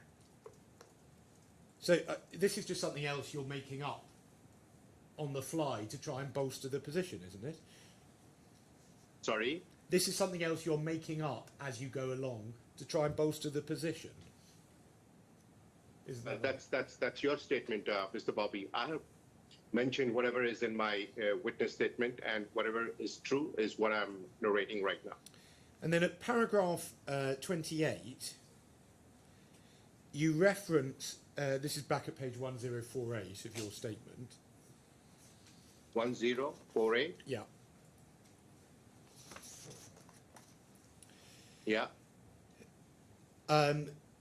You reference the explanation that's been given, which is the need to have 2 different booking systems for tax, i.e. ZATCA purposes, and that any errors were human errors.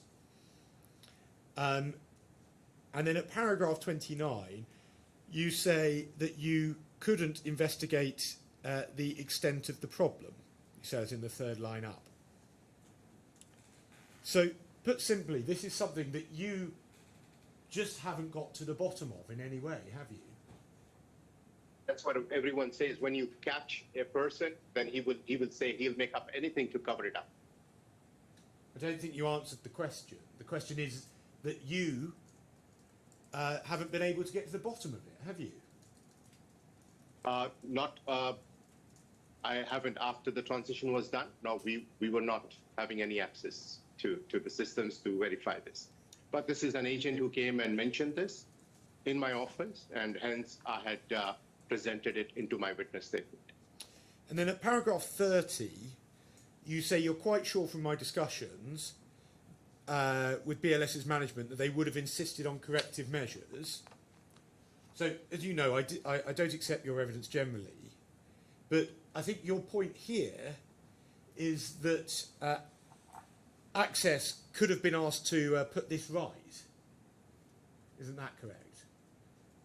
Would have been asked to? Access could have been asked to cure this problem, couldn't it?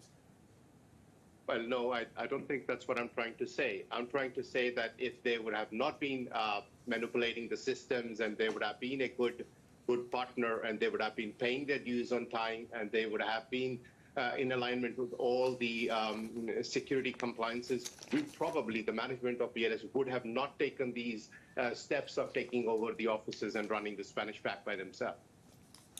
Well, now, one other thing I want to ask is, you refer to the agent coming into your office, all these discussions. There's not a single document that shows this happening, or a single document showing you reporting the issue to somebody else, or saying, I just spoke to the agent and this happened. There's not any document showing that, is there? I'm not sure, but I think this would have been highlighted in one of my emails. I could look into the emails if that's required, but because this happened on ground, I was privy to it. I'm sure there would be some record on email. I could fetch that if that's needed. Yeah. Well, we've been through the disclosure process. That's the point, really. If it were, as you accept, if it happened, there would be a document showing it, but we don't have one, do we? I'm happy to look into that and see if there is a document that can be supporting this. But I knew this was happened on ground, and I did mention this to the management. Well, let's have a look at page 469 of the trial bundle, please. 469. 469.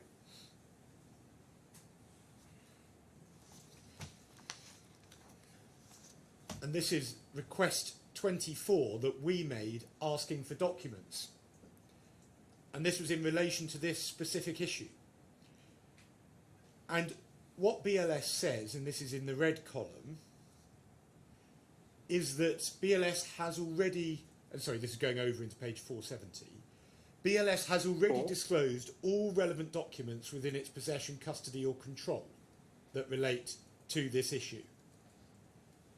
So BLS has confirmed that there are no other documents, none available. And the documents provided don't show any of what you're now saying, do they?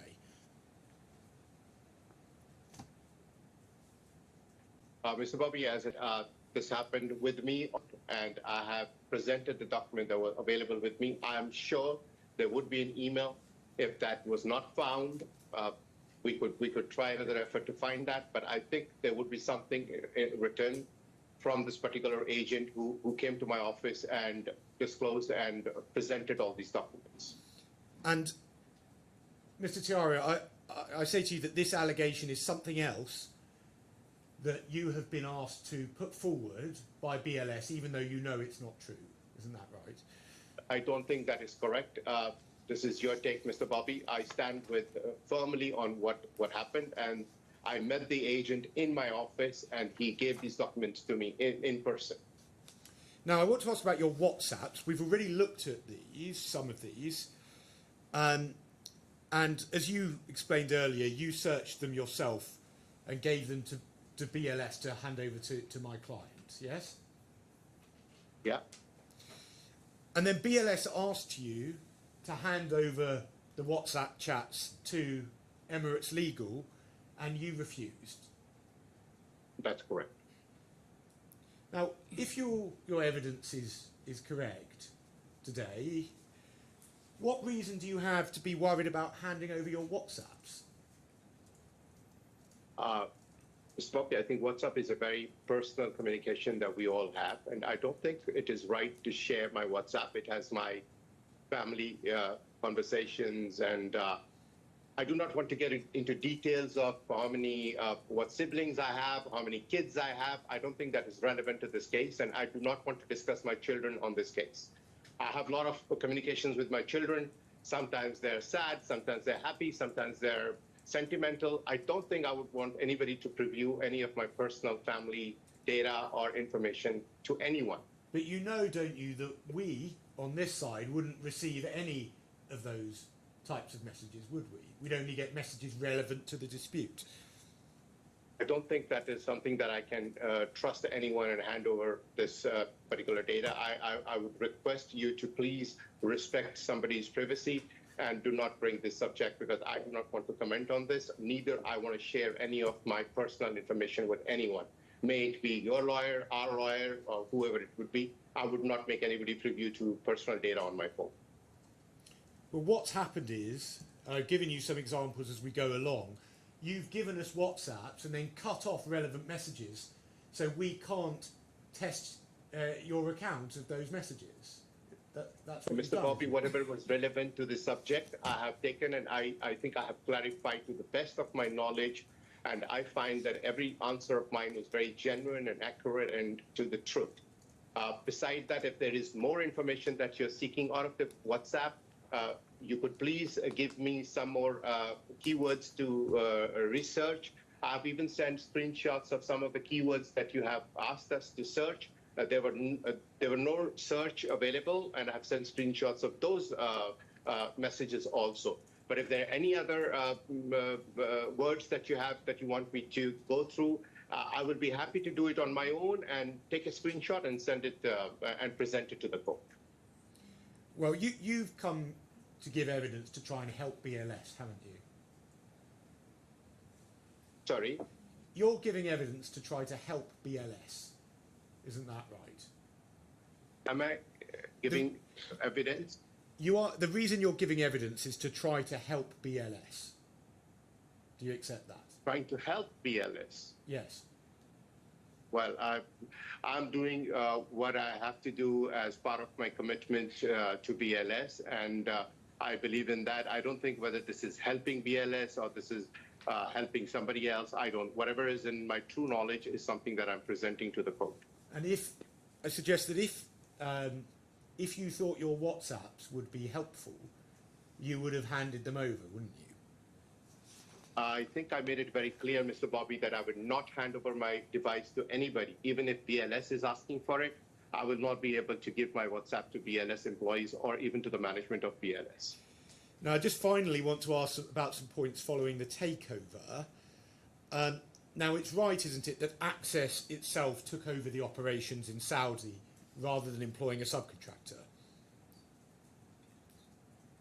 Is that I'm sorry, the question wasn't very clear. It's right, isn't it, that BLS itself, apologies, took over the operations in Saudi rather than employing a subcontractor?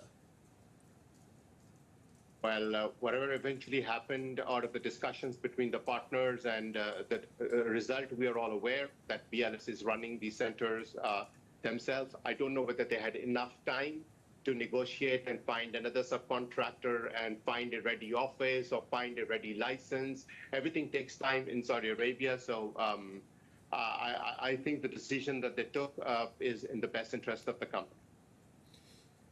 Well, I'll come back to that in a moment, but I just want to ask this. You must accept, don't you, that the business that Access was doing before the purported termination, BLS then did that business afterwards, didn't it? The business that Access was doing is a similar business that BLS is doing. It's the same, because BLS has taken it over, hasn't it? Correct. They're doing the same thing. Yeah, that's correct. Now, just on this point about saying that there wasn't enough time to find a replacement contractor. Yeah. Mr. Sahu, in his evidence, gave a different explanation. he claimed that this was a deliberate decision in order for BLS to have the maximum control in Saudi Arabia. So why is it that you and Mr. Sahu have given different evidence?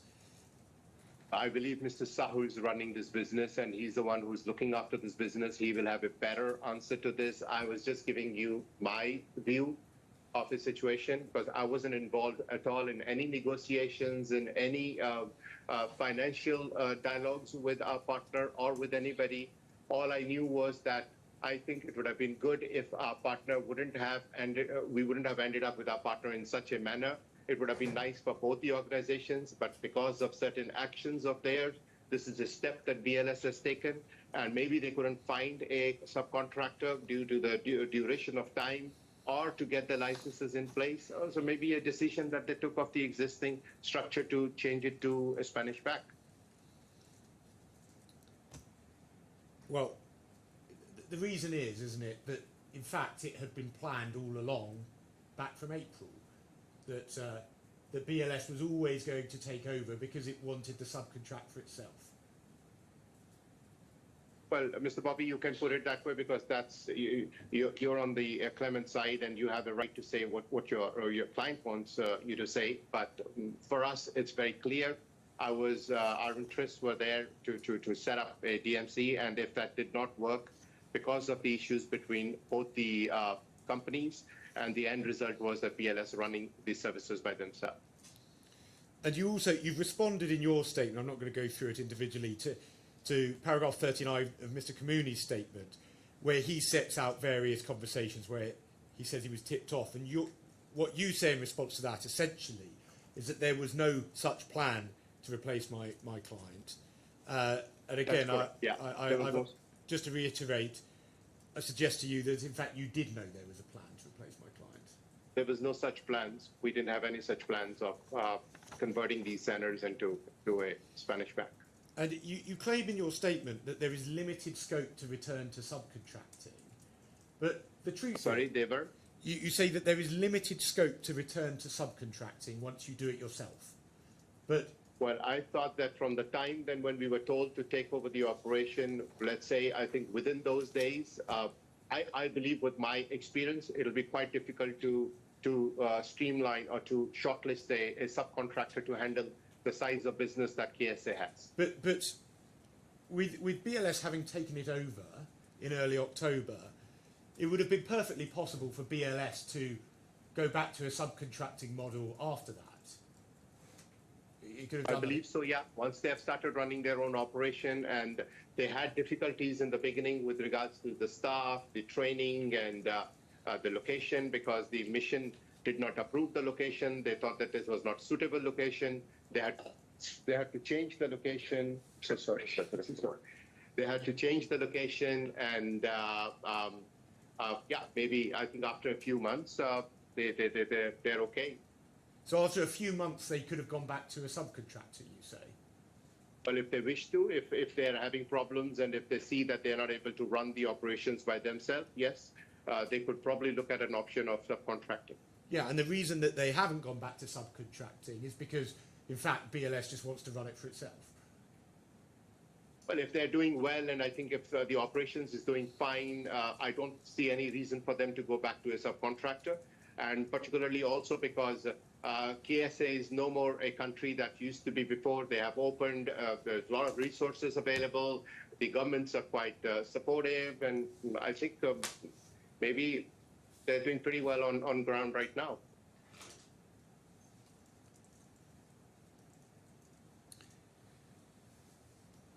And finally, Mr. Tiara, you set up the visa application centres. Why not simply carry on with destination management thereafter? Absolutely. Our plans are still on with the destination management company. It was just that we had the U.S. contract in Dominican Republic, which is a large center handling over 2,000 appointments on a daily basis. This required a senior manager, a management person to supervise it, and that took many of my months to look after this project. Once this is rolled out, once this is running successfully, yes, plans are to go back and start the DMC once again. Yes, that's pretty much in plan. Okay, thank you, Mr. Tiara. Those are my questions. Thank you very much. Thank you, Ms. Bobby. I have no more questions for you, Mr. Tiara. You wait a moment. Does your No, I don't. Thank you. Well, Mr. Tiara, thank you very much. That's the end of your evidence, and thank you for getting up so early. Thank you. Thank you. Thank you, Your Honor. Always a pleasure. Thank you. Thank you. in which case we go back to Mr. Solomon. Yes. We have a break. Can we have a 10-minute break? Yes, I mean, I'm very happy to. I'm all in favour of carrying on. I just, in terms of the time. Well, a 7 minutes break. Yes, and then just carry on until. Just carry on until 5 past 4, whatever. Absolutely, yes. All rise.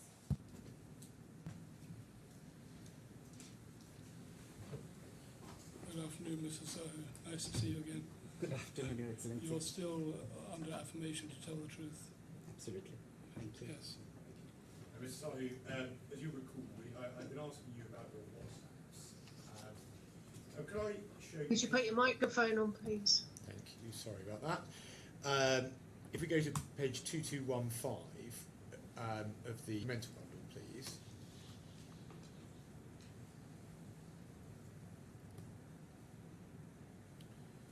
Now this is the document retention policy. Are you aware of that? Yes. Now at point 7, it says this: if there is an impending investigation, a lawsuit being filed, or is imminent, all record destruction must cease immediately.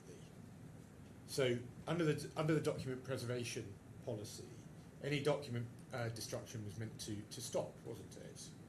As soon as you knew that there would be litigation. It's a question. Yes. Could you please come again? Well, weren't you meant to stop destroying documents as soon as you knew that there was litigation?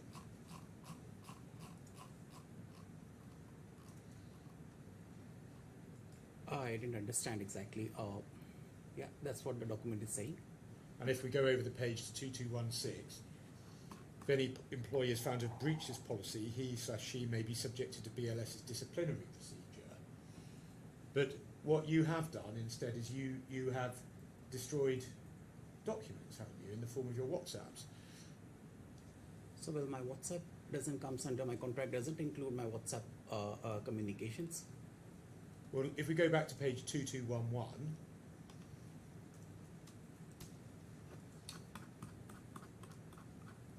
so the scope says it relates to records and documents containing personal data, which a number of those WhatsApps would.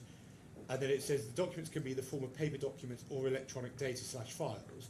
The types of data covered by this policy include, and then point 4, communications using electronic means, brackets, emails, faxes, texting, e.g. WhatsApp.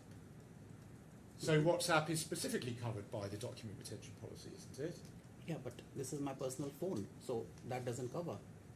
If there has been an official phone given by the company, and we are officially using, then that would have covered. But these are documents that specifically relate to BLS business, aren't they?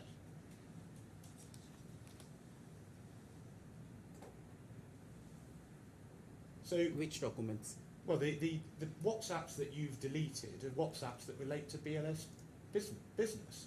Mm-hmm.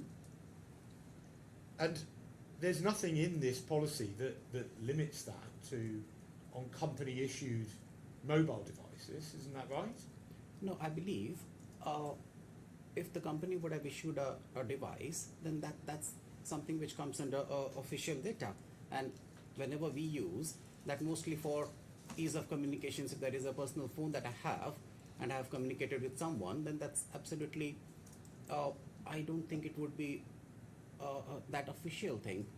But you say that BLS doesn't issue personal devices, it doesn't issue phones to its staff. It hasn't been issued to me.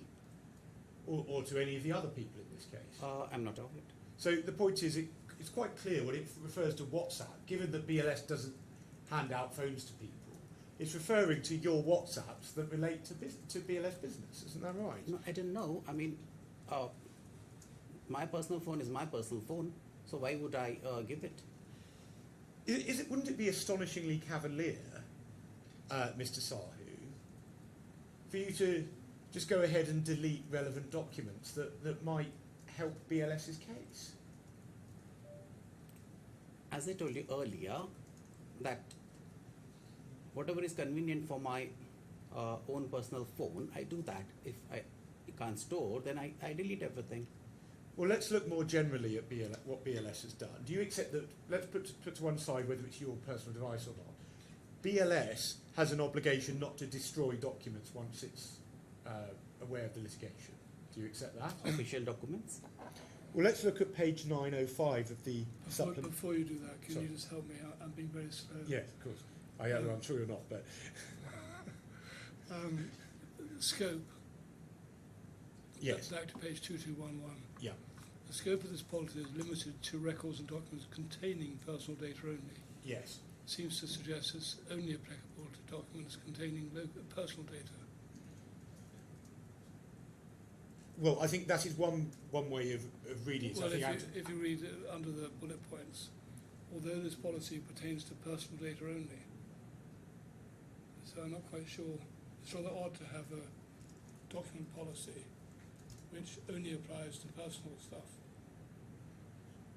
Yes, I think, well, it may be that it refers to personal data in the sense of a sort of, though it does, I don't think it applies here, but a kind of a GDPR type personal data. Oh. But you were putting it to the witness, I think, on the basis that it applied to BLS data. Well, I'm not saying you're wrong, it's just that I was reading it with some puzzlement, because the first sentence and the bit after the bullet point seemed to suggest it's only personal data. well, I think it means, well, how I'd read it would be data relating to a person. Hence, it's sort of it's included as personal data. No, don't take up time on it now. I thought it was right. I should Yes. tell you my misgivings about that. I'm grateful. Well, if I may go to, where were we? It was page 905 of the supplemental bundle.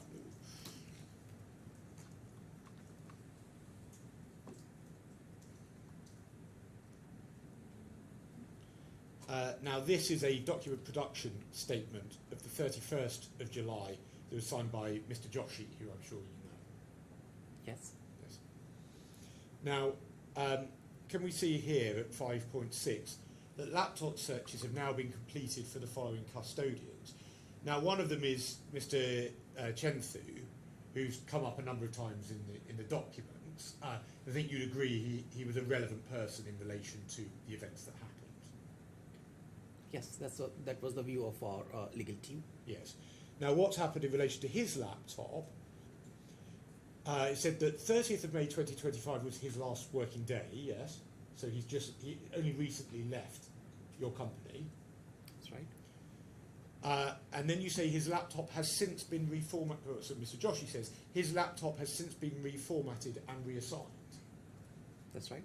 So what BLS has done is it's reformatted a laptop that has got the documents of a relevant custodian, hasn't it?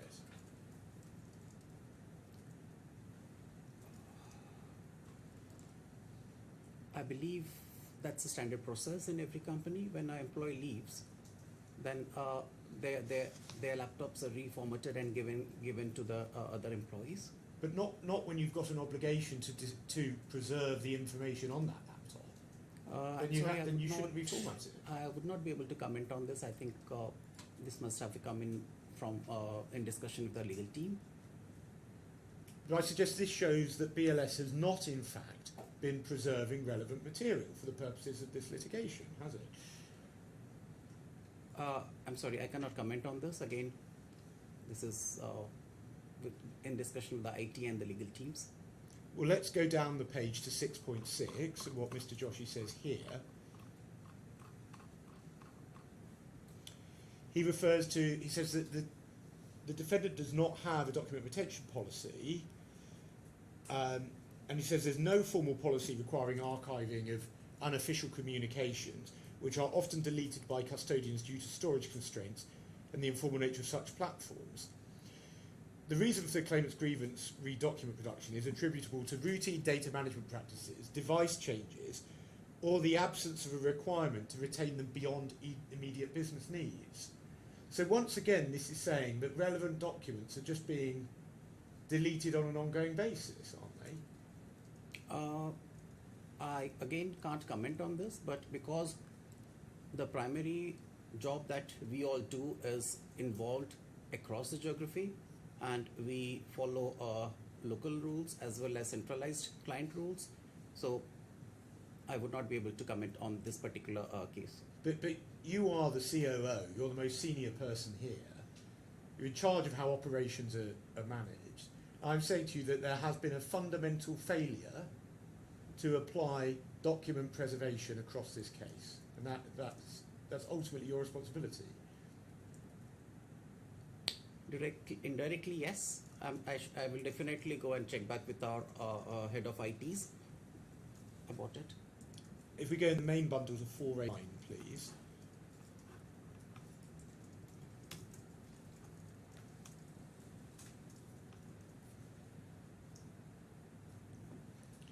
And this, in relation to email service, the third line, it said that individual users clean their mailboxes to remain within storage limits.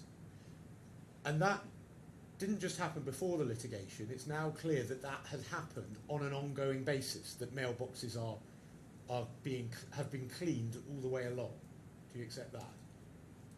Again, it's something related to the IT team. I believe the legal team can comment on this.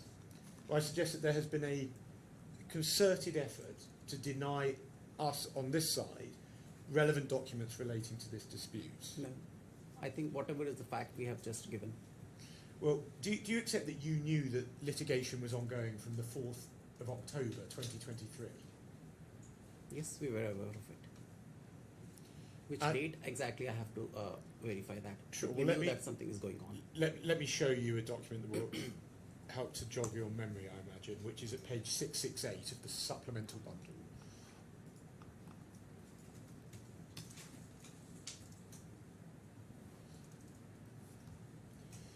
And Mr. Jalan sent a message to Dirka Agarwal, Shikha Agarwal, and you, saying Nidal has filed for injunction at DIFC court, and that's at 2:43 on the 4th of October. So Yes. I suggest that from that time you knew that there was a dispute. Yes. Not before. You That's knew the from time that when I was there in Saudi. And it's right, isn't it, that you were sending WhatsApps relevant to this dispute after you received this email? I don't remember. Well, let's go to in the main bundle to 3994.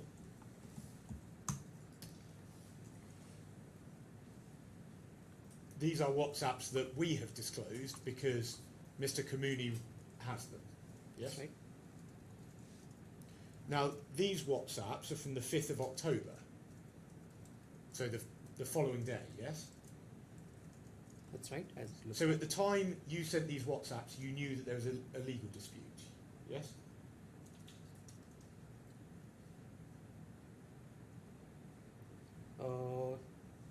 Yes, I was informed that there has been some injunction or whatever has been filed, yes. Yes. And it's obvious that these WhatsApps are relevant to the litigation, to the dispute between the parties, isn't it? To the operations, yes, because there was lack of support from Access, and my core objective was to get the passports out from the clients to facilitate the I'll ask process. about that point in a bit. I'm asking about your WhatsApps at the moment. And now you explained before your process is that you go through and you delete individual WhatsApps. That was what you explained before Mr. Tiara's evidence, isn't it? That's what I normally do, But then again, after that, you showed me the dates. So when I changed my phone, the earlier messages I didn't carry forward. So the point is, you accept, don't you? You've deleted these messages. Yes, these messages weren't there with me. Yeah. So you've made a considered decision to delete messages you know are relevant. Isn't that right? Well, I don't think that these would be legal relevant from a case point of view, because, as I told you, I manage the operations, and whatever is required quickly to get in touch with someone, we normally do. And this in fact shows that not only in written forms, I was constantly in touch with Mr. Kamuni over a lot of instances. You accepted before, only about 90 seconds or 2 minutes ago, that these were relevant to the dispute. So surely you must accept that you've therefore deleted relevant WhatsApps. I have deleted. I don't have any of the messages after April of 2025. And you must have been sending WhatsApps. You accepted before you WhatsApped internally with members of BLS. And you've chosen to delete those WhatsApps, haven't you? As I said, I don't have any WhatsApp messages before April 2025. Yes, but you also explained, you changed your position on that, but even taking that as the position, you also explained that what you did before was you went through and deleted the business ones and you kept the personal ones. Whatever is relevant, I have kept it, but after April 2025. No, sorry, Mr. Sari, that's a complete change of evidence. Not at all. Before, you said that you kept some personal messages and you went through and deleted business ones. After 2025? No, you didn't. You didn't say it. 2025. That's something you've just made up now No, to I try haven't to given cover a up the date. destruction. I haven't given a date. That's why it's there in my statement, where I've given the statement to the that whenever this particular date was there, post that, because I keep on deleting, as I told you earlier, on a weekly basis almost.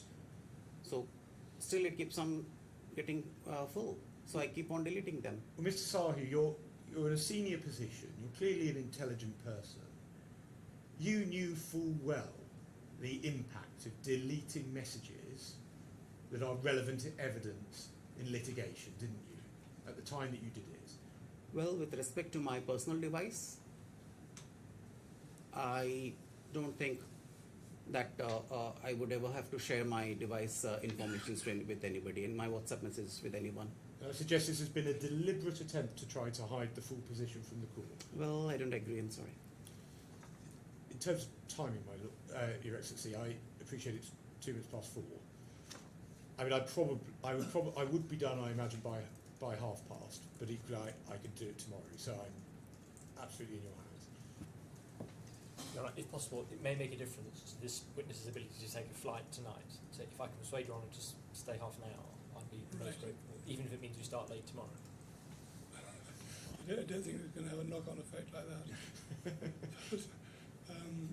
Okay, do you mind staying another half hour? Sure, absolutely.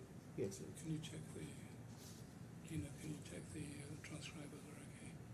We'll check with the transcribers, Yes. but we'll continue unless we're told otherwise. Yes. I'm just aware of keeping Mr. Sahu in purdah for longer than necessary. Probably delighted.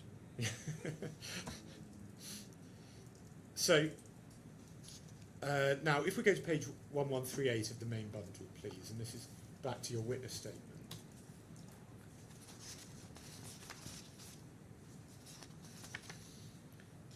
At paragraph 10 and 11, you refer to the suggestion of you having accelerated the takeover of operations following the injunction being notified to you.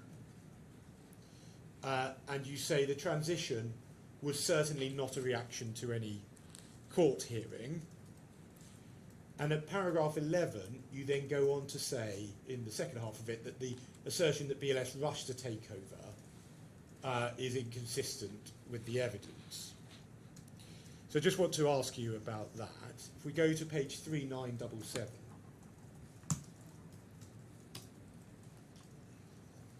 So this is an email of 4:41 on the 4th of October from Mr. Singh, and you mentioned this just before. What happened is on the 4th of October, you and Mr. Singh went for a meeting with the Spanish mission. Is that right?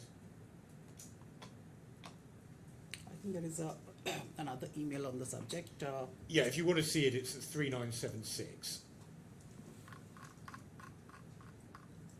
Yeah, that's And you say, dear Miss Julia, it was a pleasure to meet you today. So you met with Julia Martinez of the ministry in Riyadh, yes? yes, the Deputy Consul General. Yes. So, and then if we go back to 3977,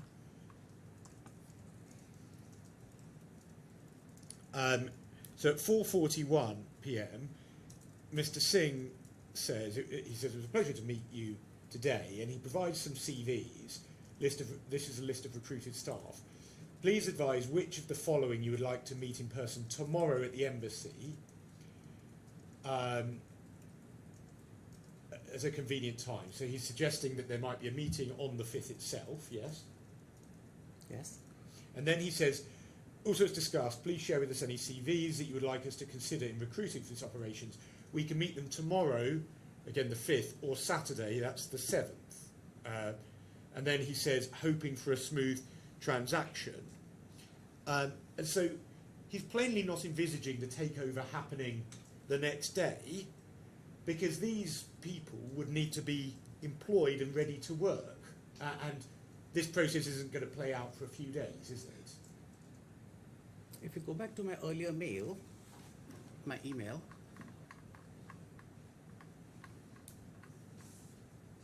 it clearly says, because we met her in the morning, Yes. and when we came back, that's when we got the information from our legal team that there has been a case filed at the DIFC, which I have mentioned there. So in order to proceed, if that has happened, then I was advised by our Spanish lawyers and our legal team that we cannot continue with the same supplier, because the termination has come into effect, and that's why we have to ensure the continuity of the business. So that's the next step. Yeah, How so would the it's- operations run without employees? So I think you're agreeing with me that in fact you did speed things up when you found out that there was going to be an injunction hearing. Come again, please. So you found out about the injunction. Mm-hmm. So then you decided to speed up the takeover. That's right, isn't it? It's not speeding up the takeover. It's very obvious. I mean, if the entire process has landed into a legal issue, then obviously we have to ensure that the operations continue. And that's what we were, in fact, rather suggested by the consulate to take a lot of staff members, so that we get experienced staff members, because they knew that the team that we had by that time were not that experienced. Well, let's look at your email, which is at 3976. Mm-hmm. Did the injunction never come to anything? No, it was settled in the end because the takeover had already I happened. see. Thank you. That's the point. This is about defeating the injunction. Yeah. So at 3976, at the end of the first paragraph, you say, we have a new challenge on hand, which we came to know about when we returned to our office. We've been informed by our legal team that the old subcontractors filed a case at the DIFC court in Dubai.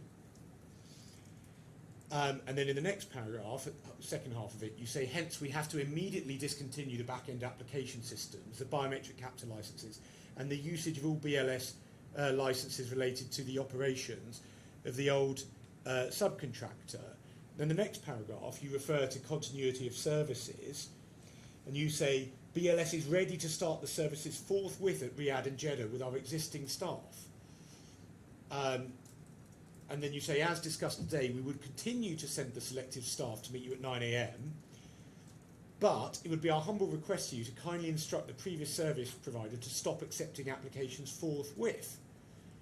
Final paragraph, apologies for the inconvenience caused in the last minute, but the legal issues forced us to take defensive measures. So this is all being done in response to notice of the injunction, correct? This was mostly on the basis of the advice from our Spanish lawyers that if there is no contract existing between the subcontractor and BLS, in that case, we would have to stop the activities.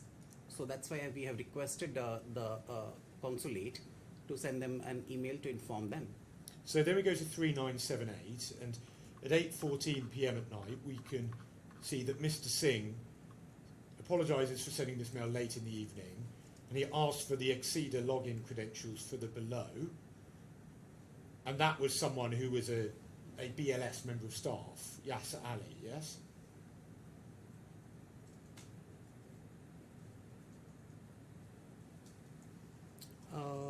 Looks like from the email. Yes. And then at 3983, this is at 11:16 p.m, you send an email telling customers that the location has changed for the following day. And that reflects the fact that that decision to change from the Access location to the BLS location is only made late on the 4th of October, correct? Yes, it looks like. And then if we go to 3990,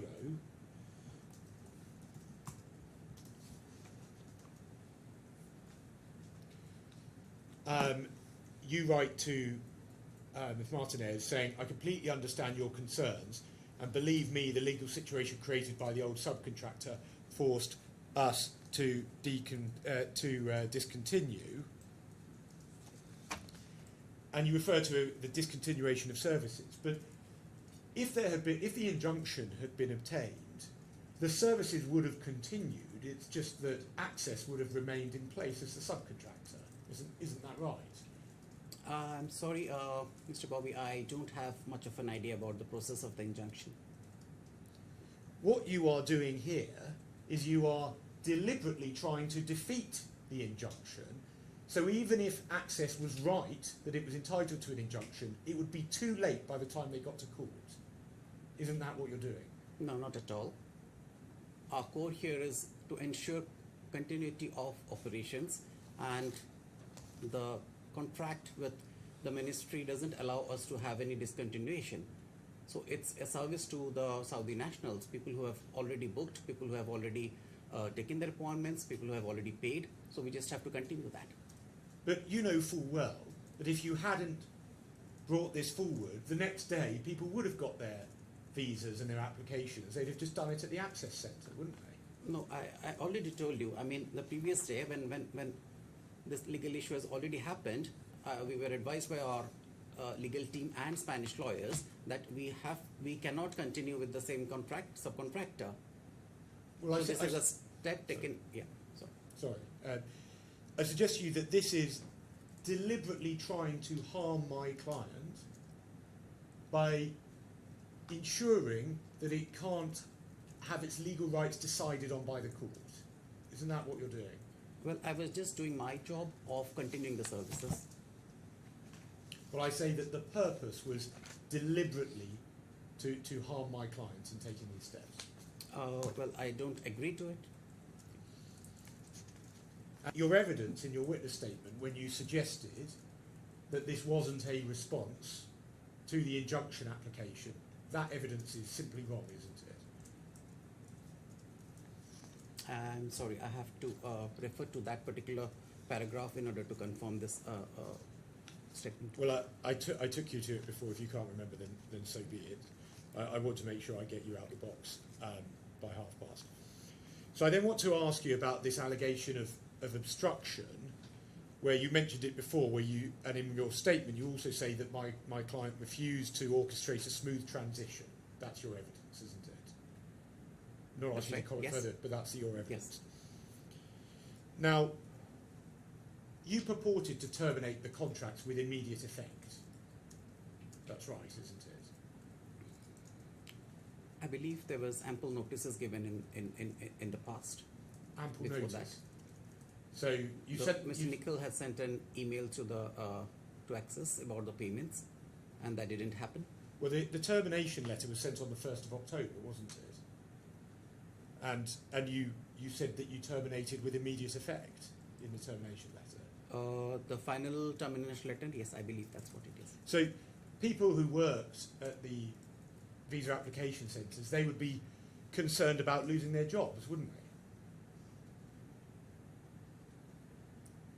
I think Access is responsible for that. Well, do you want to answer the question? They would be concerned about losing their jobs, wouldn't they? Well, I'm not aware if they were already informed in advance that this is going to happen, so I can't give that statement on behalf of the employees. And we saw before that it was at 11:16 p.m. that you sent an email directing people to a different location on the next day. So that's likely to have caused confusion, isn't it? No, it's a part of the operating procedures agreed with the ministry. Well, let's go back to your WhatsApp chain at 3994. These are WhatsApps, as we said, between Mr. Kamuni and you. So this is what was actually being said at the time. And if we go to 3995, he says, I've no intentions of holding any passports, but remember, I'm not the one causing this. It is BLS. And then a couple of messages down in the green, he says, my staff are angry and many of them left home. I think that should be due to the abrupt switchover. So he left to go home, I assume that is. Then at 3998,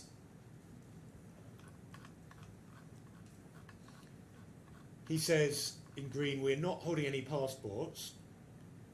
And then he says to you, the situation is not under my control due to how things were done to us. Riyadh is closed because many of the staff started shouting and left. I understand there was a scene.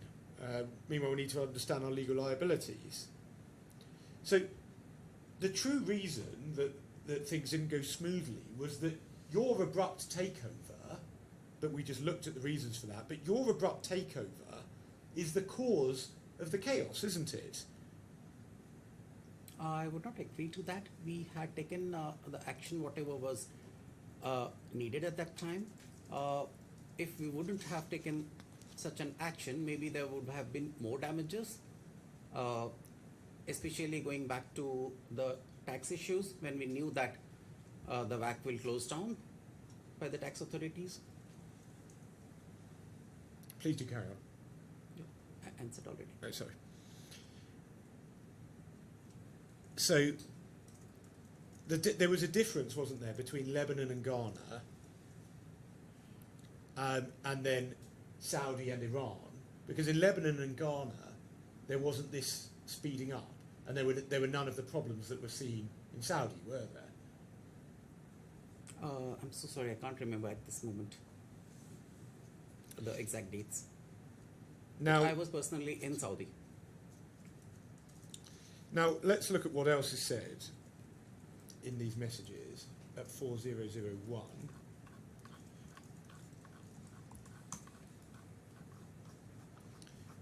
So, Mr. Kamuni says to you, BLS, this is in the middle of the page, BLS have to take the hit man based on how they approach this, not even an attempt to transition or negotiate. And then you say, I accept.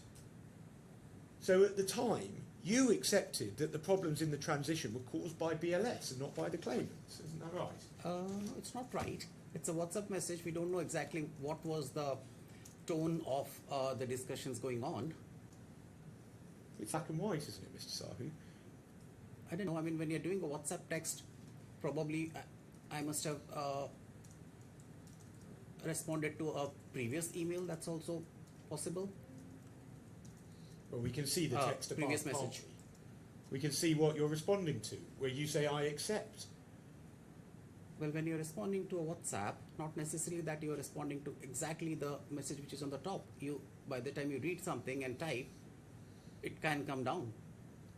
I suggest you're just trying to row back from what you in fact said at the time. My whole idea here was to recover the passports from Access, and that's why I had used my direct connection with Mr. Kamuni to retrieve the passports, because that was the need of the hour.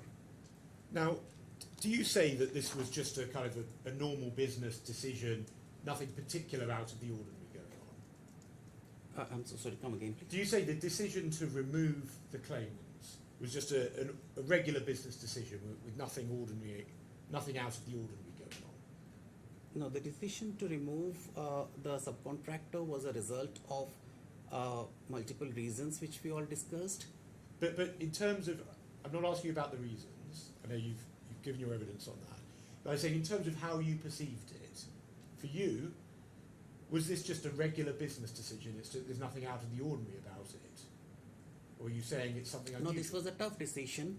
I mean, obviously, no company would want to end up like this, but this also has a setback for us as well, because there was service level issues at that time. Well, let's look at what else you said in WhatsApps. And this is at 3996.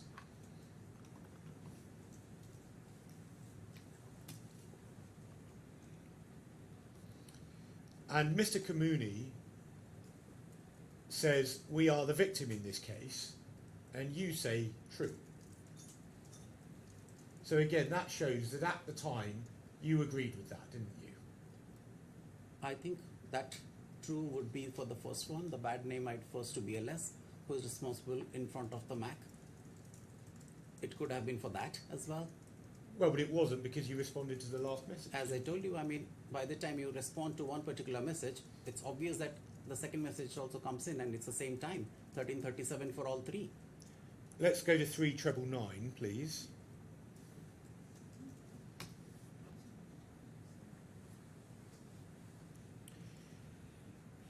And you refer to an email that's been sent to Mr.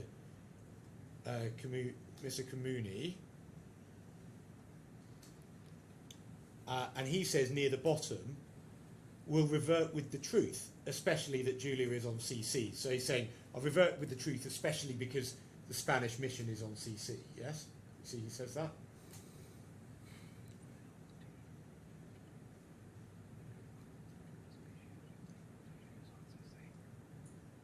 Yeah. Well, let's see what he actually said at the time, and this is at page 4004.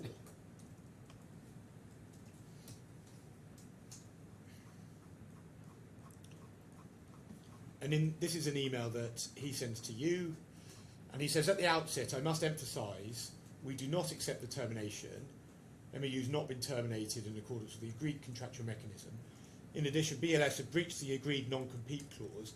This has all been done without proper communication or professionalism based on sheer commercial reasons. We do not take any of this lightly." Then he reserves the right to bring a claim. And then he says, "It must highlight that the way in which BLS has handled this situation is completely unprofessional and in our view was done in utter bad faith."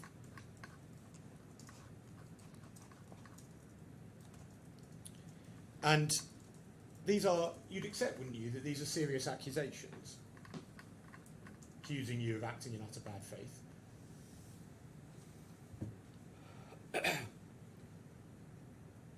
Well, at this moment, Sorry, Mr. Simon, please just concentrate on the question. The question was, accusing you of acting in utter bad faith is a serious charge, isn't it? well,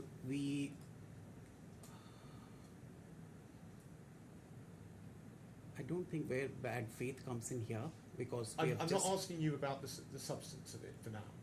I'm just saying that he's accused you of acting in utter bad faith. That is a serious allegation for him to have made against you, isn't it? He has given his views here, and we have responded on that.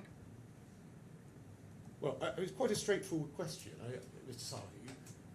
He's accusing you of bad faith. That's a serious allegation against you, isn't it? I wouldn't say that he has accused us of bad faith. Where is it mentioned here? Well, in the third paragraph, it must highlight that the way in which BLS has handled this situation is completely unprofessional and in our view was done in utter bad faith. So he has accused BLS of acting in bad faith, hasn't he? That's what he has mentioned, which is his version, but we have responded to that. Well, I'm not asking you about that, Mr. Sahu. Okay. Well, that's what the mail says, yes. And that's a serious allegation to make against you, isn't it? I think it is, yeah. Right, now let's go back to 4002.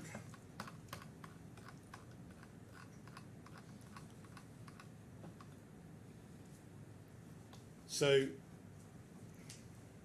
that was sent at 1704, we just saw that. And then near the bottom, at 1722, he says, responded to you. And you said, thanks, I read, well drafted. So the truth is, Mr. Sahu, that at the time you agreed with what Mr. Kamuni said in that email, that BLS had been acting in bad faith. Well, I can't recollect what had happened, what was going on that time, but my obvious reason for convincing him is to get the passports out. But if someone accuses you of acting in bad faith, you would be jumping up and down. I don't know exactly which email or what was going on, because along with WhatsApp messages, we were also communicating over the calls. So I can't connect what exactly this particular phrase is related to. Okay, Mr. Saha, I'll try to finish you by half part. You're an intelligent man. You've seen this chat where we can see at the top of this page, Mr. Kamuni says, saw your email now. He sends the email at 1704, and then at 1722 he says, responded to you. And then you say, thanks, I read, well drafted. You are talking about that email, aren't you? Well, I don't remember, but well drafted can be taken it as in a humoristic way. That, I mean, how did you dare to write such an email? So it can be an expression. I mean, obviously, when you write messages, that expression is not there. So it can be like, oh, okay, now you have written like that. Let me exactly teach you how to respond. What have been your actions on there? So that's where we have responded, particularly in that email. Well, let's go back to 3996.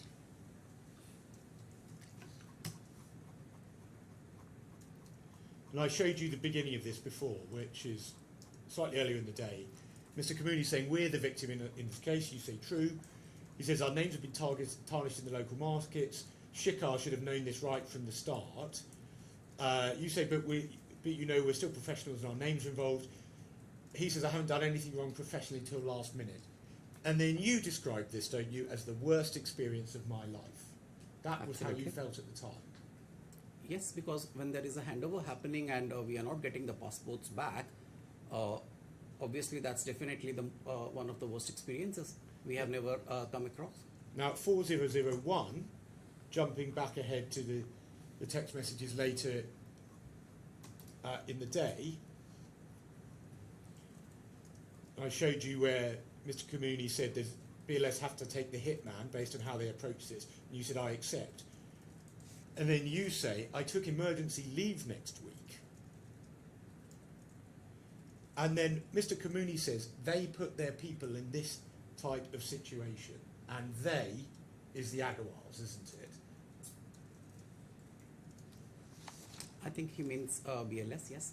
He means the Agawals specifically. I think he means BLS as a company. And the reason why this is the worst experience of your life is because you've been sent out there by the Agawals to act in the utmost bad faith to Access. Isn't that why? No, it's not right.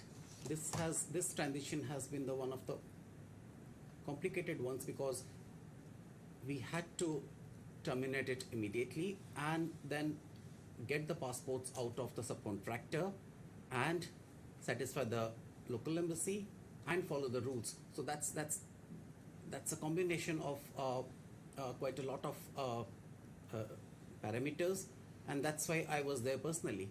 What your WhatsApps actually show, WhatsApps that you deleted, they show that you knew full well at the time that BLS had acted in bad faith and didn't have a reason to terminate the contracts. That's what they actually show, isn't it? Not to me, actually. At that time, we have completely followed all the processes here, and the reasons that we already discussed multiple times, those were the major reasons, and we just didn't want it to continue. So that's why this transition has happened. And if the transition has happened, it's the every subcontractor should hand over the passports first. I mean, whatever discussions, whatever issues between the companies will go on, but passport is something that's the property of the local Saudis, and that has to be sorted. So And- that's why all this communications was happening. Mr. Sahu, history's repeating itself, isn't it? Because in this litigation, once again, the Agarwals have sent you to do their dirty work for them. Isn't that what's happened? No, I'm sorry. We have already discussed about it. Anything which is related to operations and issues with operations, I take the lead. I mean, this is the first time probably I have gone in person because we knew that this is a serious issue. And what you've been required to do, and what you have done, is you've come to court to deliberately mislead the court time and time again. Isn't that right? Not at all. Thank you. Any re-examination? I've no examination, Your Honour. Well, thank you very much. That's the evidence. That's the end of your evidence, and you're free to go now and to talk about the case. Thank you, Much as you Excellency. like. Who do we have tomorrow? So it will be Anne first up, and then Ms. Curian. That'll And take the day, that will take the day, yes. and we're still on target. So depending on how we go tomorrow, I mean, I'll need to go into Wednesday on the witness evidence. I'm not quite sure whether I need all of Wednesday or not, but we're still on target. If we finish before the end of Wednesday, we go straight into experts, or I mentioned to my learned friend that so long as both experts are here, so they can hear each other's evidence, I have no difficulty with that. We'll make inquiries to make sure that ours can be here. If not, it may be sensible to do them all on Thursday. Both. if Thursday's long enough for them. Well, on our timetable it will be, unless my learned friend gives me a surprise. No, I think for my part, I think a day for the two of them should be plenty. But we'll see. Right. Well, don't get them here for 10 minutes or so at the end of Wednesday. Right. 10 o'clock tomorrow morning.